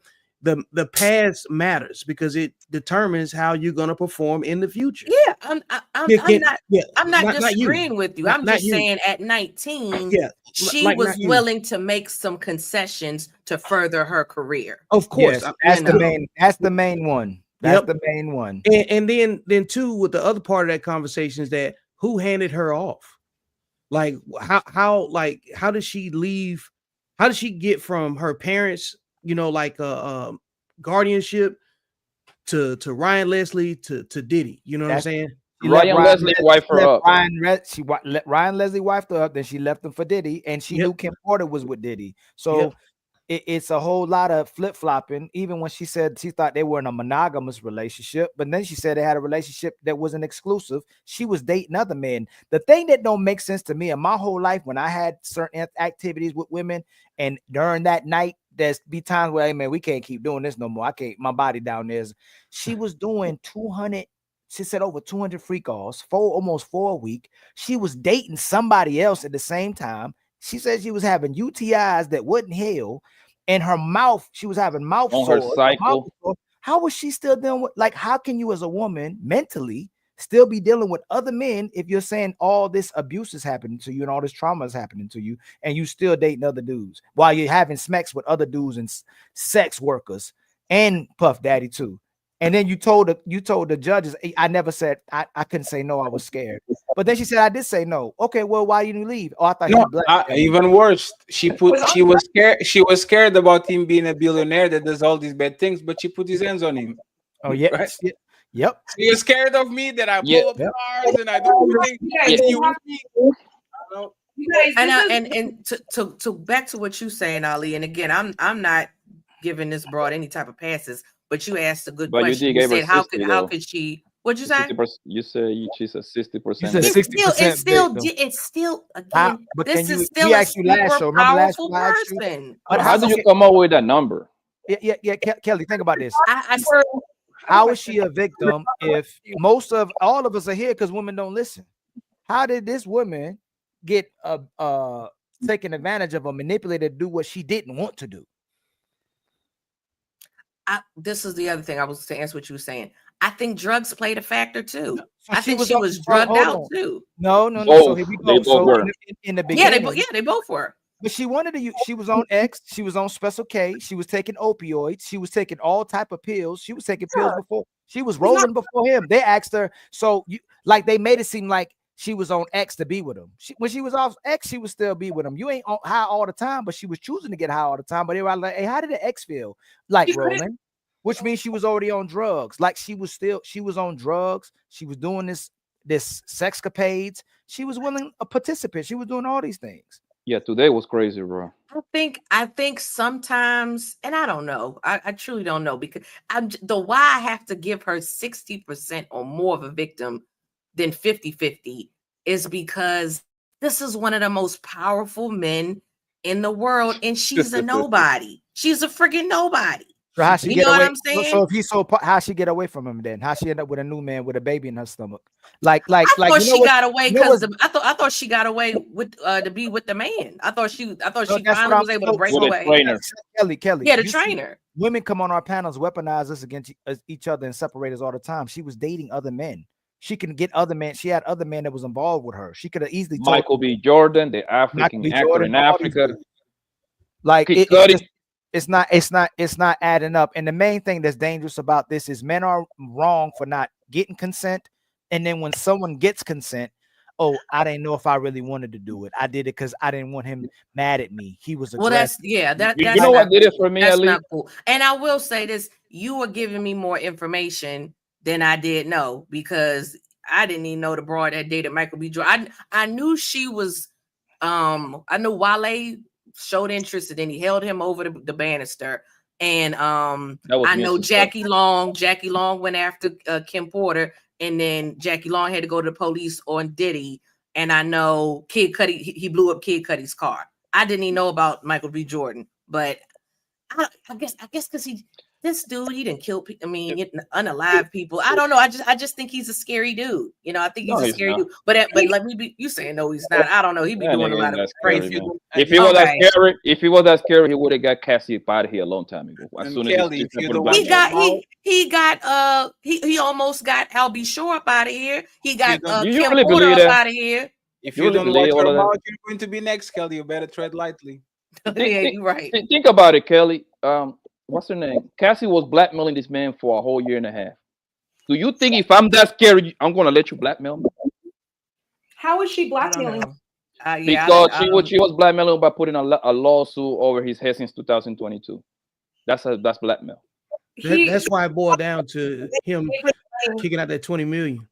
Yeah, but you're saying she was blackmailing him the whole time. I thought he was using the tapes as leverage. Yeah. No, darling, listen. The blackmailing come when you and your lawyer come to me and say, "Yo, I'm about to put this lawsuit on your head. I need this amount I got this book. I need $50 million, or I'm gonna wreck your reputation." Is that blackmail or not? No, she filed a lawsuit and then they settled the next day. That's blackmailing. That's what civil court is, pretty much. It's blackmailing, especially when you're rich. What you said was, you don't do this, I'm going to do that. No, she went ahead and did it, and then they settled. If it was about justice, she would go to a criminal court. Yes. That's why we're doing this, because she civilly held him accountable. And so after that lawsuit. So let me ask you this, so money gonna cure all your pain then, right? So the money of the man that was taking your stuff is going to cure your soul, right? That's what you're telling me.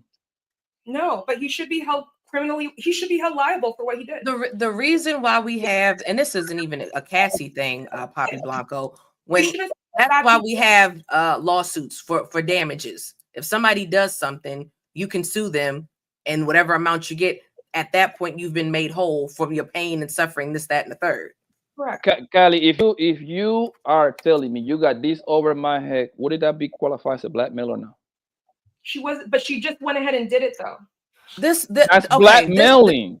Wait, hold on, because I'm not even saying you're wrong, Poppy. I'm trying to understand you. You're saying what was the blackmail? What was the blackmail? She was going I'm to about say, to. I'm going to release these tapes, or I'm I'm going to. going to release this book saying that you did this to me, you did that to me, and if you don't give me no Unless money, you. I'm releasing you. I'm Okay, I releasing the got book. you. I got you. Is that blackmail or not?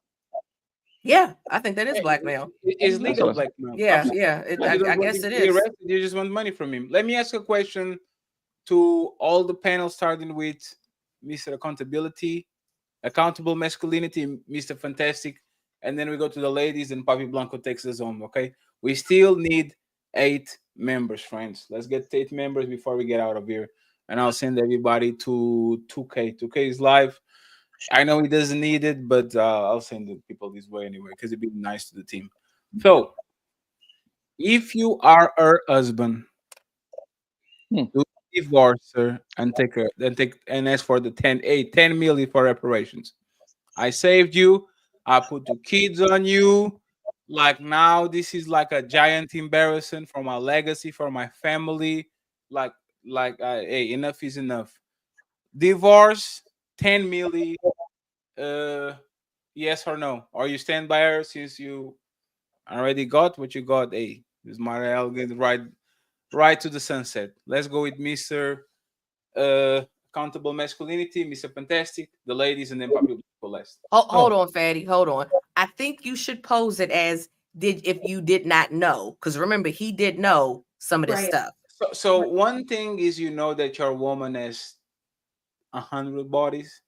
Another thing is you having decryptions of her confessing on court that she cheated on Visuals. you.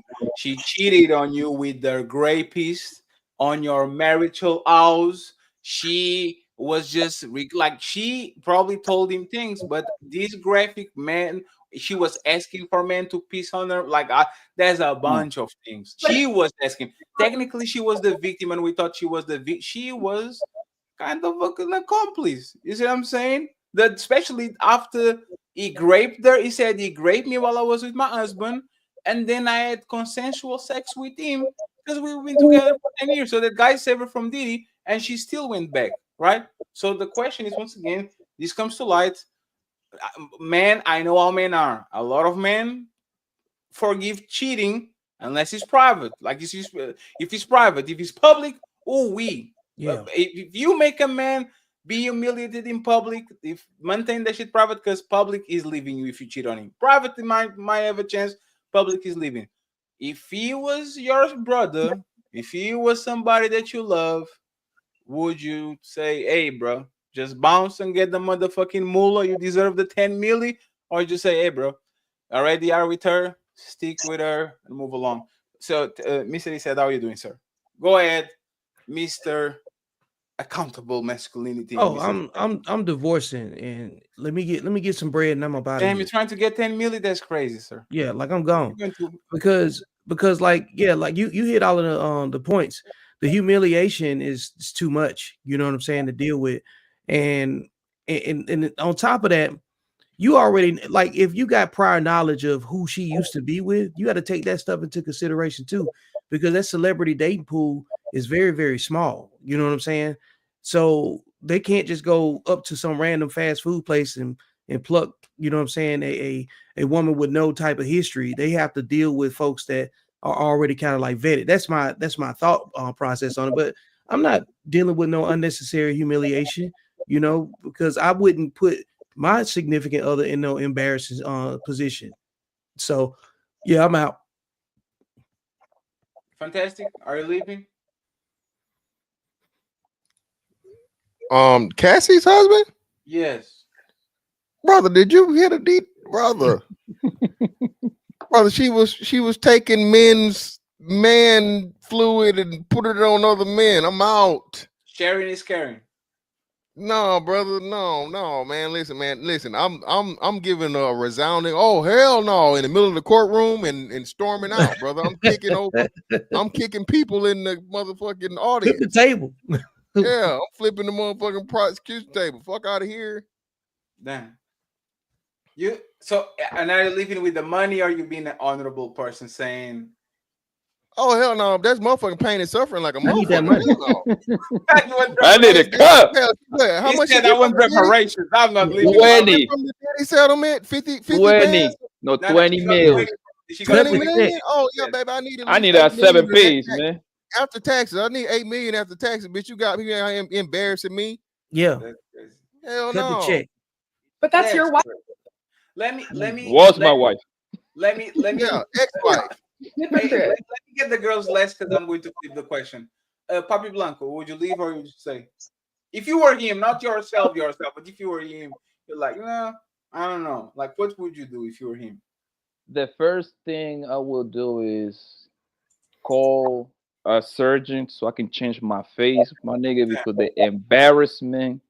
To remind you, I got 3 kids with this hoe. I got to live with that one right there, bro.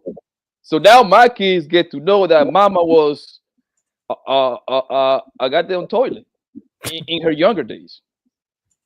Bro, that gotta be painful, bro. I feel sorry for that man. But Fatty, you ready for? Okay, you want to go to the ladies? Go ahead. No, before you go to the best bit, I actually want to say, now that I think about it, she is worse than this OnlyFans model. She's worse than Kim Kardashian. She's worse. I don't think it like only like a corn star probably should be on the same level. Because there's literally footage of them doing the shit. But if you actually think about it, who is worse as a regular person? That's crazy, right? To think about it. She probably top 5, top 3.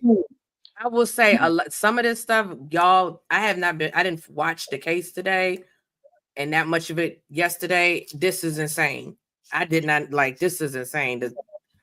I heard about the semen on the nipples. Yeah, but a lot of this other stuff, y'all. Thank you about that. This is crazy work. That's a crazy soundbite right there. We're going to talk about it tomorrow. On we're going to talk about it tomorrow and review the DGG situation. And who is the other couple that is? Oh, and Cardi B and Stefan Diggs. Yeah, they are together now. We're going to understand. We're going to try to understand why Cardi leaves Offset to get Offset from the NFL. One cheater to another cheater. Yeah, we need to understand what's going on there. But would you stay Blanco or you leaving? You leaving Blanco? Yeah, I'm leaving, but I'll tell you about my thoughts when you go after the girls. Then, so for y'all ladies, I'm going to flip it. If your husband left you after this trial, would you be okay with parting with your 10 mil? Say, hey, you deserve it. You kind of did. Well, hold on. No. We're gonna go with the question. So first of all, because when we actually talked about this this question, we talked about it earlier on the morning show with Talks with 2K. I don't think the dude is gonna leave, and I'm gonna tell you why I don't think he's gonna leave. I don't think it would be insane for her to have not told this man some of these activities. I just think that would be insane. And he was the trainer. There's no way he did not know about these freak offs. Now, as far as the extent, I think she probably had to have told him some really horrible things. Or do I think she told him every single thing? No. But I do think she told him some really nasty stuff. And I think they're going to get divorced, but I think most couples get divorced in Hollywood. I don't think this is going to be what breaks them up, because he already accepted her knowing a lot of, some of the shenanigans, so that's my opinion on it. Now, as far as him, if him being so embarrassed, because this is one thing knowing a situation, and then it's another thing you in it, and now you publicly embarrassed this, that, and the third. So I think he was embarrassed, and that was why he walked out of the courtroom, because I did hear about him walking out in the courtroom yesterday. Now, let's say he does decide to leave her. Let's say I'm wrong and he does decide to leave her because this is too much embarrassment. I think he has the right to do that. And if they don't have a prenup or whatever, he is entitled to half the money or whatever. No, you have to respond like they did. If that was you, this man said, "Hey, baby, I'm out. I just need 10 mil. I'm ready to go. Would you fight it? Would you say, here you have? Nah, I wouldn't fight it. Yeah, give him the 10 million. Yeah. Because here's the thing. He was there. He was there with you. He was there in the marriage. You know, he probably was the one that told her to sue him in the first place. He was. It tried to save her. God damn, Yeah. that killed my whole thing, man. Never mind. Yeah, But so remember, it tried to save her. It was like, hey, I'm going to put the cape to do. Hey, Yeah. this is why you should never be Captain Save a Hoe. I'm sorry. I'm sorry, man. That shit comes with so much repercussions if shit like you should never save a woman from a dumpster. You should Is that kind of American like Warrior you Frozen? should kind of throw like a lifeline. You see what I'm saying? But don't go on the motherfucking river and swim, bro. This is where she went. This is where she went wrong. She sold her soul. You know what I'm saying? Like she wanted to be a star so bad, and I do think she got in deep, and then he's powerful. That's why I said 60-40, because I gotta say at least 40%, because she did kind of put herself in that position dealing with that man, you know. But like when you come into a man's world like Diddy, where everyone you come in contact is either under his payroll or whatever, really, like it is not your world. You're just a player in it, and you witness how people have been killed, abused. Like Diddy is Diddy. He's right? a demon. And I do think there was a real fear factor. Like y'all saying she wasn't scared. Y'all also got to remember y'all are men. Poppy, when you go in a room with another man, it's not going to come into your mind. Oh man, this dude can overpower me. It's not even. Why would I be into your going in the mind. room with another man? I'm not. I'm just saying. I'm playing with you, man. I'm playing with you. It's not the point. It's not the point. A lot of women are literally into the bullshit. It's like Epstein and his wife. That bitch is not the victim. Ghislaine totally wasn't. She was a perpetrator. She was an accomplice. I think this woman was accomplished. She liked to be ran through. She liked to do the drugs. She liked because I think it was either Blanco or Fantastic that said this on their show, right? Because I was watching somebody and somebody said, I think it was Fantastic. So you go to the first freak off, right? Oh shit. You go 3 times. Because he was recording her. Like how many times do we have to do the and that is another thing. She did over 100, Patty. Over 100. Hey, listen, she did over 100, right? She did over 100. And 100 is crazy. And the freak didn't start right away. He made her 19, but the freak of thought started at 22. So she had like a 3-4 year glimpse of this man up close.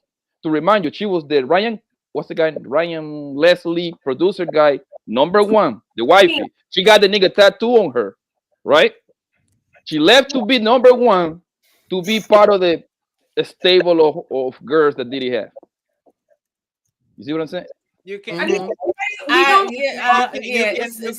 don't know. Like it's tough. This is why I was saying earlier, like I said, this is why you cannot hold women accountable, like because the Cassie case is putting the line in the sand, because there's some women that I've seen say, man, Cassie is out of line and she's just as guilty for what she participated in, and then there's some women that still apologize and saying her frontal lobe hasn't developed, she hasn't done this, hasn't done that, but but ultimately what I'm saying is that this is why people get the outcomes that their behavior allows them. This is like she made choices and she had to make had to live with those decisions, just like any teen parent that has a kid young, they have to ride with the fact that they had the kid. You know what I'm saying? She was in one good situation and chose another situation, being an opportunistic person, and this is what came with the choices that she made. Now, she'll be all right. She got 20 million. Exactly. See that right there, like you just said, she'll be all right. It doesn't matter how people feel about it. It's about what it represents. And because women like her that are not comfortable with saying, you know what, I made a choice and I made a bad choice and I got to deal with the consequences of it, and just say, hey, this is my equity in the problem, versus just saying, for her.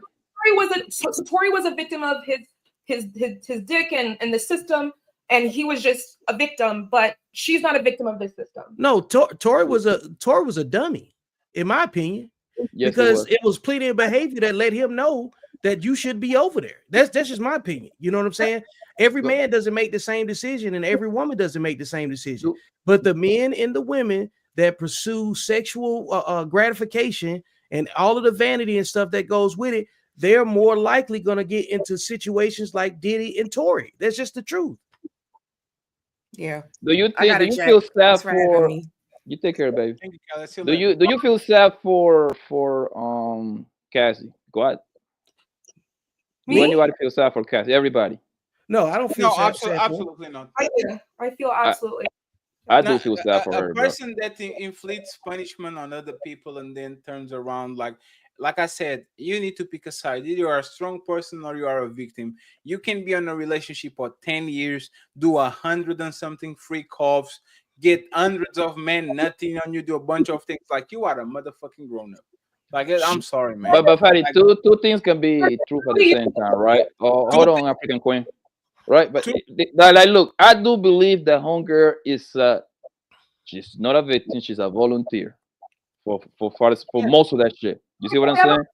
For most of that shit, she was a volunteer, right? Hold on, African Queen. However, when you start like going down, because I've been following this case close, right? When you start going down the list, bro, the part that I feel sad about hunger is she sold her soul, bro. She sold her soul just to be trying to be famous. She saw her dignity, her morals, her soul just to trying to be a singer, bro.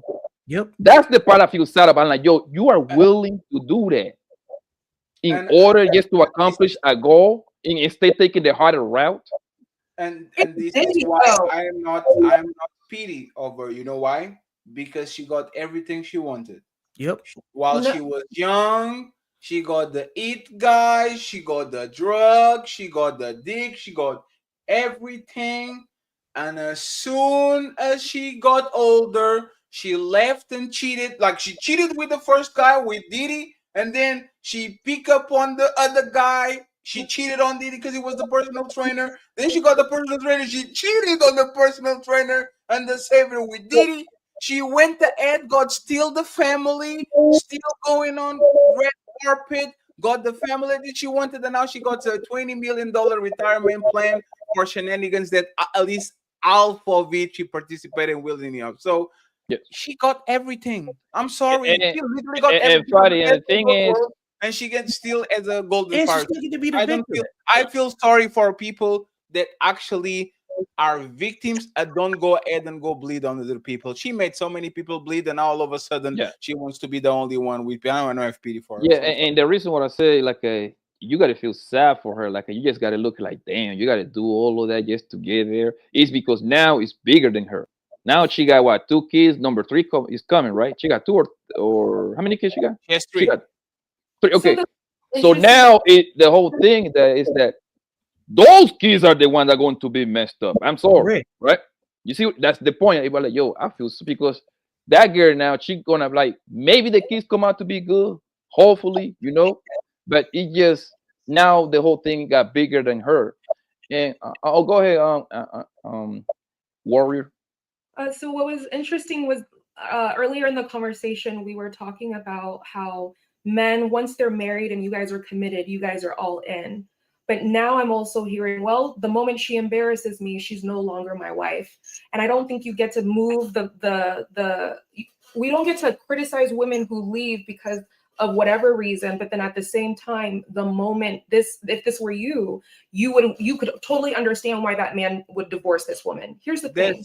There's some gaslighting one-on-one. Yeah, because we control marriage. There's some gaslighting. That's the most Oh, you guys told that you guys are loyal, but now you're saying because you are embarrassed. No, it's because you got. Oh, come on, man. Men control marriage. Men marry behavior, and your behavior cancels the contract. I do believe in that trainer guy. He had a. May I just get this out because? Go ahead, darling. I'm sorry, baby. Go ahead. I've been listening to this, and I'm like, okay, well, if given everything that you guys have said, true. I still don't think it's right for what happened to have happened. I don't think she's a willingly. I don't think you guys understand how victims' minds work. And in that period of time, she does not see reality in a realistic way. If Fatty okay, here's a question. If Fatty said, okay, look, guys, we're about to go corporate. We're going to get a $50 million deal. Each one of us are going to get 10 million, and you will be able to own the rights in the next 10 years. The only thing is you have to participate in freak offs. We have to lick Fatty's butt. We have to do all this stuff. Thank you, friends, for being here. I appreciate you, and I love you. I see you on Sorry, hold TikTok. on. God, I'm closing Yeah, this out. now listen, that's a simple answer. No. Like, who gonna embarrass themselves like that? She stepped on them, but and who's up? Friends, I'm going to read the super chats. Thank you very much, Accountable Masculinity. You were awesome. I wish to see you again, brother. And we'll Yes, be in sir. contact. I totally appreciate you, man. Thank you very much for being here. My brother Papi Blanco. Thank you very much. Always. Curry. See? I love this one. I love this one. Shout out to you, brother. I appreciate you. I gotta say And one more thing before we go, man. go ahead. Nothing that has to have to do with leak my correct. Come on, man. Yeah, I don't know why you brought that up. Please. You tripping, man. Pause. You gotta throw that pause in there, bro. What's wrong with you, man? Super. I believe that the man didn't know. He got like some sort of knowledge a little bit, the trainer, but I don't think he knew the details. I do believe that this man was the driving force of putting the battery on her back to put this case in motion. And I wouldn't be surprised his motive was to turn around. He probably started listening little piece by little piece, and then he already was deep. He was already deep. He already put a kid in her guts probably at that point. Because women, they're never gonna tell you the truth. So she probably started snitching on herself little by little, little by little. At the time he find out, he probably was like, God damn it, I got Hollywood's whore as a wife. It started, man, you know what? You should go put a lawsuit on this guy. It's time to bounce. A husband would be like, I can't believe my wife went through that. And okay. No, because women want men that think like wives. I pray for their family's sake they find healing from this. That's it. Those children deserve to have safety and security. Hey, they released the text messages. It says, Cassie loved the free cup. She says, I'm always ready. It can be whenever. Happened today. Matter of fact, Friday, she actually requested to have free cups a lot of time. It was released today because yesterday it was the federal government question, so it's going to be a lot of softball. Were you afraid? Yes, I was afraid. Didn't want to do it. Today, Diddy got 9 lawyers.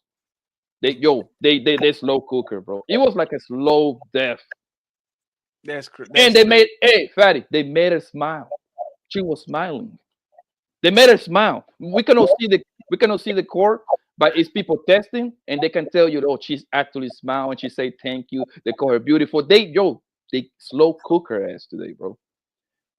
Nope, she's a damsel in distress. Hey, I need to run you my money, man. I need my 10 million, bro. While the husband probably terrified, broken inside, embarrassed, cameras on his face, and she's like, hee hee, gotcha. Once again, I appreciate y'all, and don't you ever, if you want to leak something, no, I'm kidding. So I appreciate you, friends, family. I'll redirect you to whenever. I'm going to try to jump on another panel today because I'm rested. I'm going to get some drinks and we're going to have fun. If you're watching these on every other platform, you can watch the full show on Team Fatty Show. Please subscribe.